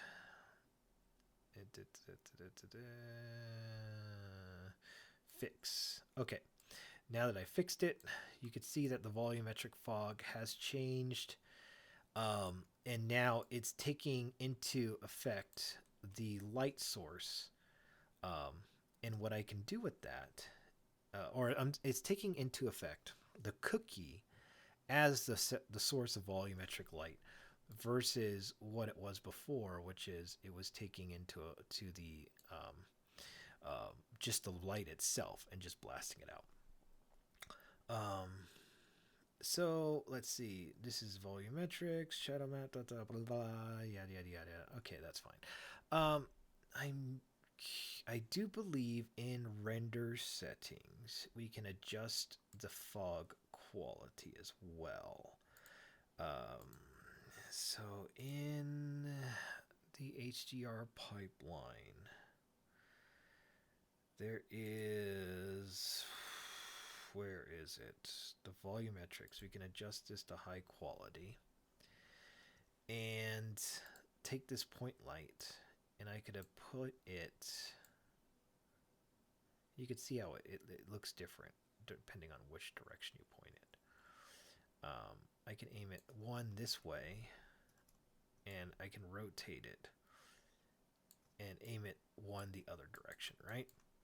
Now, I do know that my lights cast a yellow orangish tint. So I'm going to go to my spotlight, and I'm just going to copy this hex value. And we're just going to go to our color and paste that hex value in.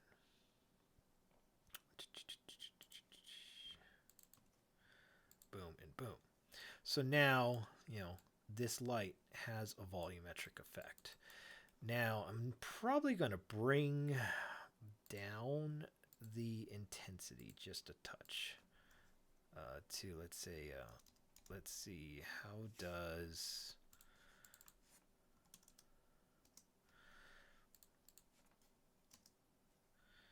500 look? All right. I still see it, but it's not like overwhelming. So I'm going to go to overrides and apply all, and now all my lights have a volumetric effect to it. It may still be a touch too much, so let's see, turn on our gizmos. What does 2 look like?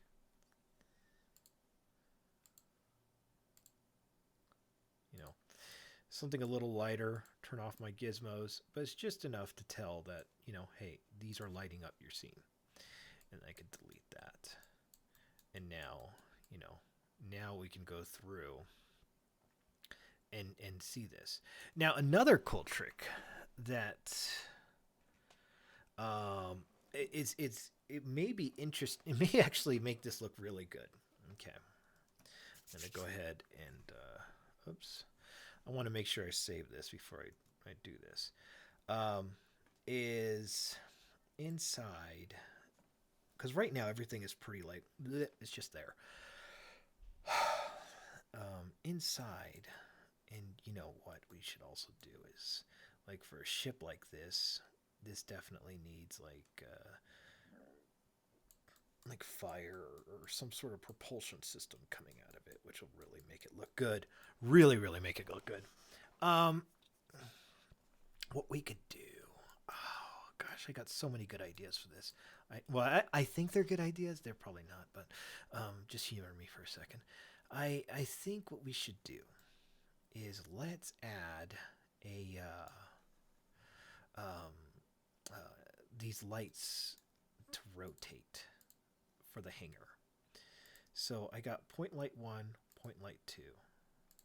Okay, so I'm going to right click and I'm going to hit create an empty object, rotation. And I'm going to drop these spotlights and point lights all into rotation. Oh, it won't let me do that. So I need to go into the actual prefab. So you click on this little button right here. Now you can go into the prefab. So I'll go ahead and create an empty object called rotation. Take these spotlights, drag them in, and if I see the gizmos, I probably won't see anything here. I'm going to set an animation where this thing rotates on a consistent basis, which would be kind of neat. So on here, I'm going to go ahead and add a component. Now we could use Cinema Machine here, or we can use just a regular animator. I think in this instance, I'm just going to use a regular animator. So what I'll do is I'm going to create a animation, and I'm going to call this rotating light. And I'm going to, in my, let's just create an animation folder. Rotating light, drop that in here. Then when you click on your rotation and you drop this in, it should create an animator. Oh, and they changed the funky thing, so it looks a little different. Okay, so, and it's called rotation. All right, so how do I see this? I go to Window, and I go to Animation, and I go to Animation. Okay, so I can click on my rotation. And actually, I'll probably click back out, press the F key, so I could see this here. Inside a rotation, if I adjust, we could see what it would do, right? I want it to rotate 360 degrees. So I'm going to click on my rotation. I'm going to turn on the record. And I'm just going to do a quick movement like that. And that's going to set my initial keyframe. And then in, let's see, I think I want it to go 10 seconds possibly. I'm going to rotate it to 359.9. So it does this. Now, if I play it back, whoa, that's way too fast. So let's go ahead and scale this up to like 3 seconds. So I don't like that. That's exactly what I don't want.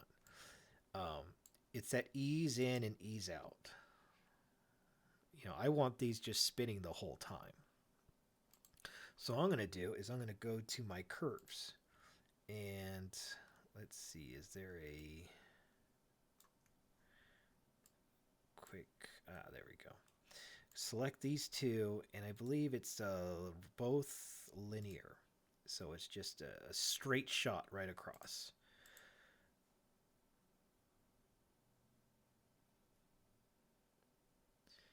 Okay, so now that that's done, I'm going to get here to my sci-fi light.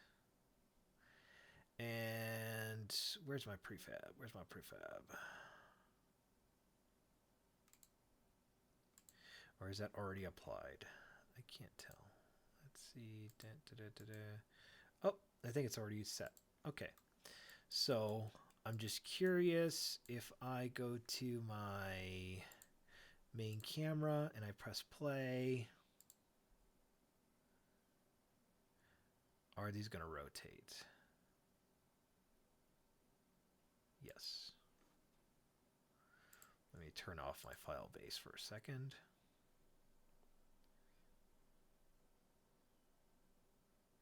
Oh, but they don't loop. So I need to make sure I click on my rotation and I say loop and hit play.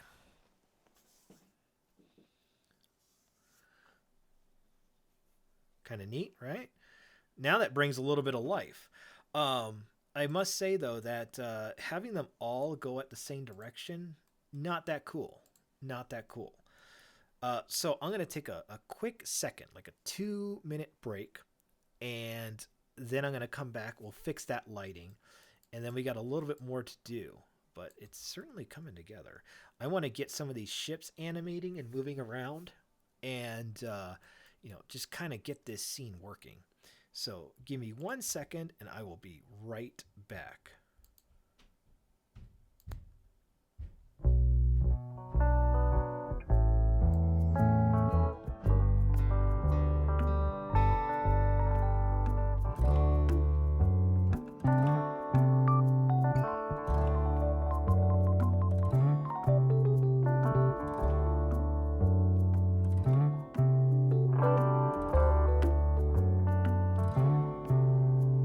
Introducing the GameDevHQ Pro Membership, a brand new subscription-based service aimed at helping you succeed as a game developer. This service gives you access to powerful tools, amazing assets, and easy-to-follow certifications to make you become a legit Unity 3D game developer and software engineer. Get instant access to over 100 hours of authorized training available through our built-in custom streaming platform. Earn your game developer certification and software engineer certifications by developing games for 2D, 2.5D, 3D, mobile, and even AR. The GameDevHQ Pro membership also provides the easiest, most powerful, and enjoyable tool to give you the freedom to create. Introducing Filebase, an amazing tool built for Unity 3D that gives you access to thousands of video game assets developed by our in-house team of artists, from weapons, tools, props, vegetation, vehicles, systems, and even entire levels. You'll see how incredibly easy and enjoyable game development can be. Your membership's value will continue to grow through the year as new assets are added on a weekly basis and can even be requested. We have made it our goal to help you not only enter the world of game development, but successfully build and publish your game. The Pro membership also includes a growing library of custom-built challenges and a vault filled with live Pro Workshop content. This GameDevHQ Pro membership provides you a powerful set of tools and training that makes learning game development easier than ever before. Log on to GameDevHQ.com right now to learn how the GameDevHQ Pro membership can become your game development solution.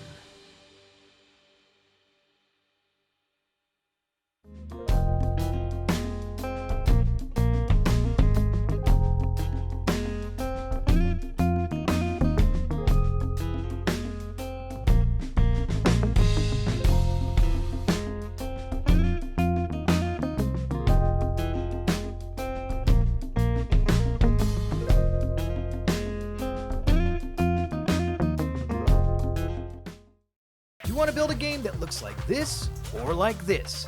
We are GameDevHQ.com, and you can build an amazing game using thousands of ready-to-go assets from our file-based library with our Pro membership. Visit us at GameDevHQ.com now for a free trial.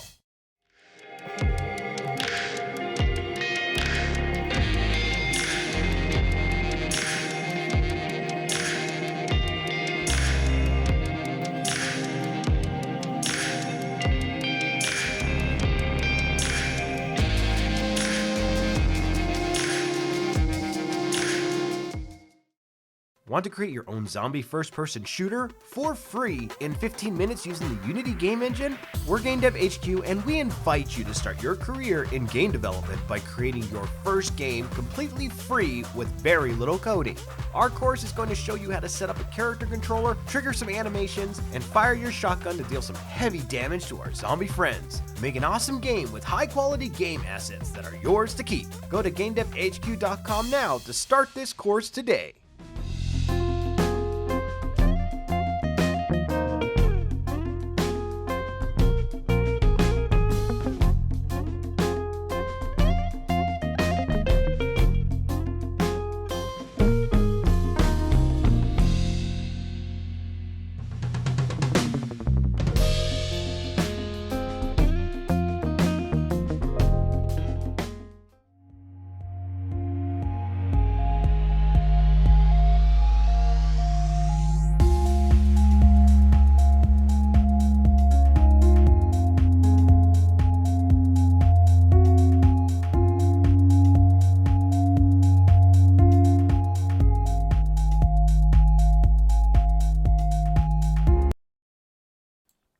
Okay, thank you. Just needed to take a second. Yeah. All right, so let's see what we got. Oh, yeah. Where were we? We were here. We had a bunch of lights going in the same direction. All right, so let's take a look at our hangar hole. And in here, we got a whole bunch of lights that are going in one direction, and we want these particular lights to reverse direction. So how would be the best possible way? So for me, I would create a secondary prefab because all of these are using the same lights. So let's take a look at our prefabs. And in here we have our lighting, and in here we had Sci-Fi Lights 07. So I'm just going to call this Sci-Fi Lights 07 Reverse. Okay, so we know which ones we want to hit. We have 1, 2, 3. Nope. Okay. Well, this may be a little harder than expected, but I'm just going to kind of group these into the position we need. So I need 1. Let me turn on my gizmo. This first one, oh, come on, hangar hole. Let's see, 1, 2, 3. Cancel. Here, let's open this prefab up. No, yeah, hangar hole prefab. Let's open that up. Press the F button. Let's zoom in. Okay, this will be a little easier to work with. 1, 2.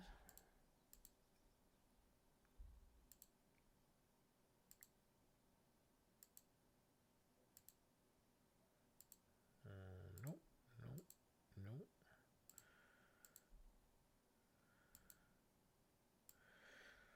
So this goes 1, 2, 3, 4, 5, 6. Okay. And then on the other side, it's 1, 2, 3, 4. That's, nope. 4.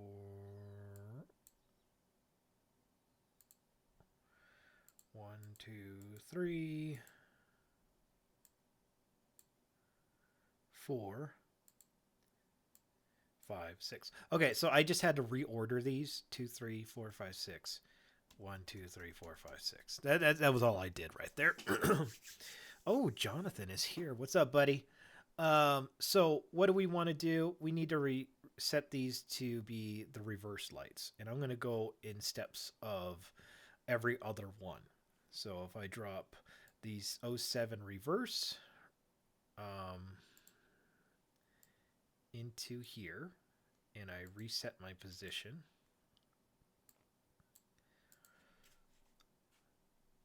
'07 reverse should be there. So 1, 2, 3, 4, '07 reverse, 5, 6. And then over here, I'm going to do the same thing. Reverse these ones. 7, 8, 9, 10, 11, and 12. Now I just need to change the animation to flip. How do you do that? Real simple. Take the rotating lighting and duplicate this. And we're going to call this reverse. And then I just swap this. So instead of it being at 2 seconds, I rotate this around. And in here, I'm going to select my rotation reverse sci-fi light. And there should be an animator right here, and it's using rotation. I'm going to remove this component and add in light reverse and just make sure it loops.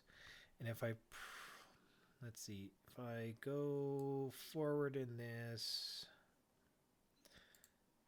let's see, will it play? That's correct. And if I play this one, it should go the other direction. That is correct. So let's go back to our main view. And I'm going to go to my main camera, position it right here, and press play. Let's see what this does.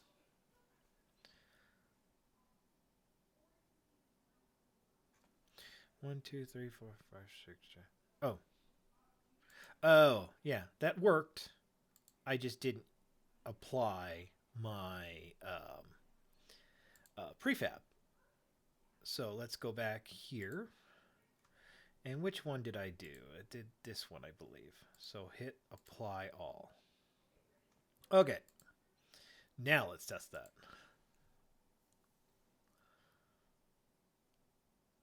There we go. So now this looks like it's coming to life, right? Like that's how they should operate. Okay. Looking good. I think it's looking pretty slick. So we'll go ahead and save that. I'm going to turn off these gizmos because, man, they are just ugly. In fact, I think I just turn off my light gizmos. Where is that? It's not the volume. Where is the light? Light. Where are you? They won't be volume. Lights. It's funny how I turn off the light and the lights stay on. Oh, Unity, you're drunk.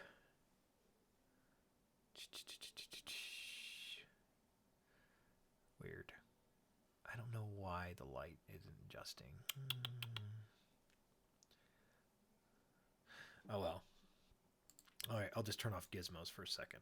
The next thing I want to do is I want to animate some of these ships. You know, I think it would be kind of cool to have these ships kind of play in and play out over the entire duration of this sequence. And this sequence is not going to be like a game. This is more, I want to see this thing come to life, so to speak, you know? So let's start off with this Space Fighter 12. And what would be cool is to see this Space Fighter 12 kind of fly up and out and around. And let's assume that our animation is, let's say 30, well, let's do 30 seconds. Let's do some 30 seconds, okay? So how do we make this space fighter flight? Very easy. Go to animation. We're going to create a new animation. And we'll call this Space Fighter 12 Animation. Okay. And I go ahead and select Space Fighter 12, and I drop this onto here. And we're going to assume all of them are going to be 12 seconds again. So where do we want this jet to start? Well, we want it to start maybe over here. We don't want it coming through a wall. So let's have him start somewhere around here. And we know that we want this plane, this jet, to end up sort of out here. And it's leaving this hangar, right? Okay. So right now it's just kind of this straight shot. So let's first get our timing down. We want this at 30 seconds. So it should be slow. And if we play it back, you can see how slow the movement will be. So I'm going to have him at, say, let's say 5 seconds. Kind of move on up. And as long as you got the record button turned on right here, you will always be recording based on your keyframes. And then I'm going to have him kind of go over into this area. Let's go ahead and adjust the position of the body.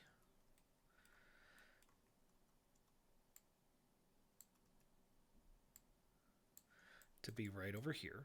So he goes up, and then I want him to do sort of this tilt thing.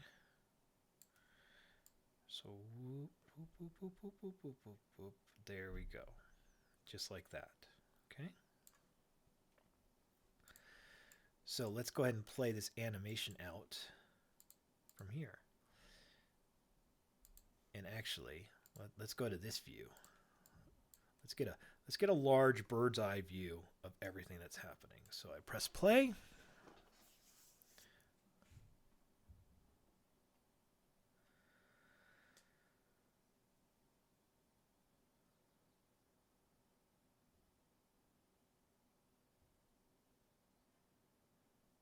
There we go.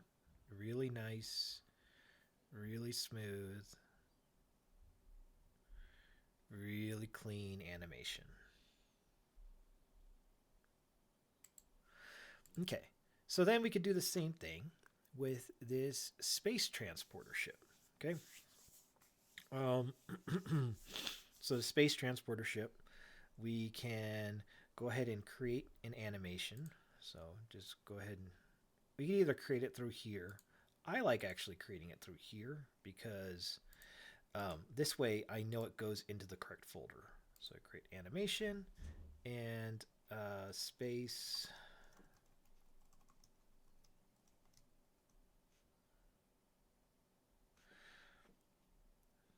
O1 and space transport ship O1, and I'm going to drop my space transport ship O1 right here, and that's going to create this animator. And this one I think will be cool to have coming out from maybe out of the hangar, right? So let's take a look at this thing, and I'll start it from like right here. I know I'm cheating it because it actually is a little too big for the hangar, but nobody will ever know. Well, you guys will know, but nobody else will. And we'll keep it that way, won't we? So, let's see. I'm going to have this ship kind of coming out of here. And then I'm going to have the ship slowly pushing forward, okay? And so it does, oops.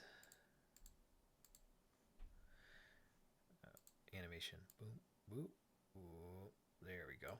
Okay, and then I'm going to go to my seconds, and we'll move this over here to 30.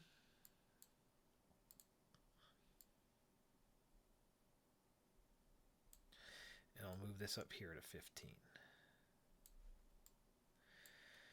So if I press play,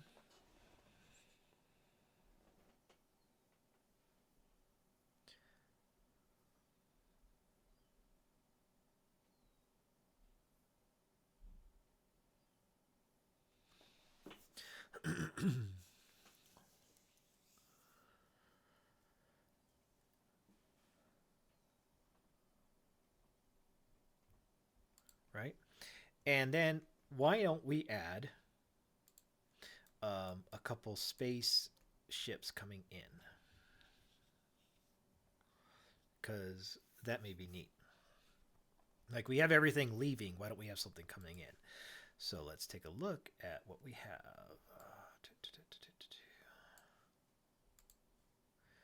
Let's go to our file base.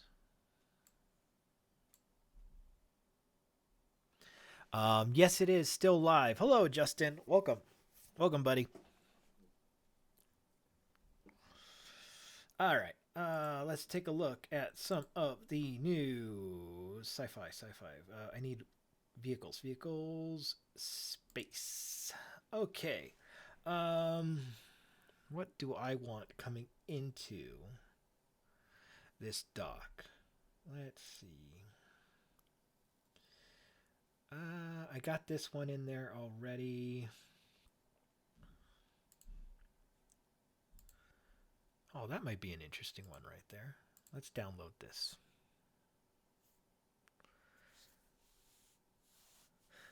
Okay.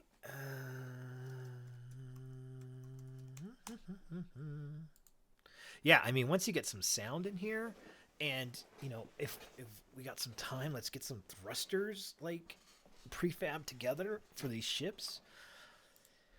I think it'll look really cool.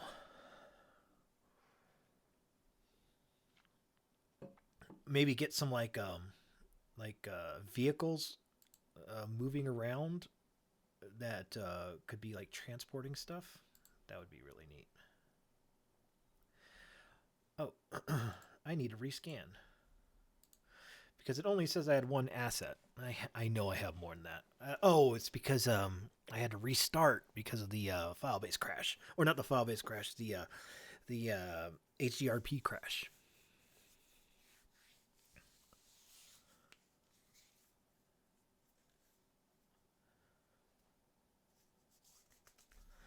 Okay, let this kind of grind just for a second. You know, it's kind of freakish right here. So this entire scene that you see was created with 17 downloads. Put that into perspective, guys. Like, really put that into perspective. We have almost 1,100 assets, and this entire scene was made in 17 asset downloads. That's incredible. That's just nuts. That blows my mind every time I really sit back and think about it. But it also tells you, you know, how efficient you can be if you wanted to build as many different types of games and levels that you've ever wanted to build using Filebase. I mean, it's incredible. Okay, if you're new and you're wondering why it's pink, that's because we got to set this to upgrade selected to HDR pipeline. Oh, thank you, Dominic. You guys like it? Vlad, you sound like you like it. Mike says this is coming out awesome. Thank you. Travis, bit of sound. It's going to go over the top. Or says it's coming alive. Yeah. It sounds like you guys all like it. Let's see. So I'm going to select this particular space transport ship. And I will adjust the smoothness a little bit. There we go. And then I'll also adjust the size so it's not so big. and we'll have this ship coming in, right? So I'm thinking we'll have this ship come in from a high level and then possibly turn inwards. But let's get that going. So let's grab our animation. So create animation. And what are we going to call this? We're going to call this Space Transport Ship 5.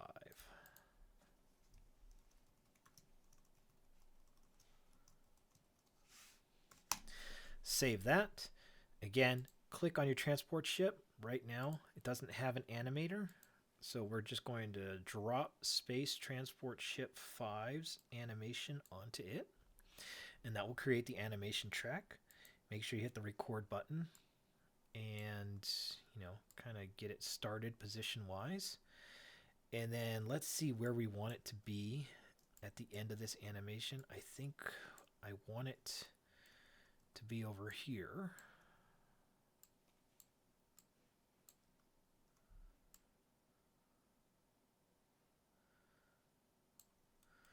We don't want to give it too much movement because it's such a big lumbering beast, you know? So then let's go and stretch this out to 30 seconds.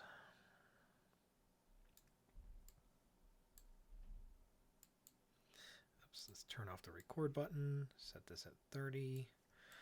All right. And then let's just hit play and see what it looks like. All right, we got this one ship coming out, and we got this big bad new one coming in.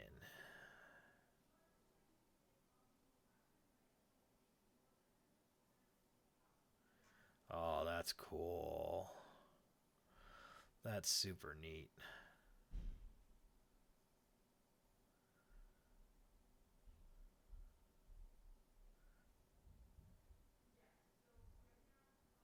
And then when it hits the end of 30 seconds, it's all going to loop over again. Or not. Yeah, maybe I look like a liar right now. I thought it was going to loop. Okay. Let's see. Okay, so this is looking pretty good. How about we play with some thrusters? I think that may be essential. The Empire does not. Bradley, thinks we're gonna need some air traffic control. The Empire doesn't need air traffic control. The Empire will kill you and put you in camps if you don't know how to fly correctly. That's just what the Empire does. So let's put a little thruster on these things because right now there's not much going on. So I'm just going to grab another one of these. What is this one? This is Space Fighter 12. And I'm going to use this as kind of like my guinea pig right here. So F here. All right, let's see. What did I scale that to? I don't know. But I'm just going to place this right here. And then I'm going to right click and let's go to Effects Particle System. Perfect. Now it's shooting pink. Huh, who would have guessed? So in order to fix that, we need to make sure that we set this up so that it knows what to do particle wise for HDR. Let's see. I guess that was just rebels who had them in the trees of Yavin. Cloud City had some too. Yeah, exactly. You don't met. There's no insurance with the Empire. You know, they just end you. That's all. Okay, so we need to create a particle material because right now it's like I can't use this. So let's go ahead and create a particle material. And actually, we can even create a new folder in here called particles. And inside of here, I'm going to create material particle thruster. Okay. And let's see. I don't think HDRP allows anything else. So let's double check this. I want to make sure this works. And I don't have to do the VFX.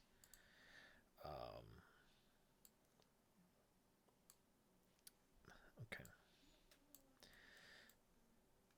So that's that. So that's the particle thruster. And then in here, this doesn't have to be lit. This is unlit. And in here, we could adjust to make this. I'm curious, why don't we just use our cookie? Because that would be an interesting looking thing. So let's set our cookie to be default 2D apply. And the alpha is from grayscale. So I'm going to take this particle, drop this into here, and drop this into here. Okay. And then we want to transparent. And the alpha additive. So now that's what the particle system looks like. Okay. And then what we want to do is we want to adjust this so that it's not aiming toward you, that it faces the direction at which it's supposed to. So where's that setting on here? Let's see. The world view is what it's assigned to. Okay. All right. Oh, and it looks like we may need to make sure this is double-sided.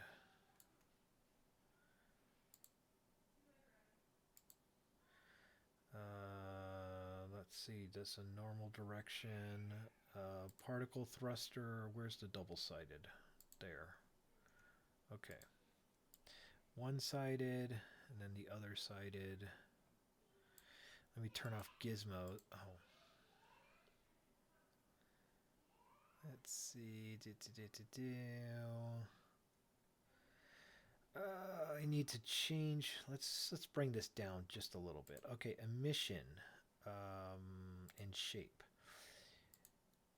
Cone, I want to set the angle to 0. And radius, we are going to set this down to a lot smaller. Emission over time can be set there, but let's set the speed down to like 1. So 2. Okay. And I need to make sure that I can see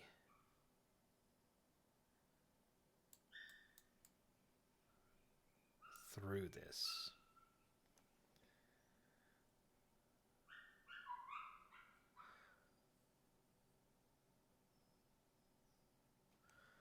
So then, let's see, what else was there? Oh, gosh. Man, this is like hurting my head. I'm trying to bring all this stuff back right now.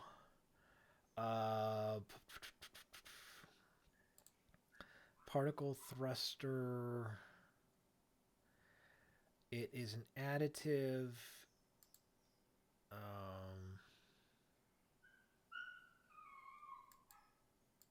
Transparent, right? Yeah, but the additive is bad. We don't receive fog. Don't write the depth. Okay, that's better. Now I just need to make sure there's no black area around it. I think that's correct right there, right? Yes. Okay. And then in the particle system, I don't want the speed to be, so let's do 0.5. Okay. And then I want the size to change over time. So it starts off bigger and then it goes smaller. So size-wise, I believe we set this over a curve. And if I click on the curve, I can adjust this curve. Oh, wrong way.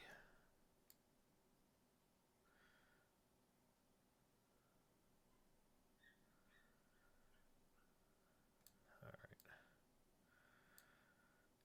right. Okay.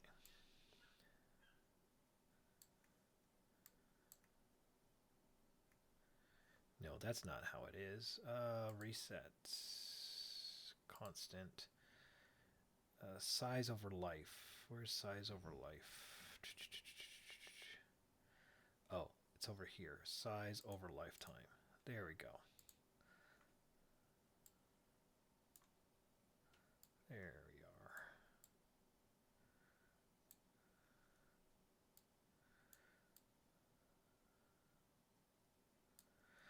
are. Okay. So I'm going to take this system right here.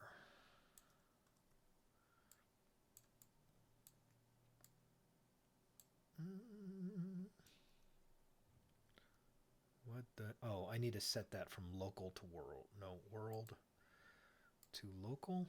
Is that what it is? There we go.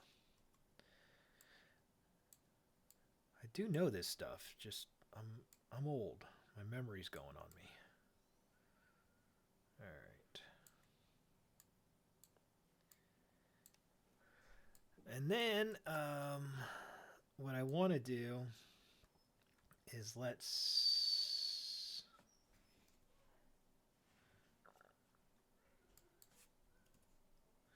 point 3. Okay, point 3. We'll set the rate over time to, let's say, 10. No, 5.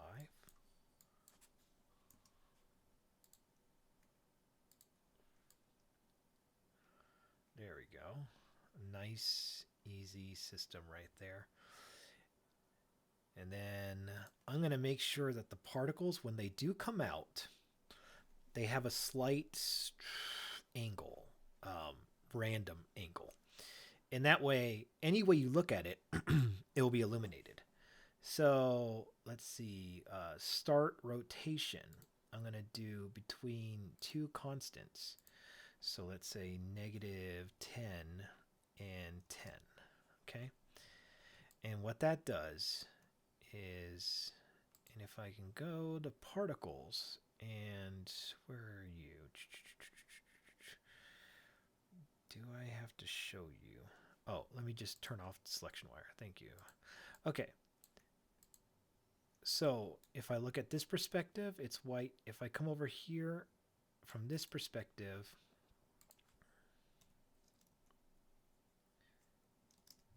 oops. Let's see, did that fix it? No, it's still not fixing it. Am I in the wrong one? Start. Where's the birth? Where is it down here? Shape. Rotation. Random. No, no, no, that's not it.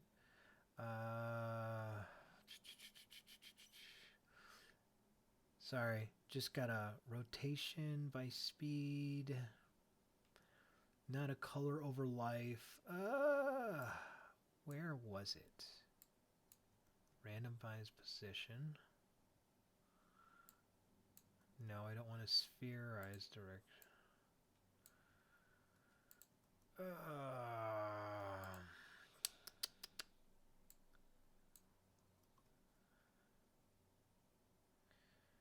Where was that random rotation start? I thought it was here.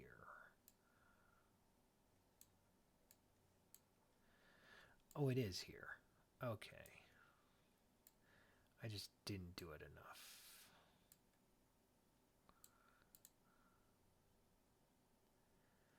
Okay, this is it.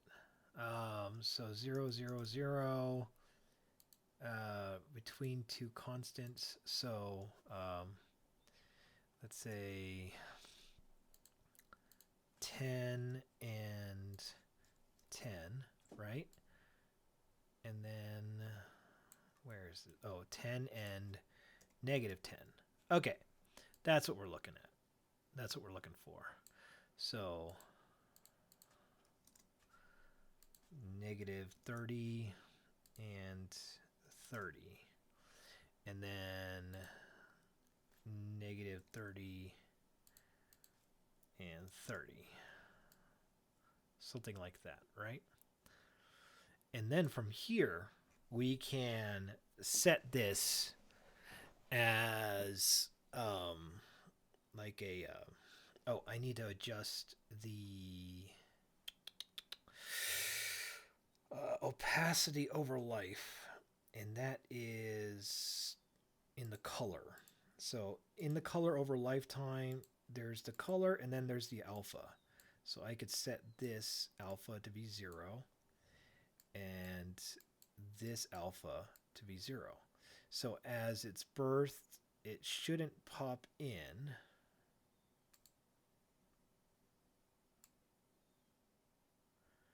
It still does anyway. Oh boy. Oh boy. I will figure you out soon enough. Let me see. Let me hit my renderer. Okay. Particle thruster. I think I may need to add more. I'm going to use this as my emissive. White. Or actually, let's make this an interesting color. Let's do this. All right.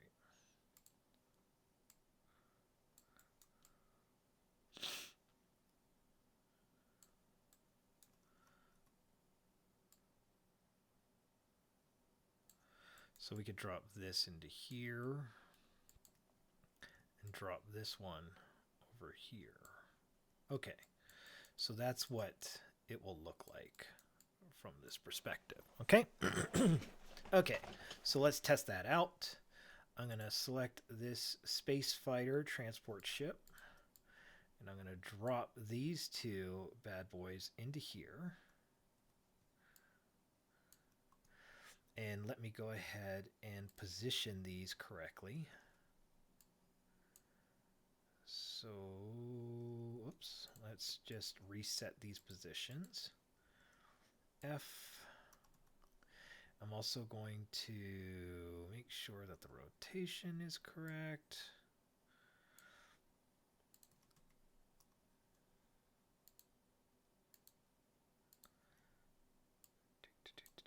Let's press the F button.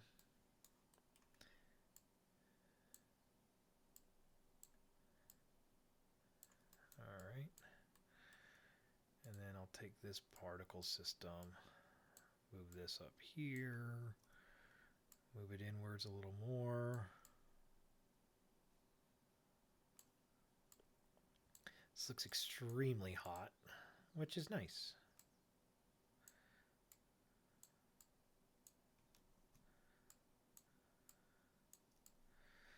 Okay, and I'm going to take both particle systems and move them up a little bit. All right. So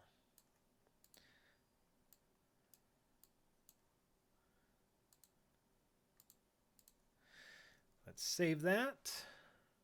Let's give this a play.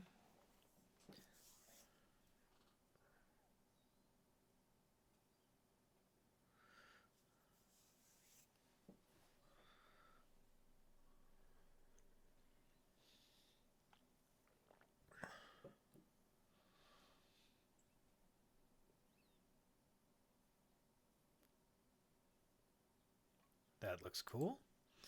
Okay. And then, let's see.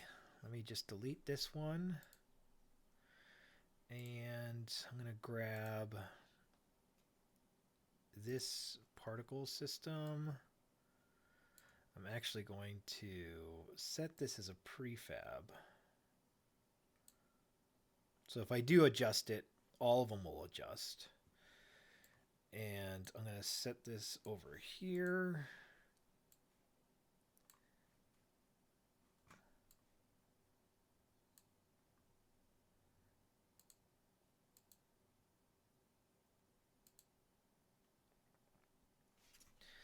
Oops.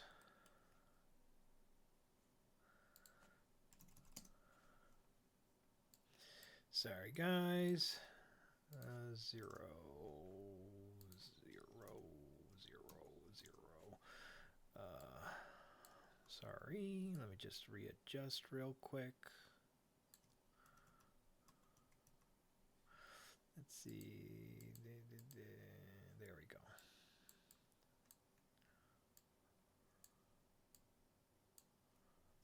Press the F button. Let's zoom in on this.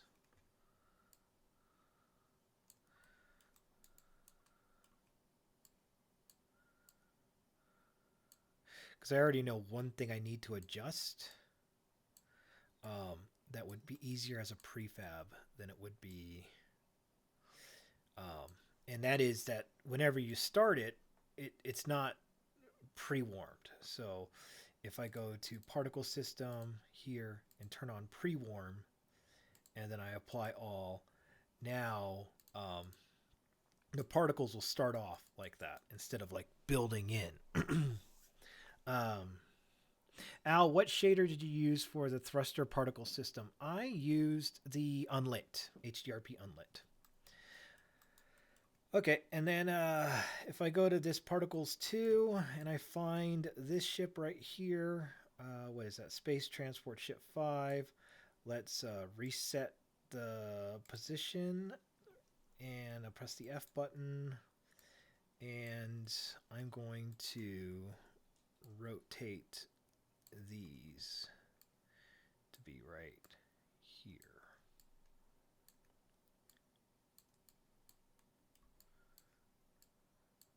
One, 2, 3.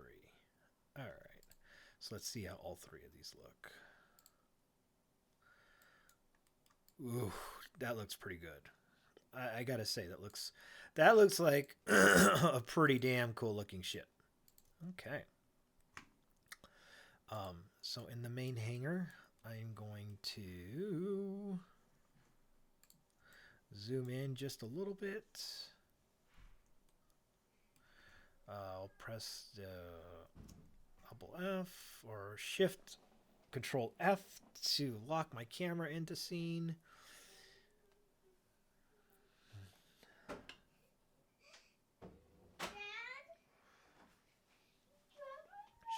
Look, look, look. Isn't that cool? Shh, what is that? That'll look amazing. Yeah? Is that nuts? What's that? Those are spaceships, dude. Well, what's that? Which one? This one? Yeah. That's a spaceship. What is that thing? It's a spaceship. See? Look, I'll press the F key so you can take a look. See that right there? It's a space transport ship, buddy. Isn't that amazing? Yeah, what? Trevor, the code into the gate is 18, 30 to 22, 32, but there's none of those numbers. It's okay, sweetie. I love you. It's okay. It's okay. Just let it go, honey. Okay? Do you want to just sit here and watch me work for a little bit? Yes or no? Yeah? Okay. Just stay right there and watch. These are pretty cool spaceships, right? Did you know that your dad and his buddy John make this?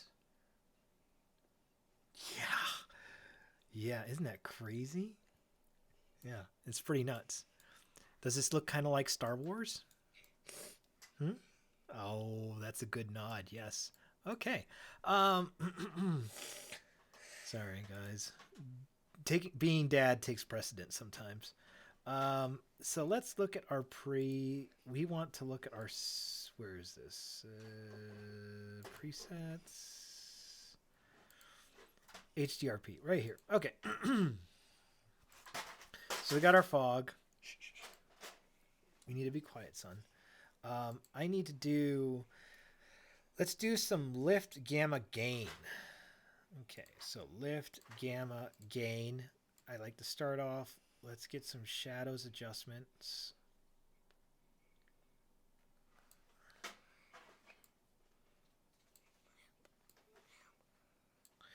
And then we can even add like a little bit of color tint to it.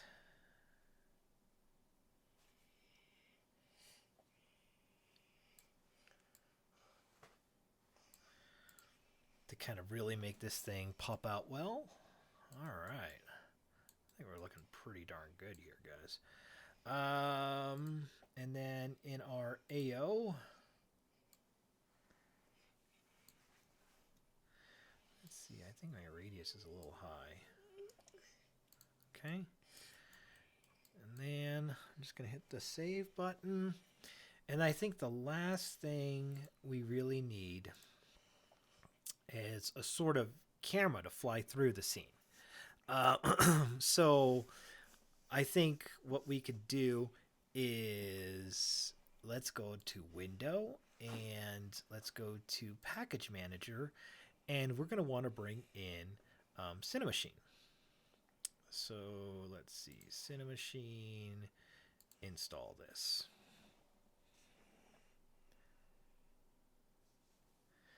Let's see.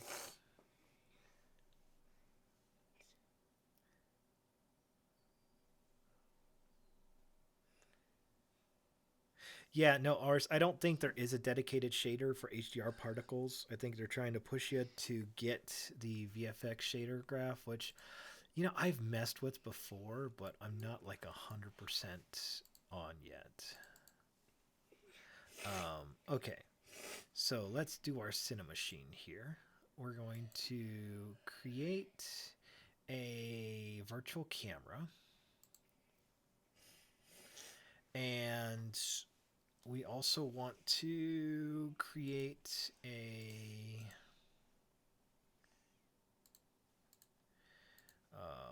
director, a new playable director, and we're going to select, this is our camera, or this is our movie cam, whatever, and in timeline we'll make sure that it's saved as movie cam. Okay, there we go. All right, so then we could take our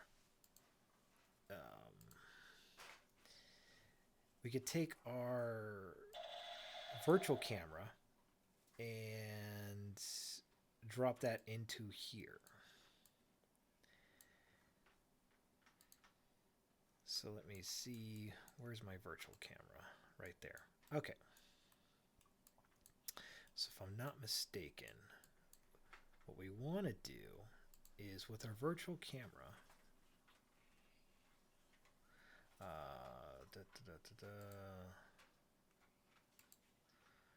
let's see, body, aim, nothing.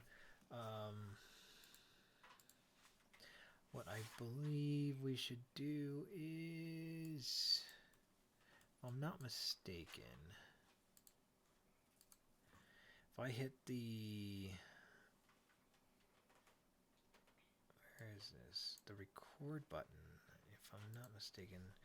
How did I do this before? Oh my gosh, why is this slipping? Oh, how did I do this mentally?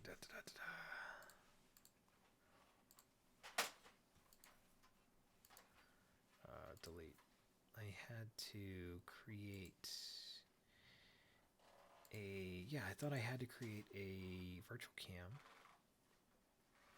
It's not a state driven. It's not a dolly track with cart. Evan, no, buddy. Virtual camera. Animation track.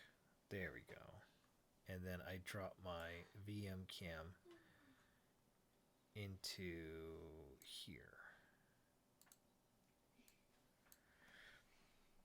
And I believe I can record my VM cam.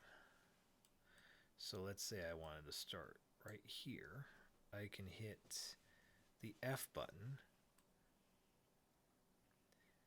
and then I can move it, let's say over here at 300.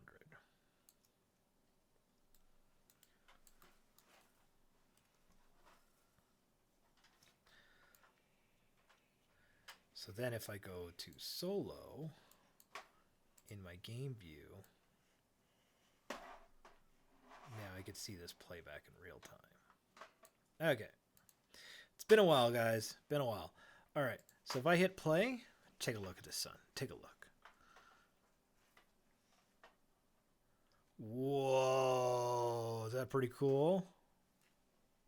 Yeah? Do you give it a 10 out of 10? Thank you. Okay. So I'm going to actually... This is displayed in frames per second. So, yes, I could turn off gizmos. There you go. So I'm going to do it to seconds so we could see this. So I'm going to do 3 animated shots of 10 seconds each. Okay. And what I'm going to also do is double click this and make sure that this goes to 10 seconds. Back to my timeline. And then I'm going to drop in another Cinemachine camera. And I'm curious, at this point, where should I be looking? Oh, I should be looking out here. That would be a cool shot, right? So something like this. So I'm going to create a new Cinemachine camera. And inside of my movie cam, I'm going to drop this into here as an animation track. And as... Oops. And as my next track on my shot list. So if I click right here and I click my movie cam and I hit the record button, I'm going to select my CM cam. I'm going to focus in on my position right there.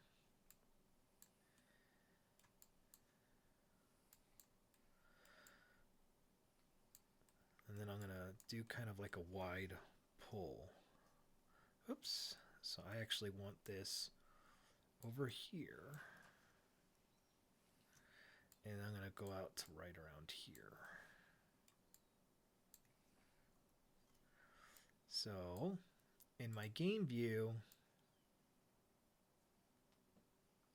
all right, so I got 1 and 2. And the Cinemachine brain, this has a Cinemachine brain, right? Yeah. So 1 to here, and then we'll cut over to here.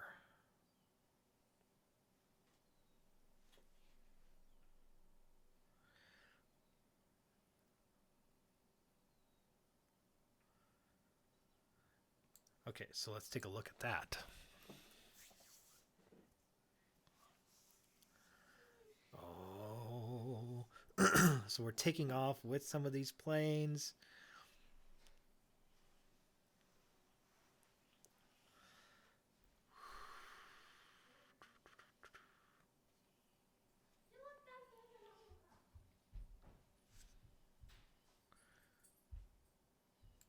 Not bad, right?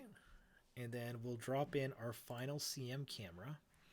And I think for this CM camera, well,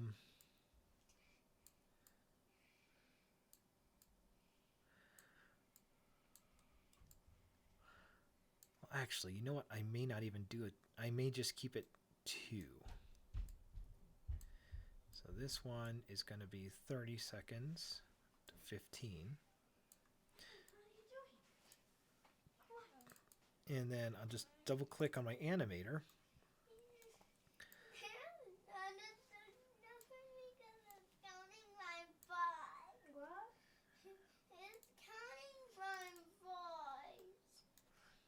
Okay.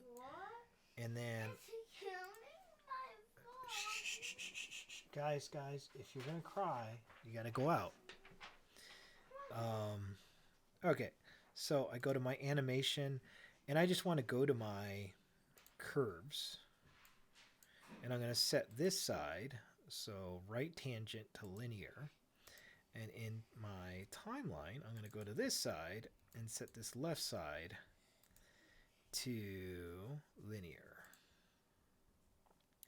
Okay. And let's play this and take a look.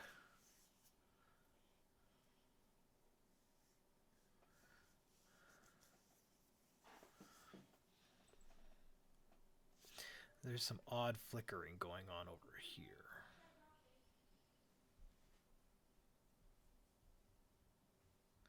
And I think that has something to do with the bloom.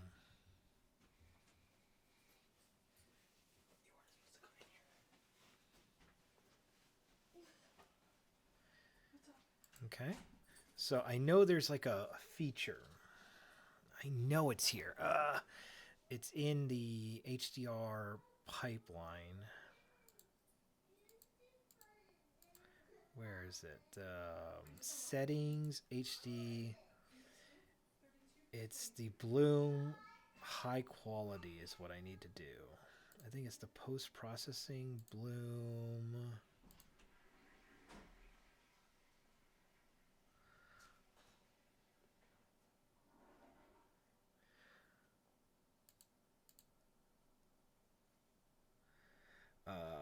Where is that? I want to say, what is high quality filtering?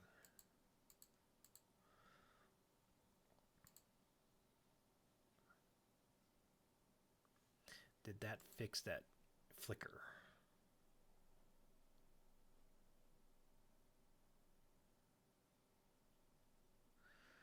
No, the flicker's still there. There's something with the bloom effect. Oh, HDRP bloom flicker unity. It's some button you have to press. What is it?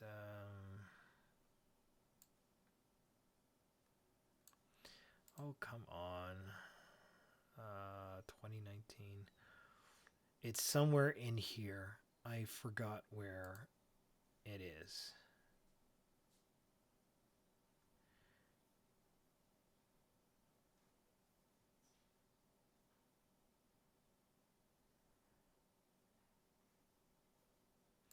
I don't know where. Bloom flicker. Well, you know what? Let's just test this out first.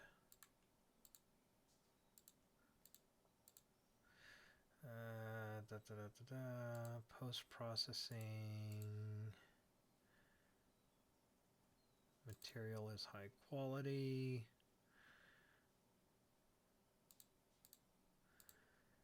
Screen space reflections, contact shadows, screen space ambient occlusion, reflections. It's somewhere in here. I just don't remember where it was. It's just a button that you press and it fixes things.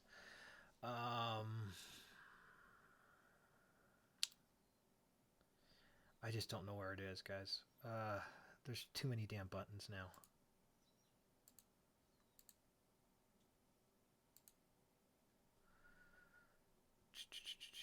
Yeah, I can't even recall. Let's see, presets. No, I need HDR. Where's the bloom? The bloom, high.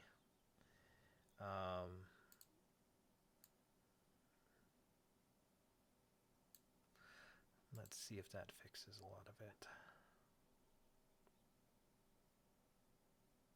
No, I still see the flickering going on over here.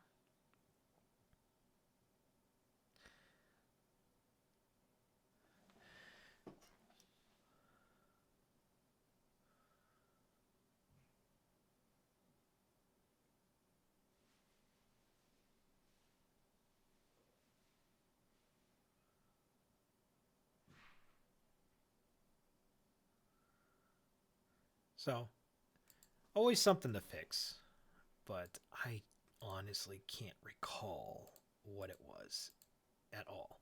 Uh, let's see. So then let's do some post-processing vignette.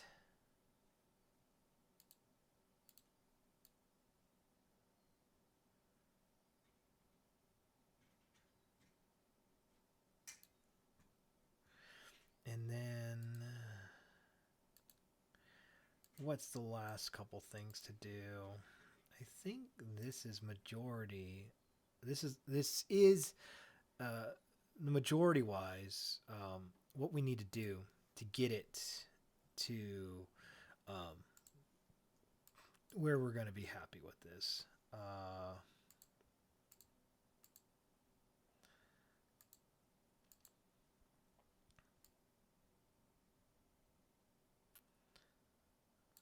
Let's see.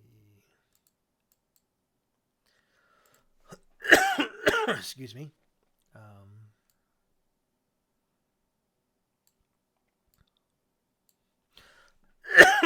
Excuse me. Excuse me. Okay. So I think is the lighting set to deferred. I think all lighting is set to deferred.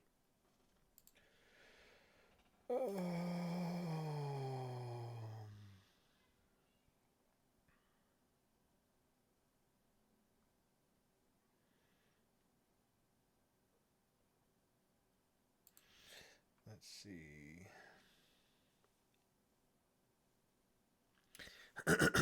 Also,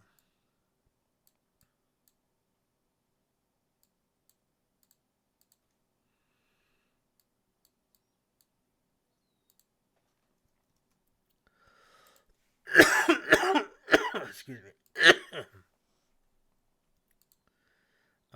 Focal length.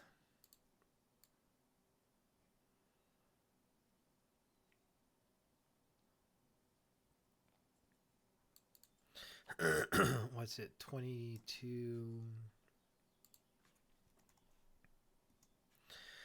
Let's go to timeline. Focal length. Oops. VRM UV cam. VR cam. Solo.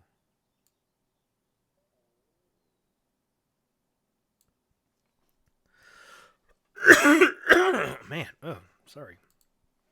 Okay. So just go ahead and hit play. And let's test this out. Let's see what actually. We'll maximize on play.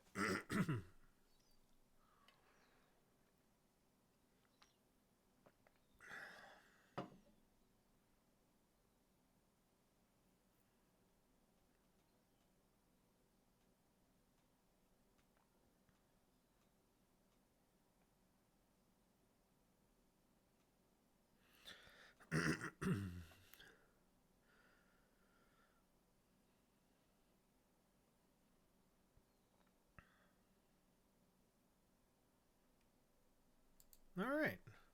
So that ain't that bad. Let's see. Some depth of field would look pretty nice in this.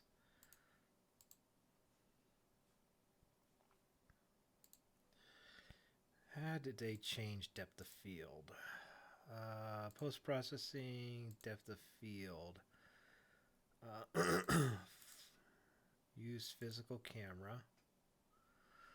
And then in here, where is the... Okay. Shutter speed doesn't matter. ISO shouldn't matter. Curvature. Well, thanks, Ors.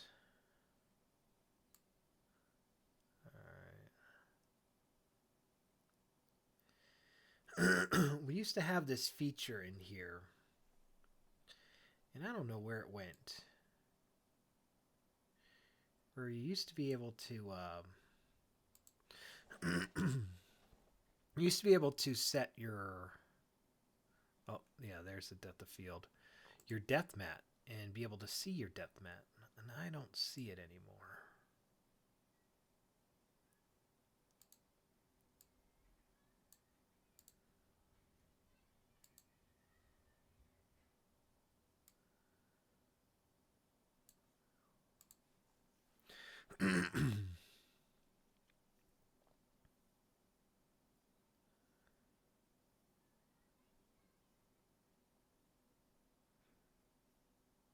Yeah, there's just like jaggies everywhere, which has to do with the anti-aliasing.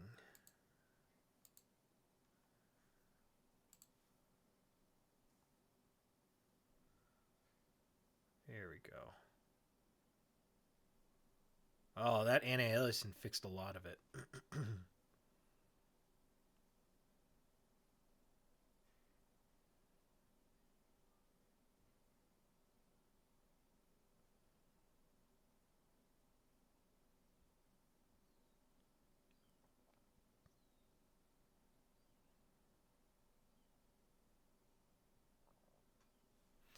All right, let's test the other anti-aliasing.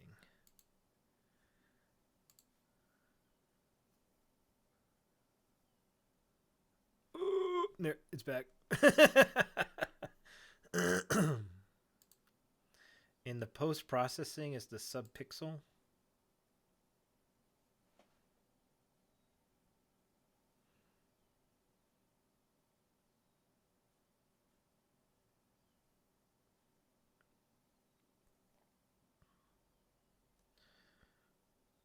Where's that debug layer?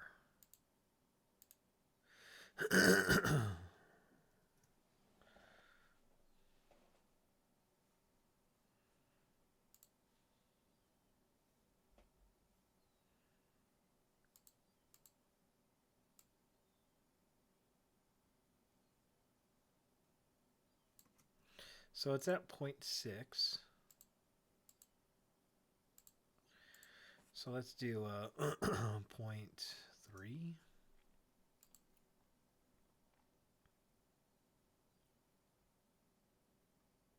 That's coming back.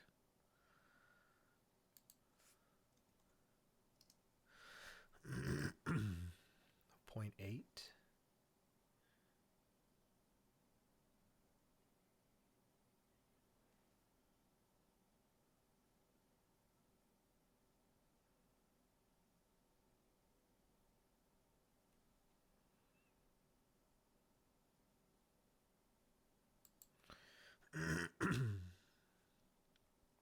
Let's take a look.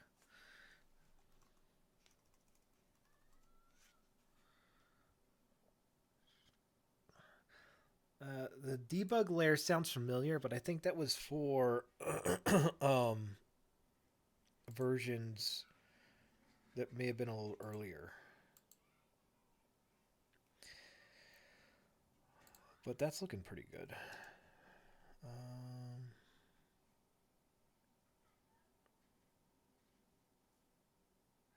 No, I think this looks pretty decent right now. Certainly enough to, I think, get a passing grade in school, so to speak. I think the depth of field is a little strong. So if I'd set this physical properties to, let's say, 20.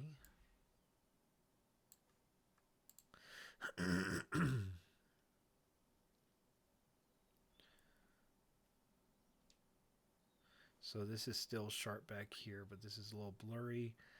And we could even do something. I'm noticing some artifacting over here along with the lights.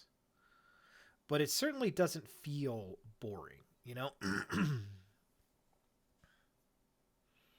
In fact, a couple more ships flying through here would be really interesting, or some things moving across the floor, and adding some more details into the floor would make things pretty interesting.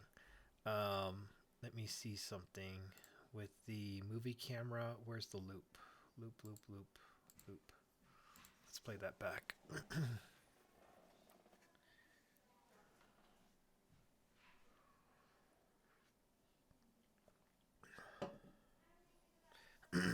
We had some fog. We had a couple like smoke elements to this. You know, we got ourselves a pretty decent experience.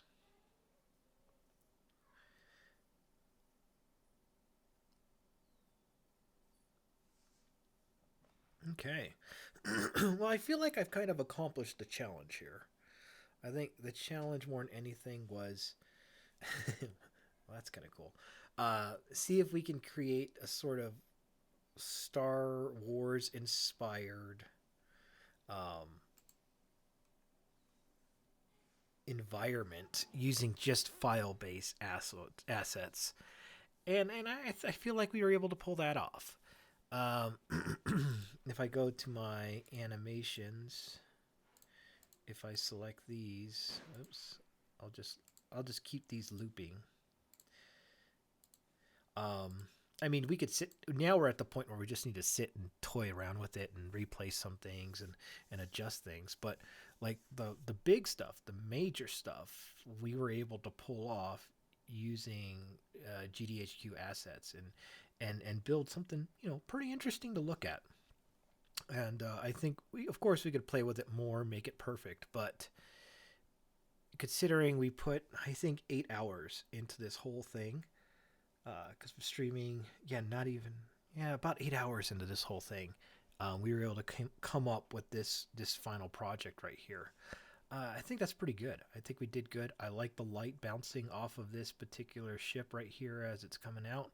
I think the staircases and these little elements really make those ships seem bigger than they actually are in our scene. And it's of course this destroyer out here looks absolutely this Goliath looks absolutely gigantic out there, which looks really neat. So yeah, I think we accomplished our goal here, which I'm pretty proud of, and we managed to do it in 2 days. So I hope you guys dug this. I am going to try to get this project up onto Filebase so you guys can take it and play with it as well. And then I'll probably rip this apart and get some like tutorial ideas so we can go piece by piece to kind of show off what people need to do to get to a similar spot such as this. But yeah, and I think I feel good about this. I feel good about where we got, and hopefully you guys walked away with a little bit of information too. So I'll figure out what I'm going to do next week, what we'll work on. But other than that, I think I'm going to call it a day. I think it's a job well done, and I think I'm ready for the weekend. So other than that, if you have any questions, just pop them in real quick. Otherwise, I am probably going to shut down in about 2 minutes and call it a day for myself. But yeah, what do you think, guys? Do you guys think you'd be able to build a level design like this if you were given the challenge, seeing that we've kind of done this together and you guys could see how basically every step I made along the way you guys can make too? I mean, is this something that you guys probably challenge yourselves to do as well at some point?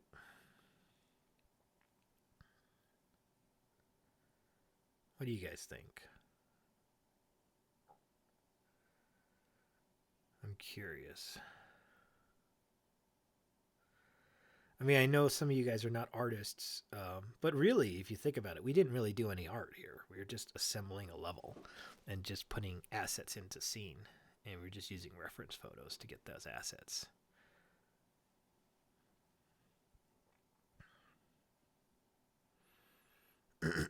No, it's kind of interesting.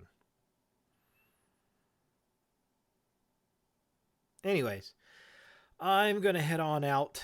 Thank you for tuning in. Thank you for checking out the final product. and I hope you guys dug it.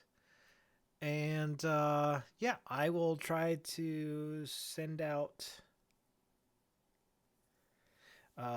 another announcement on the next thing we're working on. I think this level design was easier to follow as it allowed both more repetition and more reasonableness of covering up conflicts and assets. True.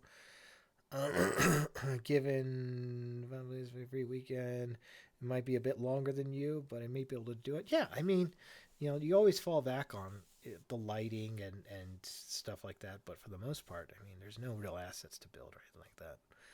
All right, guys, thank you for tuning in. Thank you for hanging out with me. I appreciate that. And we will keep pushing forward, and we'll go from there.